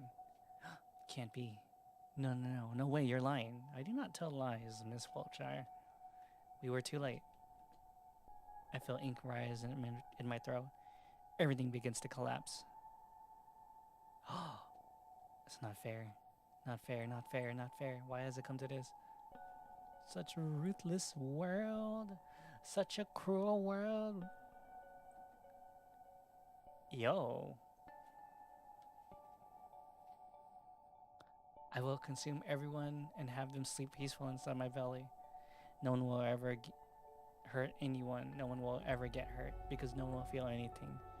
Humanity will ascend to a new level and evolve into something greater. So I rose above all cities and countries and ate and ate and ate until my belly was full, until it hurt so much it was hard to breathe. I ate my classmates, my parents, my imaginary friends, and the oracle itself. I ate the lands and the buildings. I ate junk food and concrete together. So that's not right. So she is a god. She is a type of god. Everyone was gone and my body eventually collapsed from the burden of consuming everything in sight. I became a black hole that sucked everything in, destroying it all. There was no one but me left, yet I was with everyone at the same time, for I became the world itself. Holding an empty shell of a false god, I cried. Oh, liar. You liar. Vincent, you liar. You said your earthly shell would weather and you'd become a god again. Yet no matter where I look, I can't find you. I cried, and I cried and cried until my voice became hoarse. I'm sorry, everyone. I couldn't save anyone or anything. I'm sorry, Henri. You protected me. You got angry in my place. Yet I only thought about myself. I'm sorry, Vincent. All this time I wanted to be saved myself, so I sought salvation in you. I wanted you to become my hero, but it doesn't matter now. Now that's too tragic, don't you think, my dear? You. Hello there. You're still alive? My dear, that's a harsh way to put it. Of course I am. The world you've consumed is like a particle in the vast universe. Then why are you here? I've come on my own accord. I clutch Vincent's body close to mine. Easy, easy. I'm not there to take him away. Instead, I've brought you something. Umbrella Man brings me out an item he was carrying. It's a box. What is it? A box! You literally thought it was a box. What does it look like to you? A soul cube. Then a cube it shall become. It's a copy of the boy's soul, or rather, it was hard to get. I'm afraid the original was destroyed, though. Souls have backup copies? Well, of course. Data backup is essential. You must have thought you were able to go back in time. When in reality, your soul cube copy was loaded into a new body every time you died. I never thought it was like this. Although you cannot bring this boy back to life, with a soul cube, he won't vanish from this world completely. So no matter what, I couldn't save him in the end. You can still save his soul. If you want to open the cube, you'll release his soul data. He'll become a stargazer and pass the purgatory stage. Who knows? Perhaps you'll want to stay with you afterwards. Anywho, enough of the idle talk. Charlotte Wiltshire. You consumed the energy of the entire world and an oracle and made it a part of you. And you can convert the energy inside of you to create life from zero. When it runs out, all you have to do is consume more. In short, you've become a god. A binge eater at that. That is a fact. If you don't mind, may I ask what do you plan to do now? I'm tired, Umbrella Man. I want to rest. Is that all? Well, you now have the power to consume worlds. I never asked for it. Then do you plan to leave this domain? I will remain here. I don't want to eat anymore, Umbrella Man. Oh well. There are alternate versions of yourselves who still struggle in countless parallel worlds. So are people you care about. Will you abandon them too? No. I want to look over them. I still want to protect everyone. Umbrella Man, you know everything in this world. You exist outside of time, in past, present, and future alike. Would you help me watch over my world while I rest? Right now, it may seem hopeless, but perhaps there's a chance for a better ending. Is that an employment offer? Miss Wiltshire? Yes. I want to hire you. Will you accept? My loyalty comes with a price, my dear. In return, you shall lose your name. The world the world will forget your human existence and your name shall become an empty sound. The alternative incarnation shall never learn about you, and your name will be erased from all soul archives. You will go by many names, but none of them will define you. For I will eat it. Would you pay this price? Yes, I accept, Umbrella Man. So fast. You really don't value yourself at all. A contract between a name eater and a world eater. How thrilling. I suppose hiding my true nature is meaningless now. After all, it was you who invented the concepts of observers and puppeteers alike. Such things as episodes with me talking to you. Your puppeteer were no more than visions of a delusional grade scholar. I laugh a little. It sounds a little hysterical. Have I said something funny, my dear? No, it's just... You've always said your employer cared about my well-being. Now I realize that it was all along. Now that I realize who that was all along, I couldn't help myself. Oh, the irony, am I right? The moment you hired me was destined to happen all along. By the way, Umbrella Man, that's how I called you since I was a child, right? Why, yes. I've grown accustomed to this distasteful nickname. Do you have a real name? I go by many names. People give them to me themselves.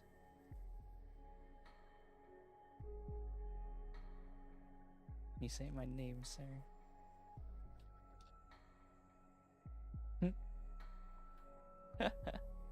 People give... For example, you can call me Charles. The man laughs mischievously. I laugh with him.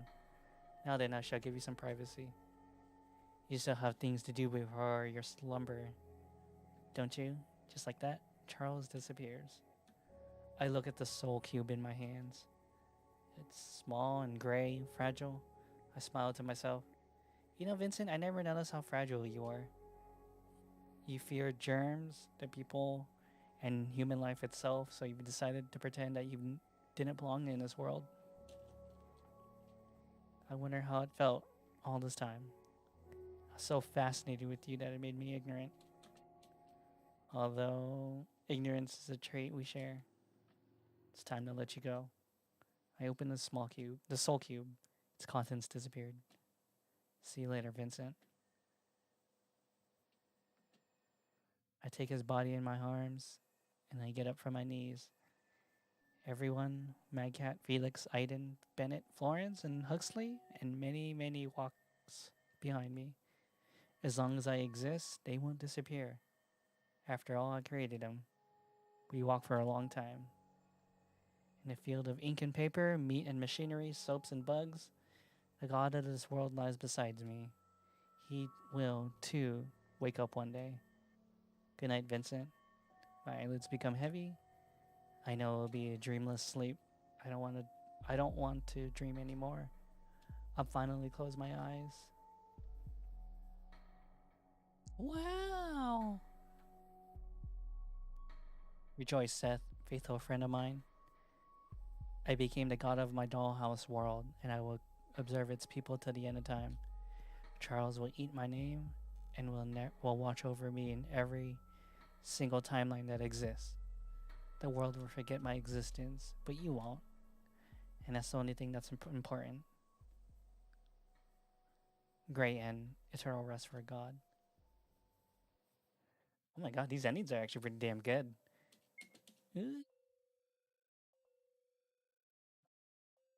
Chose this one, right? Yeah, this is when I don't vote. The mine library is destroyed. Frey is here. Frey. I want to put an end to all trials. I want to save C from this world. I want to save Henri from herself. I knew you would say that. You still want to become a tragic hero for everyone's sake, right? A boy who put himself above all living things. A girl who loathed herself so much she raised her self-confidence at your cost. All your imaginary friends. Your father who abandoned you long ago. Your mother who never comes to visit? You loved them all, didn't you?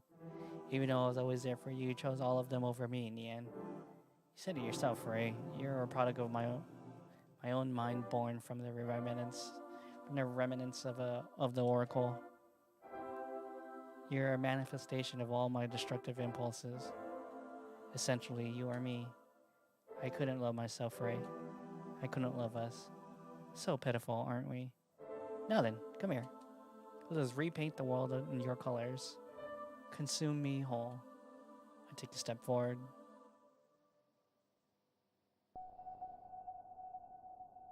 When I wake up, it's quiet. Vincent is lying on the operation table.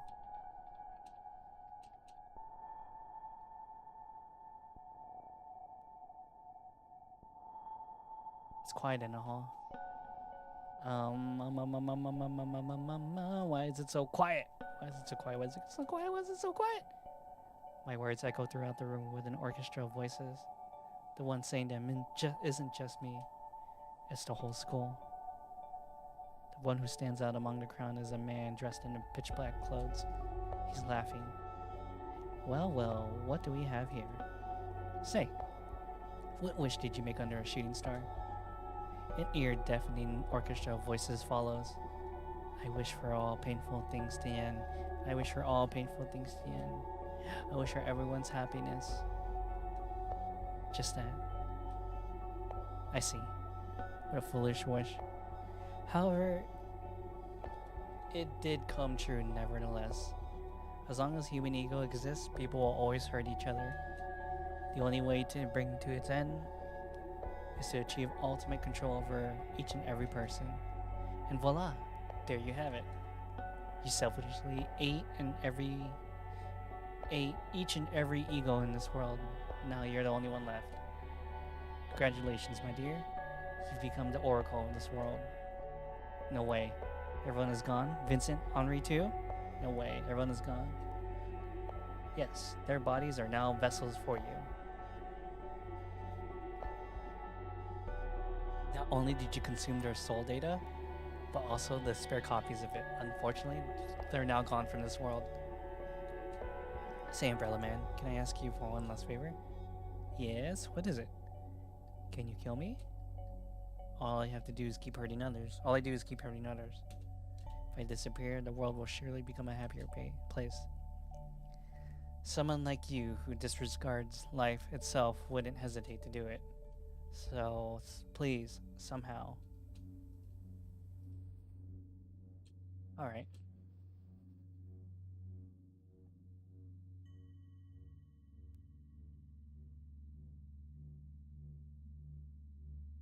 I close my eyes.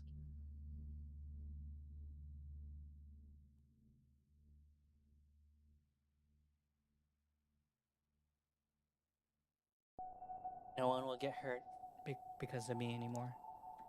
Instead of a sharp pain, I suddenly feel warm. Why? You've done well, dear child. All this time you didn't want to be alone, did you? Listen well.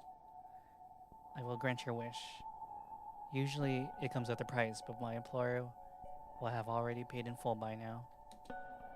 We will travel across the skies and you will learn to control your power. Once you do, it is possible that you can rebuild your world from scratch.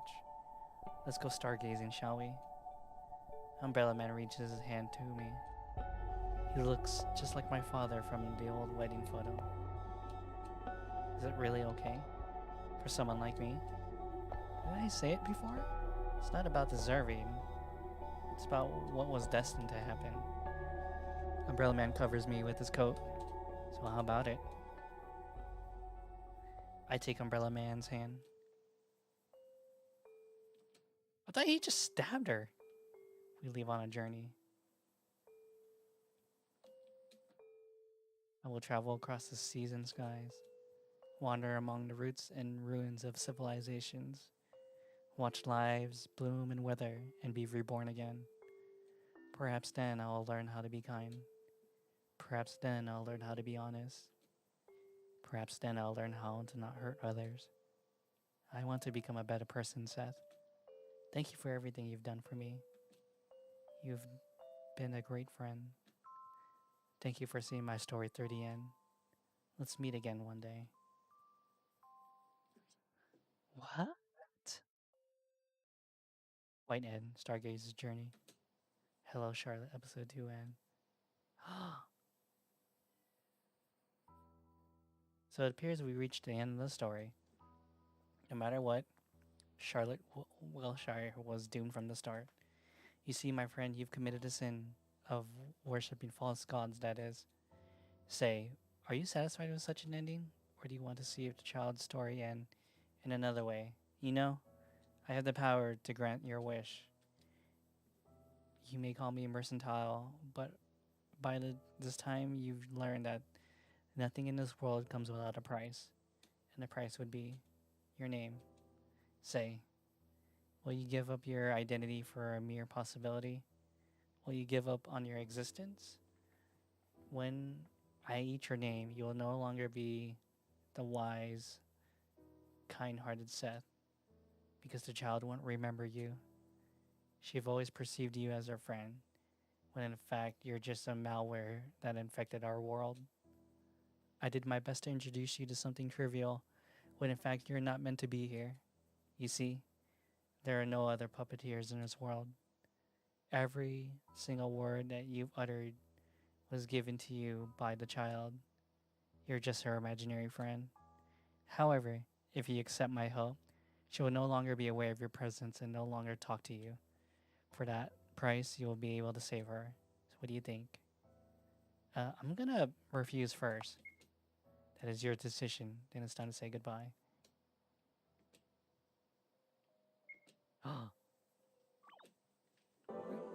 Just gonna skip through everything. So her and the Oracle become one and the same, pretty much.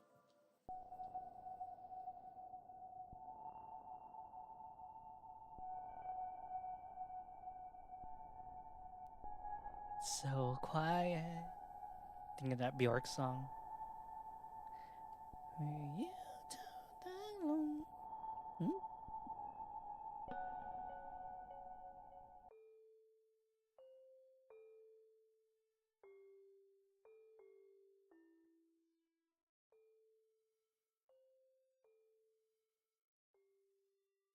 The game's really good. I'm just like, there has to be like some deeper meaning behind everything.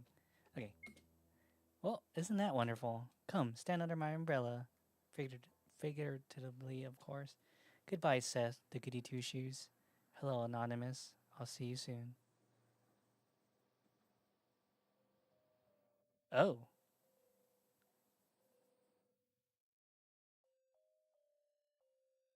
Okay, I guess this leads straight to episode 3. Hey, let's start it real quick. Let's play like a few hours of episode 3. Give me 1 second. Oh my god, the stream's already been 4 hours and 49 minutes. I'm crazy.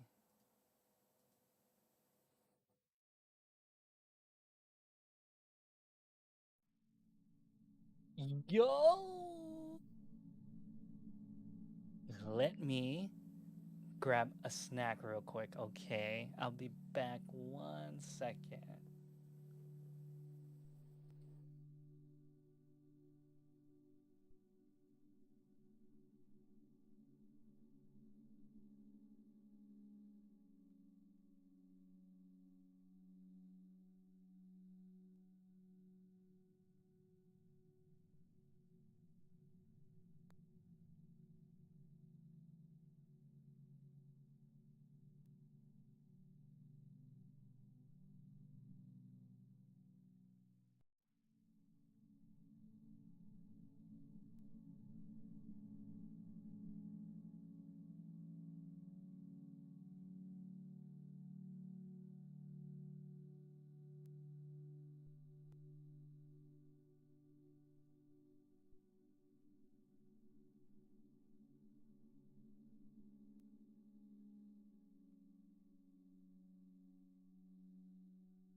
Yo, I am so ready.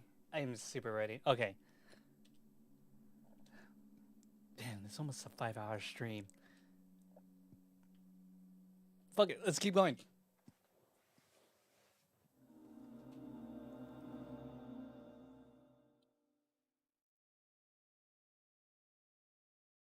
I know there's an episode called Heaven's Gate, but I don't think I'm gonna play it.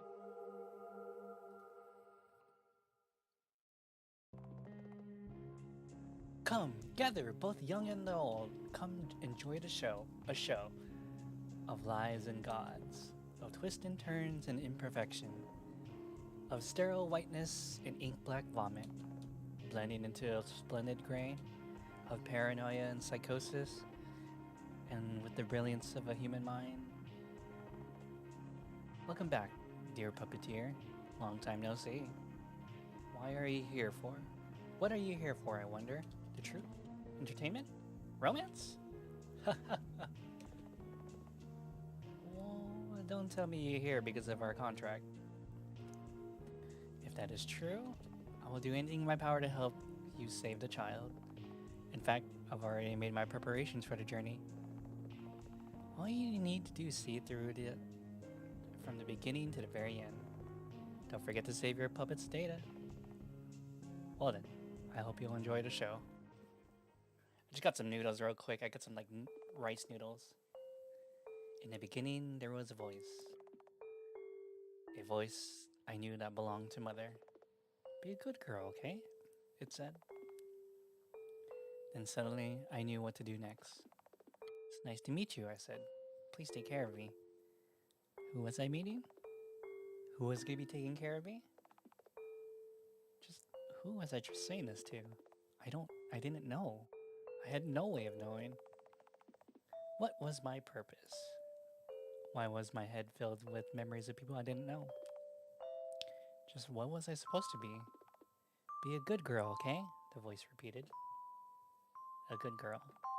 Is that what I was?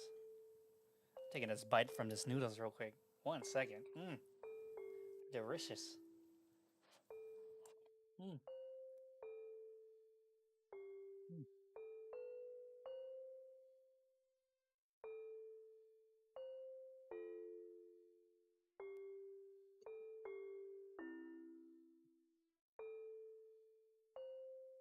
Oh my god, I love rice noodles.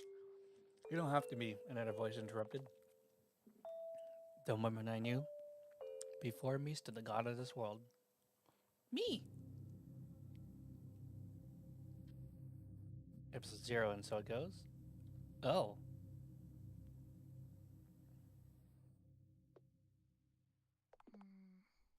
Dream again. What a way to start my day. Oh well. I should greet everyone before going to school. 1984, Castle here, 451. I haven't read most of these books anyways. Okay, her outfit looks like a inpatient setting. Like a psych ward setting. But when I mention these types, people think I'm smart. She's in a ward.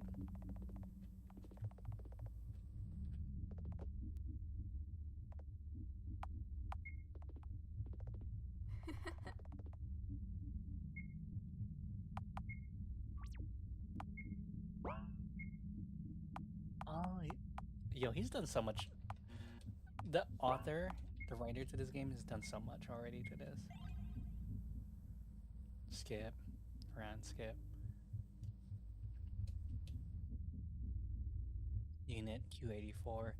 Strength, honey, and weak stamina. Also, she's smart. Is she one of those people who are just like so smart that she can't contain it?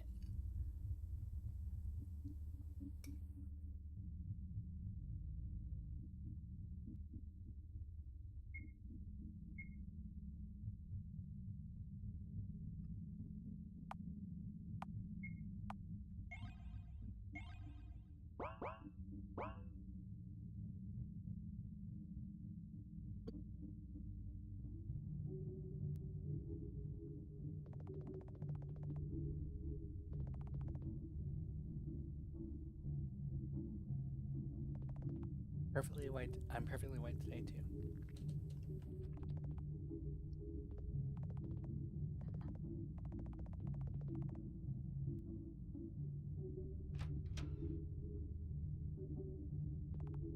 Iden's room, not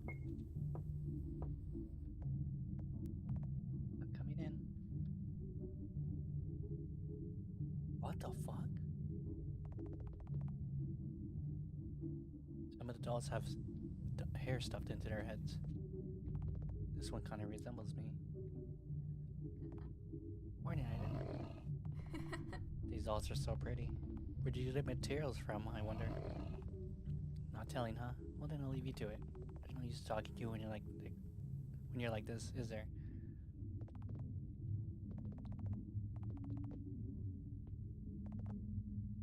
Jeez.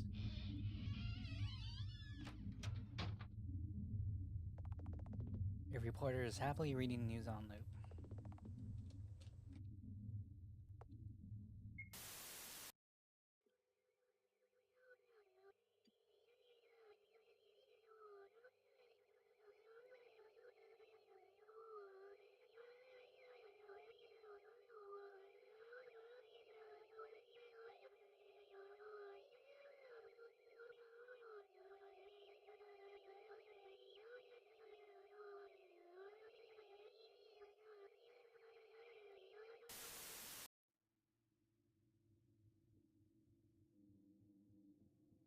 Jeez.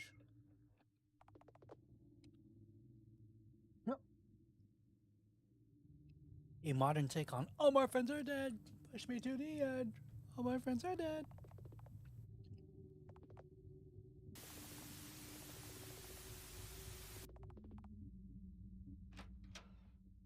Is there a camera in this room too? Yeah, there is a security camera in this room.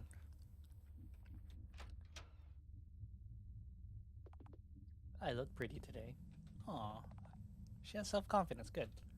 Ew. They're covered in vomit.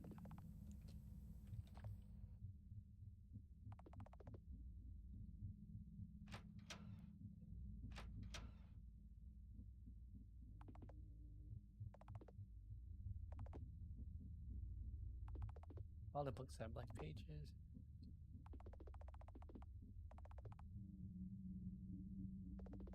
Books have blank pages.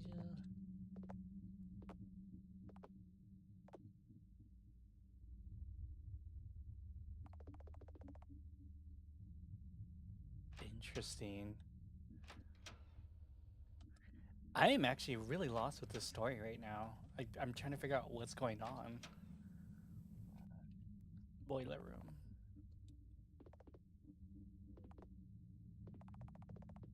Boiler rooms are quite popular in horror games, aren't they? We have one too. That's kind of meta. Your oven. The food in the refrigerator is symmetrically arranged. I should keep it that way. A sink. Knife.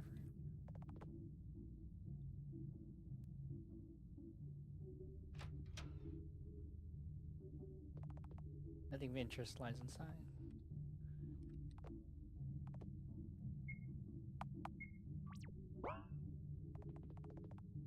I think I've said hello. Yes. Oh boy. Felix's lab. Morning, Felix. Ah, morning. Been busy? Well, as usual. Prepared the thing you asked me to do. Here. Happy bottle. So fast. You're really good at this. Right. This calls for reward. Flick forehead. Ow. Did it hurt? Of course it did. Duh. Sorry. I just couldn't help myself. I feel something smack my head. It's a gloved hand. Morning, human maggot. Having fun? Yep. Bennett ruffles my hair with force. Mr. Honkier doesn't look like he's having fun though. Huh. Unless he's just consistently bitter, who can tell? I'm standing right here, you know. I know. So what are you guys up to? I just came for the bottle I asked Felix to prepare for me. What's inside? A secret cooking ingredient? Not neat. Tell me now. Ask Felix. I should be going. Gosh, so mean. Lottie's a meanie.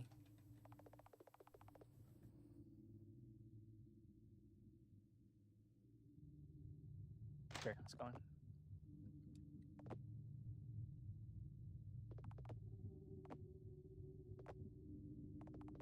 Rate him a well, new philosopher volume 4.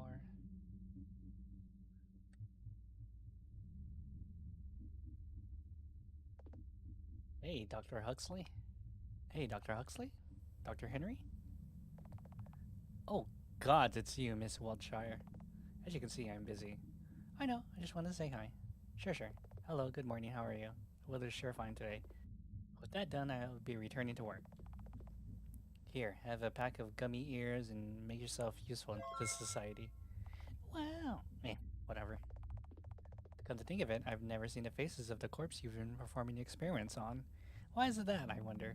Dr. Huxley ignores me. Well, thanks for the input. Bye, Dr. Huxley.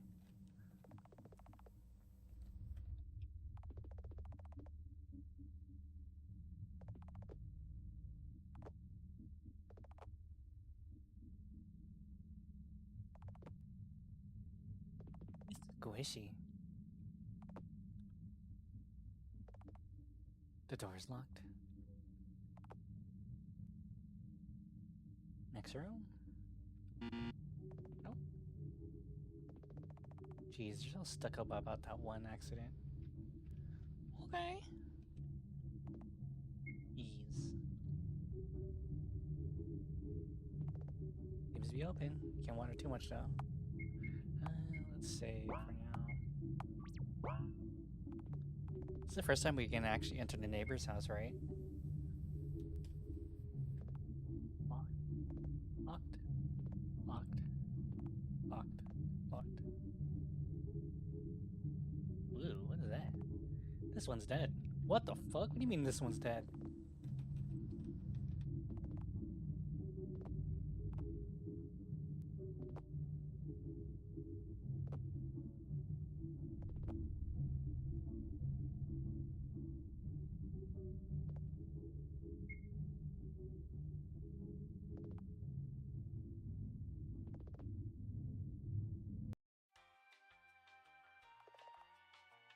Photos are on the wall.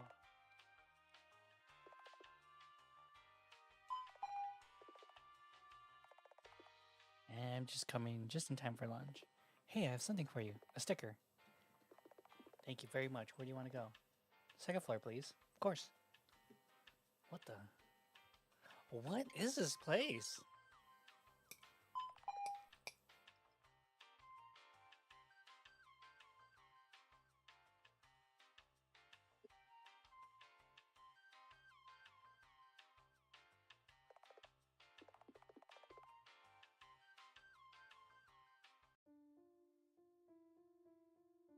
Is this the second floor?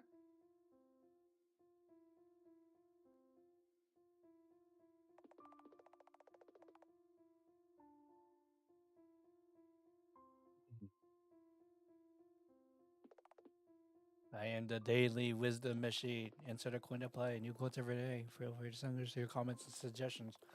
Who's stopping this complaints about getting repeated messages? I'll burn your house out is not an acceptable complaint and will not be overlooked. God is dead and he killed himself. Oh, that's a Nishi quote. It's never too late to pretend.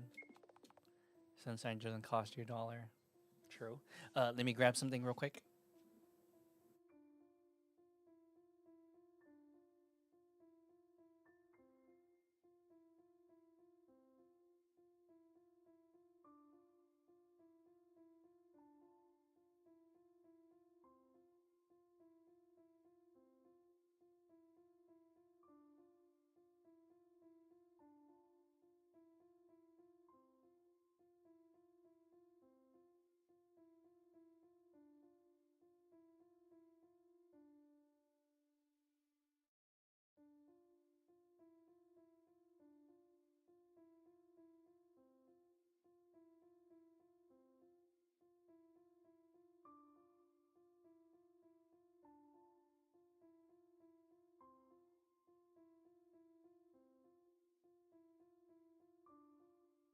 Okie dokie. Sorry, I just wanted to open up the window a little bit just to let some air in. It was getting stuffy. I mean, I'm already 5 hours into the stream. Let's go!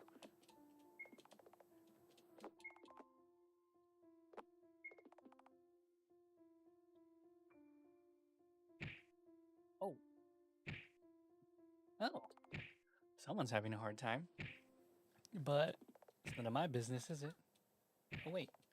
Let me snap a photo. Ka-chink. And done.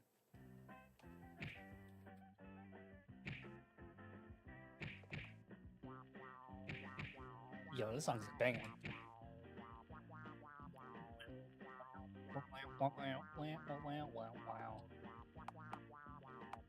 Wait. Yeah. Jeez, why is this place so... I can tell with all the blood on the ground. Hello? I can't get him to understand me at all. Maybe you should try using Link. What's that? Well, that's the drug that connects minds. Neat, huh? That Starlink stuff. The door leads to infirmary. Very simple. Sure. Beware of the white flu. It may be contagious. Nobody knows for sure. Feeding stray animals on school grounds is strictly forbidden. Join white society. Become superior to your neighbor and your dog. Okay. How's your day? Oddest freaking reply ever. Ooh, it's Henri. Lotte, Charlotte. Let. Ooh, hi. I knew you would come, so I bought us lunch. Just like how you liked it. Lactose free. Oh, how kind of you. Do you want to join me or what? If that's okay with you. Sure, I don't mind. Let's go to the rooftop. Our friends must be waiting, aren't they? Ah. Will they be joining us today too? Of course they will. Food tastes better in company, doesn't it? Yeah, you're right. Why is her personality is so much different in this game? Please connect with me, I'm so lonely. Ugh, get off of me.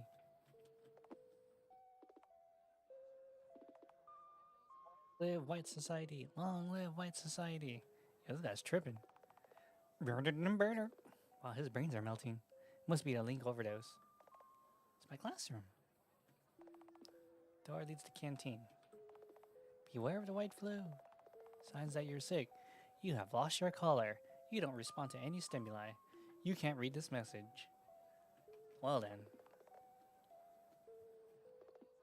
Third floor? Good day, Miss Wiltshire. Good day. A library is the best place to Link, in my humble opinion.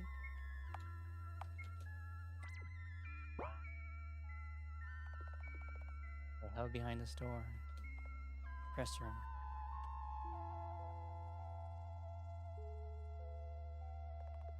Nothing to do in there. Okay. Sleep well, Lot? Did. What's her name again? Hey. Hey there. Hi there. Good day, Miss Wiltshire. Henri, say hi too. Hello. Ooh, is that what I think it is? Miss Warhol is so considered buying you a meal. Why didn't she buy some for us too? Oh, she didn't know you'd be joining in. Even though we ate together all the time? How rude. She won't forget it next time. Right, Henri? Yo, her eyes got darker. That was creepy. Right. See? Hee. Suddenly we hear the click of the door lock. What?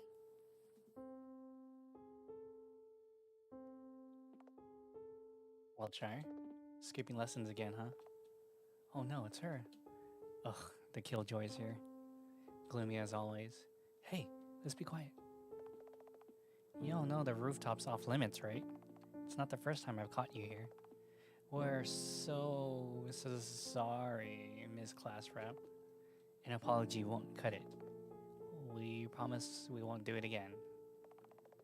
Then get off the rooftop right now or I'm calling the teachers. Teachers, you say? Tell her a lot. Nah, let her be. It's more fun this way. Scarlett's expression softens a little when she looked at Henri. Do you really need to be around them, Miss Warhol? You'd better be off without these low lives around. What are you talking about, Miss Eiler? They're my friends. This feels so reverse. As you say. Now then, leave immediately. I won't be repeating myself twice. So in the last game she committed suicide and class rep favors you, huh, Henri? Well, our little Miss Warhol is famous for being a teacher's pet. Right, girl B? Yeah, right. Everyone's getting along. Thinking back, when did I meet Henri? Ah, right. It was back then when her skirt got stolen from her locker during PE class. By the girl sitting right here, no less. She had nothing to change into, so she had to wear her track shorts all day. Everyone was laughing at her. Seeing how helpless and embarrassed she was, I felt nothing. And didn't do anything. I left her alone, and now she's nothing more than an errand girl buying us coffee. That's all there is to it. Yo, Charlotte became a bee. What? Are you coming to class? Go without me, alright? I have club activities today. Alright. See you soon. See you. Later. I always look forward to your performances. Oh, thanks. What a liar. Just say you like being around me because I'm popular. Huh. Fancy meeting you here. Vincent. Goes our profound bond. She just walked by. Do I know you? How cold? Nothing in the world can define me, but you can call me C. Ring a bell? Oh, Charles. Got yourself a new vessel? Wait, I've seen this one somewhere. Near that alleyway. Bingo. Bingo, picked it up on my way here. Now I can blend with the rest of the students. Rather convenient, isn't it? Yeah, I guess so. You avoided school grounds like a plague until today. I suppose I really do feel more at ease in this vessel. Yeah, sure, but you're happy you got yourself a new meat suit. Is this how little you think of me? My only intention is to keep him safe. Right, you care, sure thing. In any case, I have things to do, no time for idle talk. Well then, don't be late for class. No need, I'm skipping. You should join me at the WSOC meeting next time.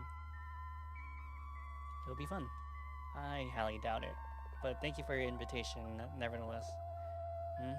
You do you. See you later, C.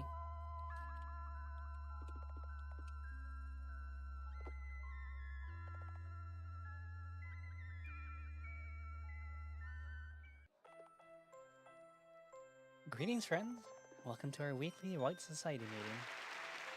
What is our motto? Stay safe, stay clean, stay white. Wow. What is our goal? To ascend. That's the spirit. You all worked hard. You all worked hard and submitted new names to the blacklist this week. Well done, everyone. As you know, the process of blacklisting is the following. Find the tainted, submit their information to our website, vote. The person who gets the most votes gets punished. Easy as that. That being said, I want you all to decide on a special guest for today's execution hour. Vote for those who have wronged you. Vote for those who have upset you. Vote for those who hurt you. You shall hurt them 1,000 times more. 3, 2, 1. With this, the voting is over. Thank you for your input. Let's stay white together. Well, time to get ready for the show. Jeez, what is going on? Please stand by.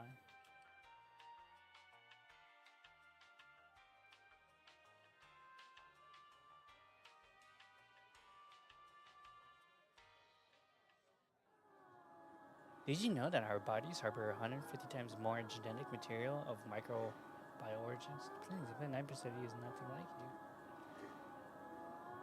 Fear not. TV commercial? Ether Solutions is a solution just for you. With our advanced technology, we will cut all the freeloaders out of your body. Your body is yours to own by yourself, always, 100% you.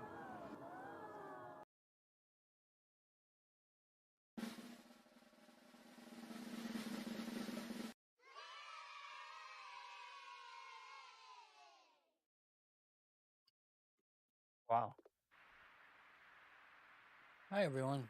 Welcome to the daily program of Execution Network. Meet Joe B.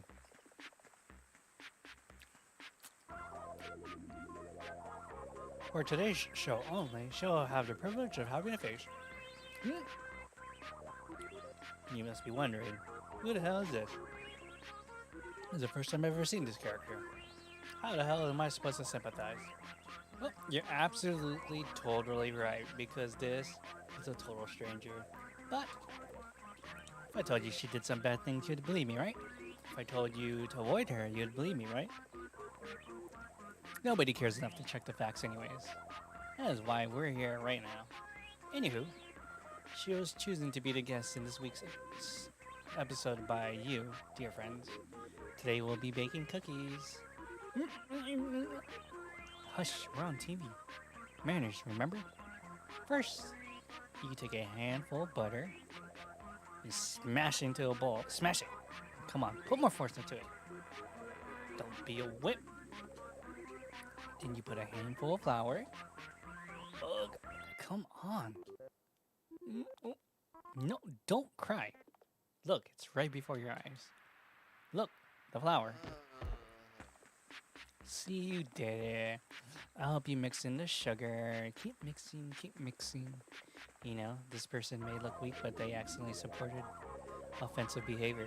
Come on, show them the drawing. Here it is. No one in their right mind would draw that. Right? Therefore, it must be punished. That's why we'll add a special ingredient tonight. I wonder what it is. Quiz time. Let's vote, everyone. What is the special ingredient? Cheese needles. Results time. Applause. Must be just right. It was Clorox. Wow. Now we'll have the guest taste the cookie dough. Let me go. The fuck is wrong with you? Oh gosh, mind your language. We're PG rated. Or all pretend we didn't hear it. Right, friends? Our friend seems to have trouble eating, so I shall pour the mass right into their mouth. Oh shit. Oh, it looks tasty. Yum. Now then, you have to preheat the oven to 180 Celsius. But then we don't have an oven, so we can use the guest's body as a substitute. Here we go, heart. Yo. This concludes our show. Stay white with us. Join White Society. Wow, that is freaking bizarre.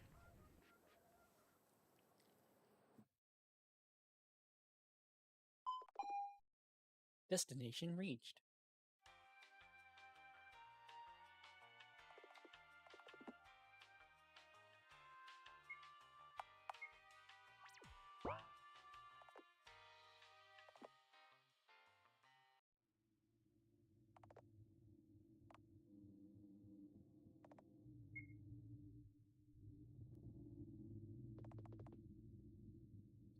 Too worn out to wander around.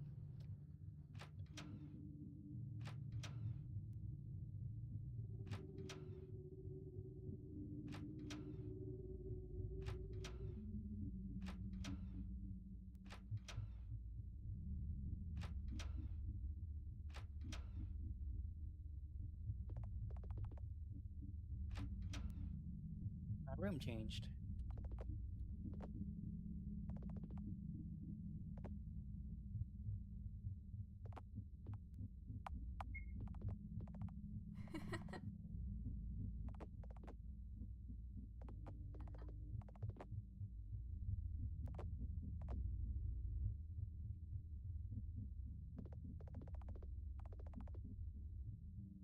Oh wow. Welcome to the White Society.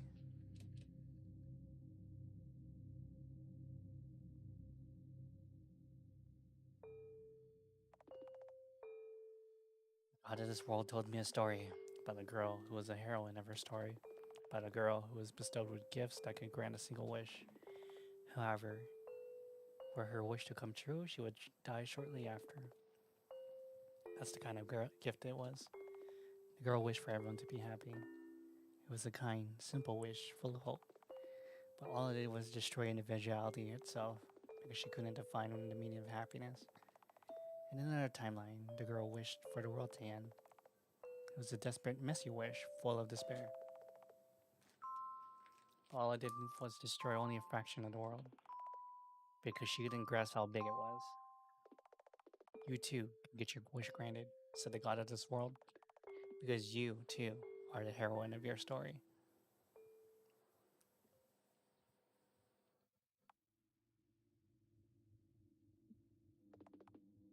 Cool today. There's school today too. Huh. Not like I'm in a hurry though, so I can wander around a bit.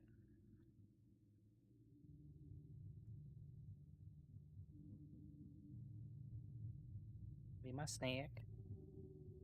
Oh. Mm.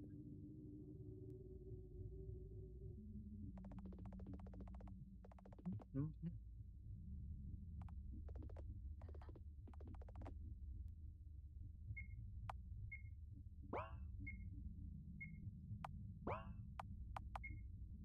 So in this world, she's still alive.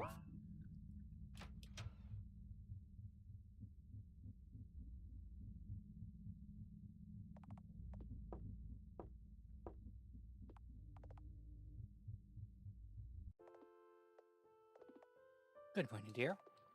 Aiden, you're back. What are you up to? And just finishing the new headpiece. Want to try it on? Of course. Aiden gives me the item he was holding. It's my own scalp, sewn into a hat. Here, let me help you put it on. So, how is it? Whoa, it's totally rad. I'm glad. To be honest, I'm rather proud of this piece myself. Come again later. I have a dress for you to try on. It's very you, I would say. Alright, I leave Aiden be. Nothing is alright. The hell? An Aiden?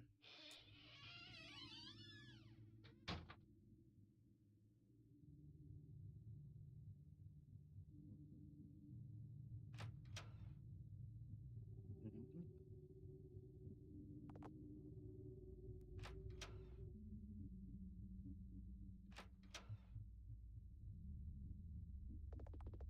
Still covered in vomit?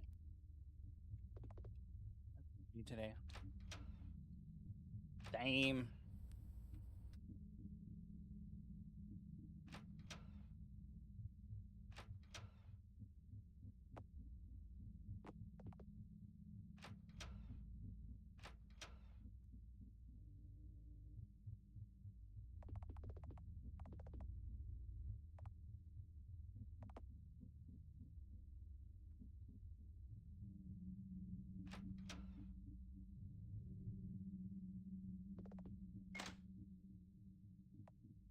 Oh, hi Bennett. Sorry, no time to talk. My fair show's starting now and I haven't finished my errands yet. Why don't I visit the TV room later? Talk here? Looks like he's in here. Oh, maybe I can find something interesting while he's absent.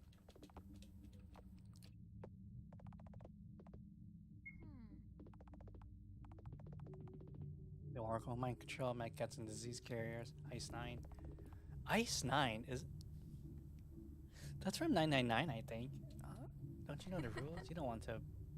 You don't want to play, I destroy your research.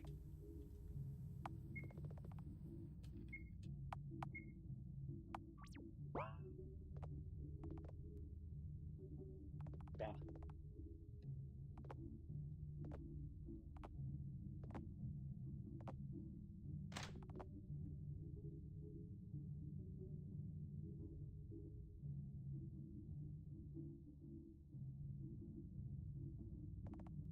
Hi, Huxley.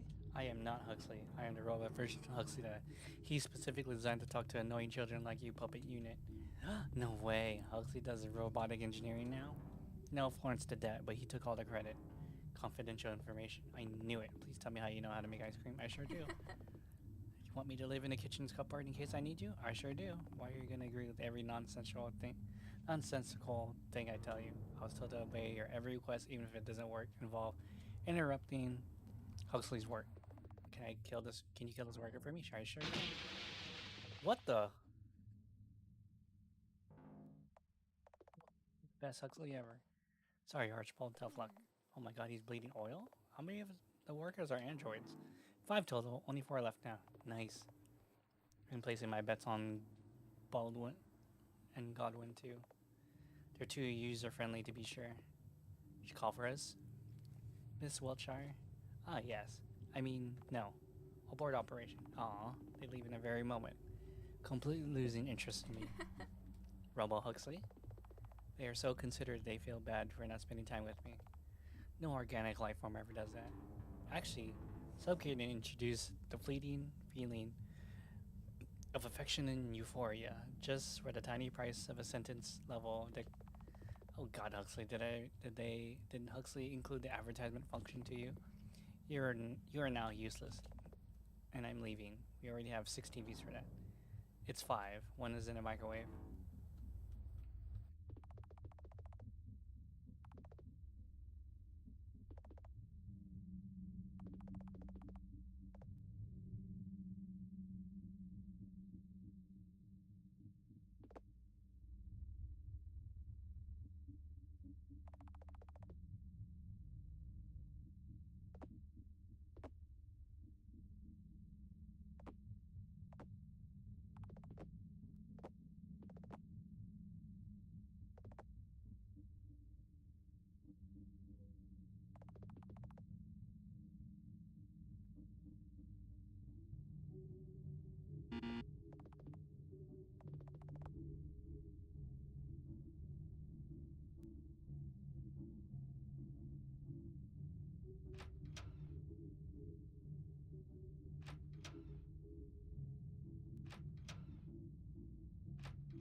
Break it!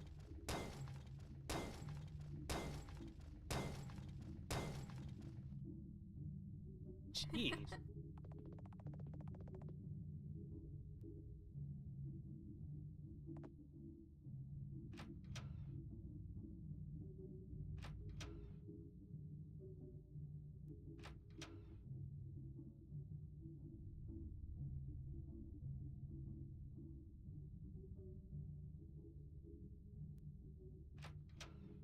Sorry, I was like thinking. I should call it soon though. I'll wait. I'll get to the chapter again.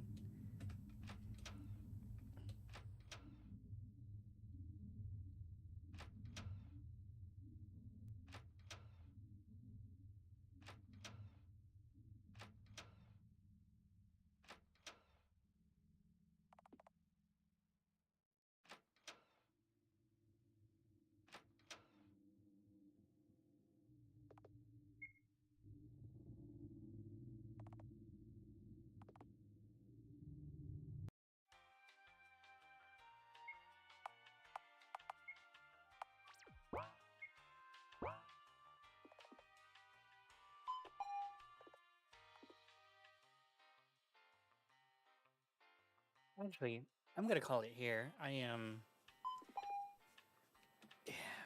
5 hours and almost 30 minutes. You know, no. Let's keep going. Let's keep going for a little bit.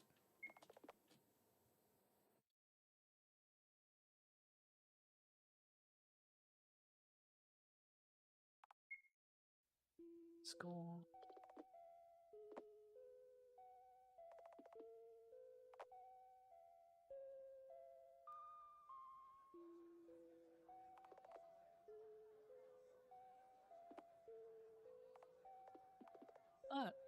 The bell will ring soon. Let's hurry to class. I don't feel like going today. Skip with me? We shouldn't do that. You might get expelled. Who cares about that? It's no big deal. Yes, you'll likely get by, but what about... No, it's nothing. Are you going with me or not? The choice will have consequences. Henri's going. Yay! And while we're at it, buy me something to eat, okay? It's kind of boring to hang out with you. And jeez.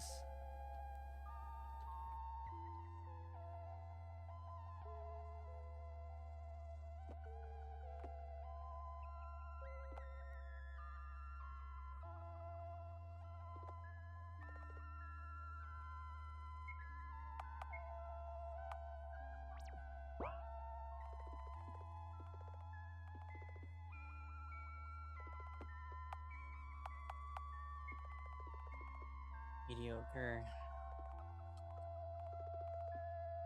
Isn't her grade level is mediocre? Maybe she's not as smart as I thought. Oh, there's what that. Right.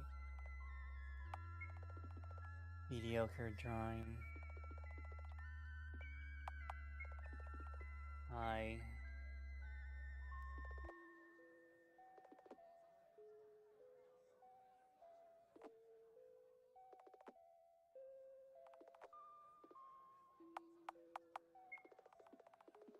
Grade level 15. I'll be skipping class performance.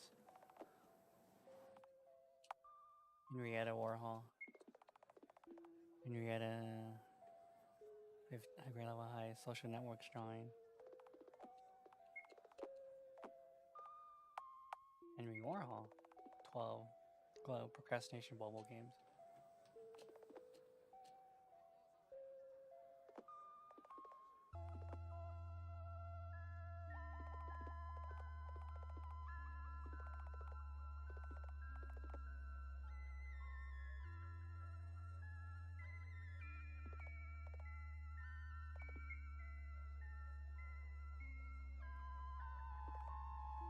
Wiltshire.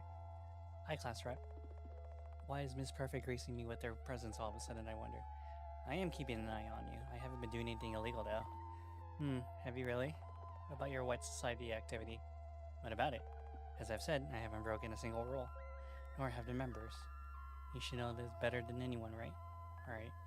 Let's go, Henry. Mind your own business, will you, Miss Hyler? Jeez.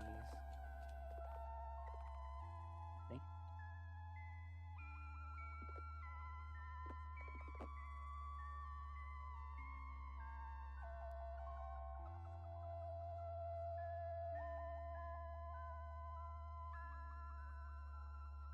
Huh. Vomit? Ew. How's the food today? Thank you, I love it. Maggot soup, cashew juice, bubblegum, 1 piece per person. Do you think any of these names are accurate? The food's usually pretty decent, so not really. Ew. Yuck.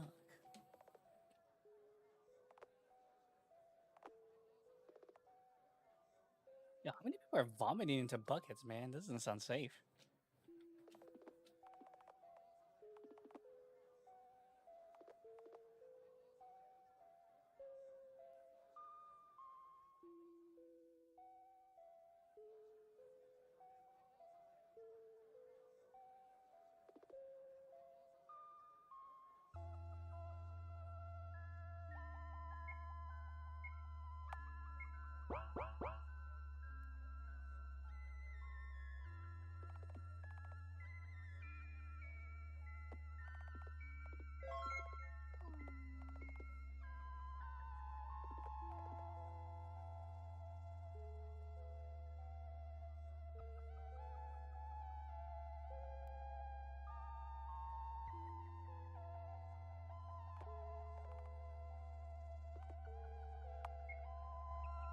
The rooftop. Hey, hey, hey, hey.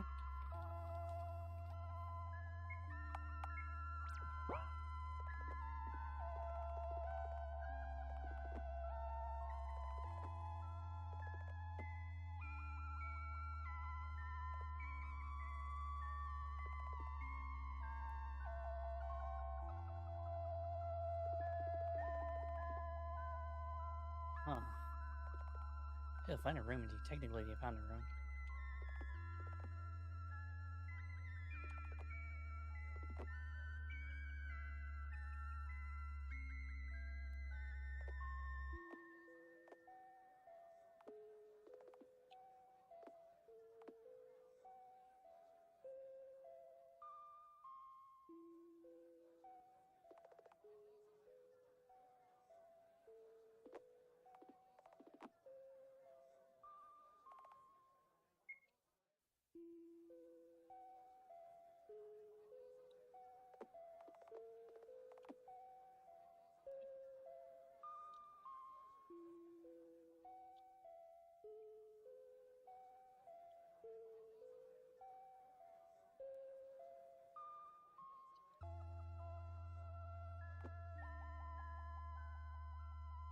Man, where do I go?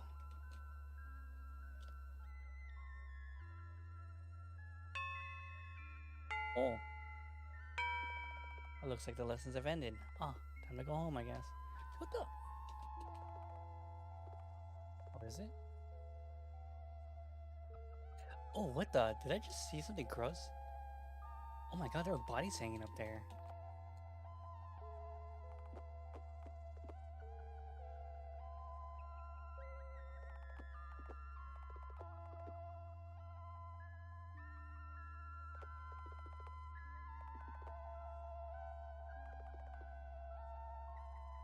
Oh,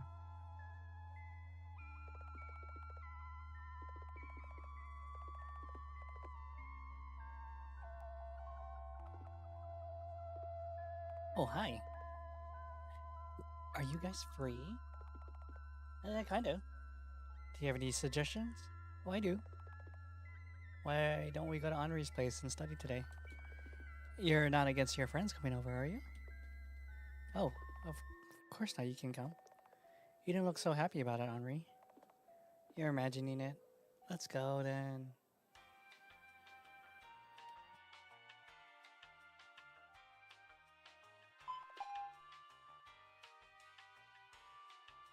Got some chips.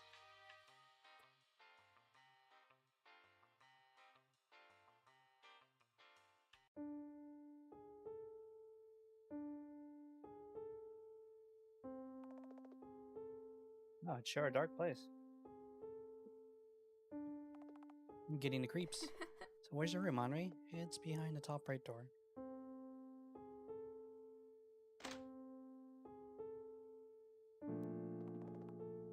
You sure you're not kidding us? This must be a storage room. You know, I'm getting squeamish just standing here. There's no way I'm staying in this room. That's all I can offer. I'm sorry. Ugh, please don't tell me you sleep on this mattress. Hey, why don't we get the drinks? Classic lot. Do you care about anything other than food? Both girls look at Henri. Hurry up, Mr. Warhol. Sure, I'll be back in a moment. Jeez. Why don't we explore the house while she's absent? There has to be a decent room, right? Let's find it. Okay. Exploration it is.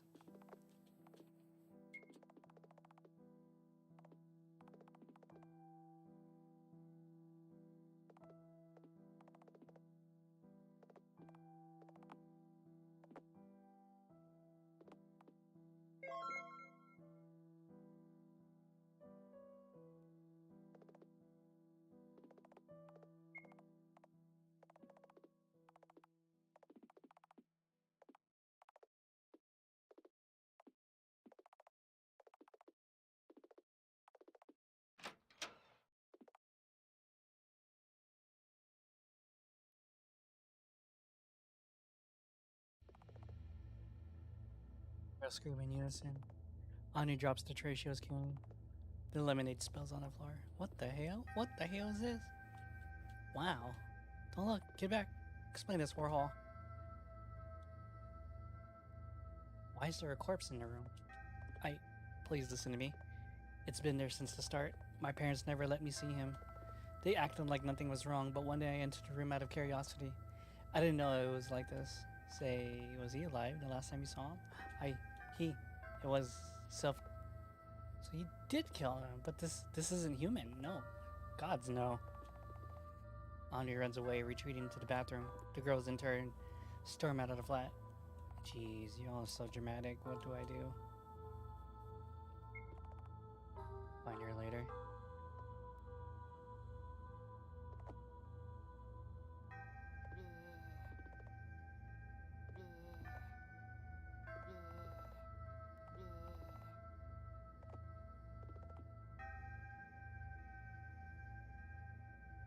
Maybe.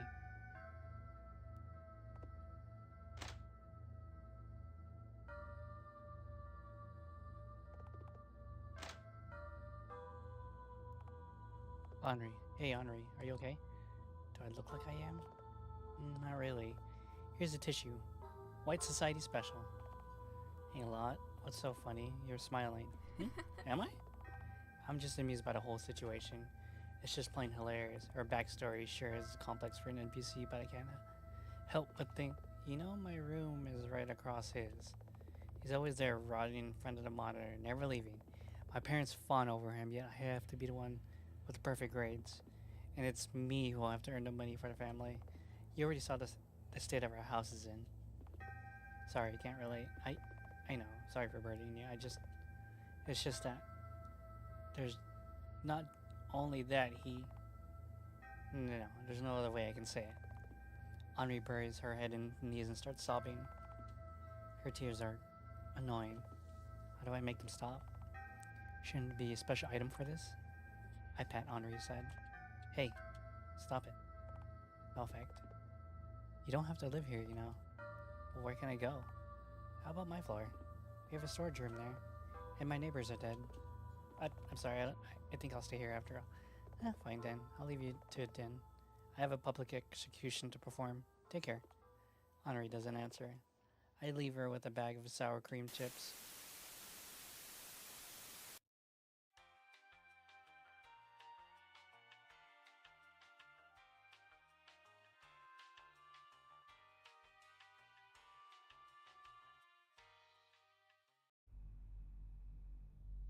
In the world we live in, the world is full of casual cruelty farms, plantations, slaughterhouses, animal testing. Billions of gallons of waste are produced every year. Together, we can make a difference.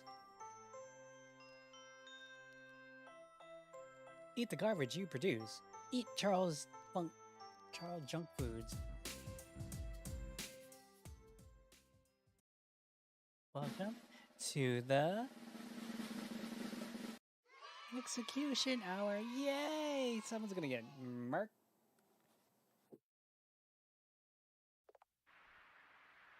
Hi everyone, meet the star of today's show, Boy A. And yes, you're right once again. This is a complete total stranger nobody knows about, not even me. Today we'll be staging a play. It's called I Won't Do That Anymore. Now then, let's let the play begin. I'm sorry everyone, everything I did years ago. I've really changed since then. No, this won't do. Be more specific. What exactly are you sorry for? I'm sorry for saying things I shouldn't have said. Like I said, be specific. I really don't know what you're talking about. I'm just reading the script. Huh? What did you say? I won't do that again. Ever again. Come on. Just admit that you posted that on your profile user page. You said the T word, didn't you? It's a public network, so everyone saw it, Let's all look what he did. I still sleep with my teddy bear, even now. So scandalous. What were you even thinking? What did you do to it? Spill it. Where did you find this? Hey, I asked you a question. I just really like teddy bears. Yeah, right. But no one else does. What you said is insulting to all of us. Guess what? No one will forget from now on. I said I'm sorry. Now repeat it. I'm sorry. And again. I'm sorry. Grovel for forgiveness. I'm sorry. And say you won't do it again. I won't do it again. That's the spirit. Isn't it enough already? I want to go home. It may have been enough for me. But we never know what the audience wants. Everyone, vote now. But what will we do to this horrible, bad, awful person?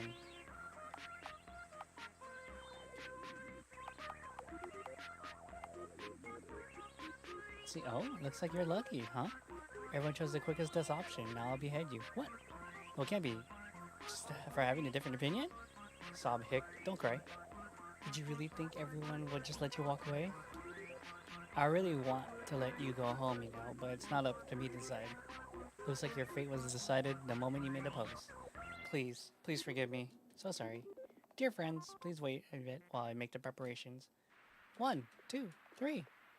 Sorry for the delay, everyone. Here we go. One swing and woo! What a clean cut. Without this tumor, you will now be able to live as an upstanding citizen. This concludes today's program. Stay with us, join White Society. Wow, this game is drastically different from the other two.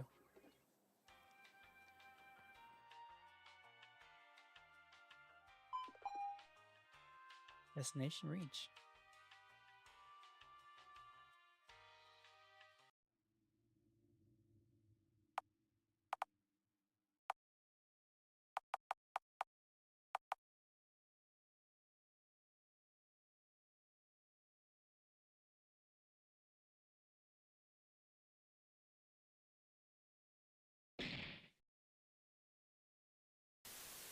What?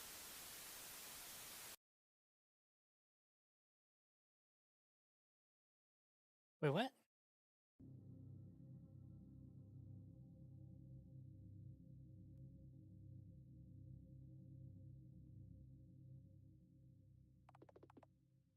The swarming of parasites. Tiny, invisible, tenacious. Once they outwit your immune system, they eat you from the inside. Just as use you as an incubator for their offspring. Control your mind and alter your personality. They keep reproducing and reproducing and reproducing, endlessly reproducing, until every single person is consumed by the disease. Time to teach our princess some manners. What do you think letting your hair grow that long? The bullies bring out the scissors. A lock of hair falls out. Another one, another. I want to do something, anything. All I can do is avert my eyes and thank God it's not me because I am. Hey, stop spacing now. Andre's voice is a sharp whisper. Sorry I got distracted. Jeez. Did you take these photos? Let's get out of here before they notice us. The girl acting all conspiratory is Henrietta Warhol. Henri, she insists. She digs her nails into my sleeves. Nervous. She didn't really want to be here. What are we doing here in the first place? Oh. That's right. We're collecting blackmail on these girls using Henri's phone for a chance to frame them later. Wasn't my idea. Collecting receipts on people she'll go on shopping with the very next day. Classic Henri. Getting hold on these kinds of things make her feel safer, she says. She's like carrying a box cutter that she'll never use to save her life. And she'll never show this footage to the teachers. Well, of course, she has an image to maintain. Never a single of hair strand out of place. Her personality perfectly ironed. And manicure is neatly done. Fake. I snap another photo and hand the phone back to Henri. It's time to leave. The one being bullied is crying pitifully, crying for help. Henri catches my sleeve on the ladder 2 floors above. Maybe we should call a teacher. The lessons have long ended. I doubt anyone's around. I see.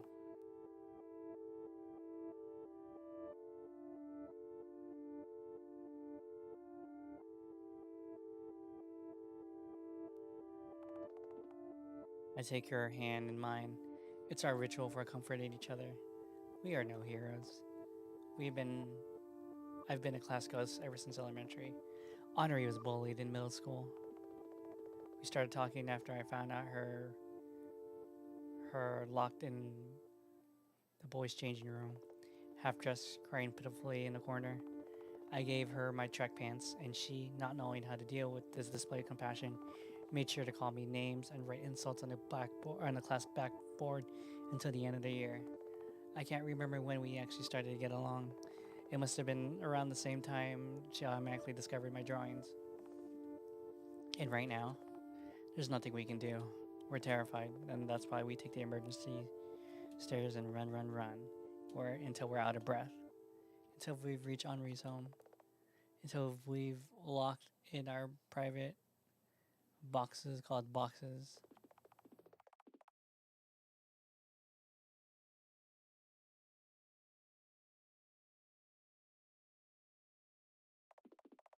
One wrong step and it could have been us. sprawled on the concrete floor, defenseless. The parasites would keep laughing, laughing, laughing, contagious slime dripping from their mouths.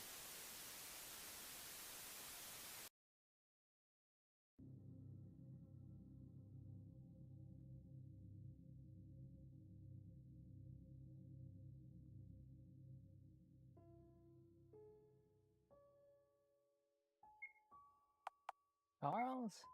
Okay, yeah, I'm gonna. Oh, fuck. I'm gonna call it here today.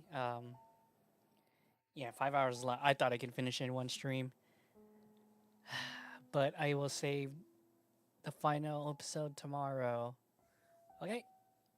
Thank you for watching, everyone. Thanks for the 5 hour stream. Whoever's here with me, Kunchi Motor, my friends who watch. Until next time, I will be concluding Hello Charlotte episode 3 in the next episode or in the next stream. Okay? Bye.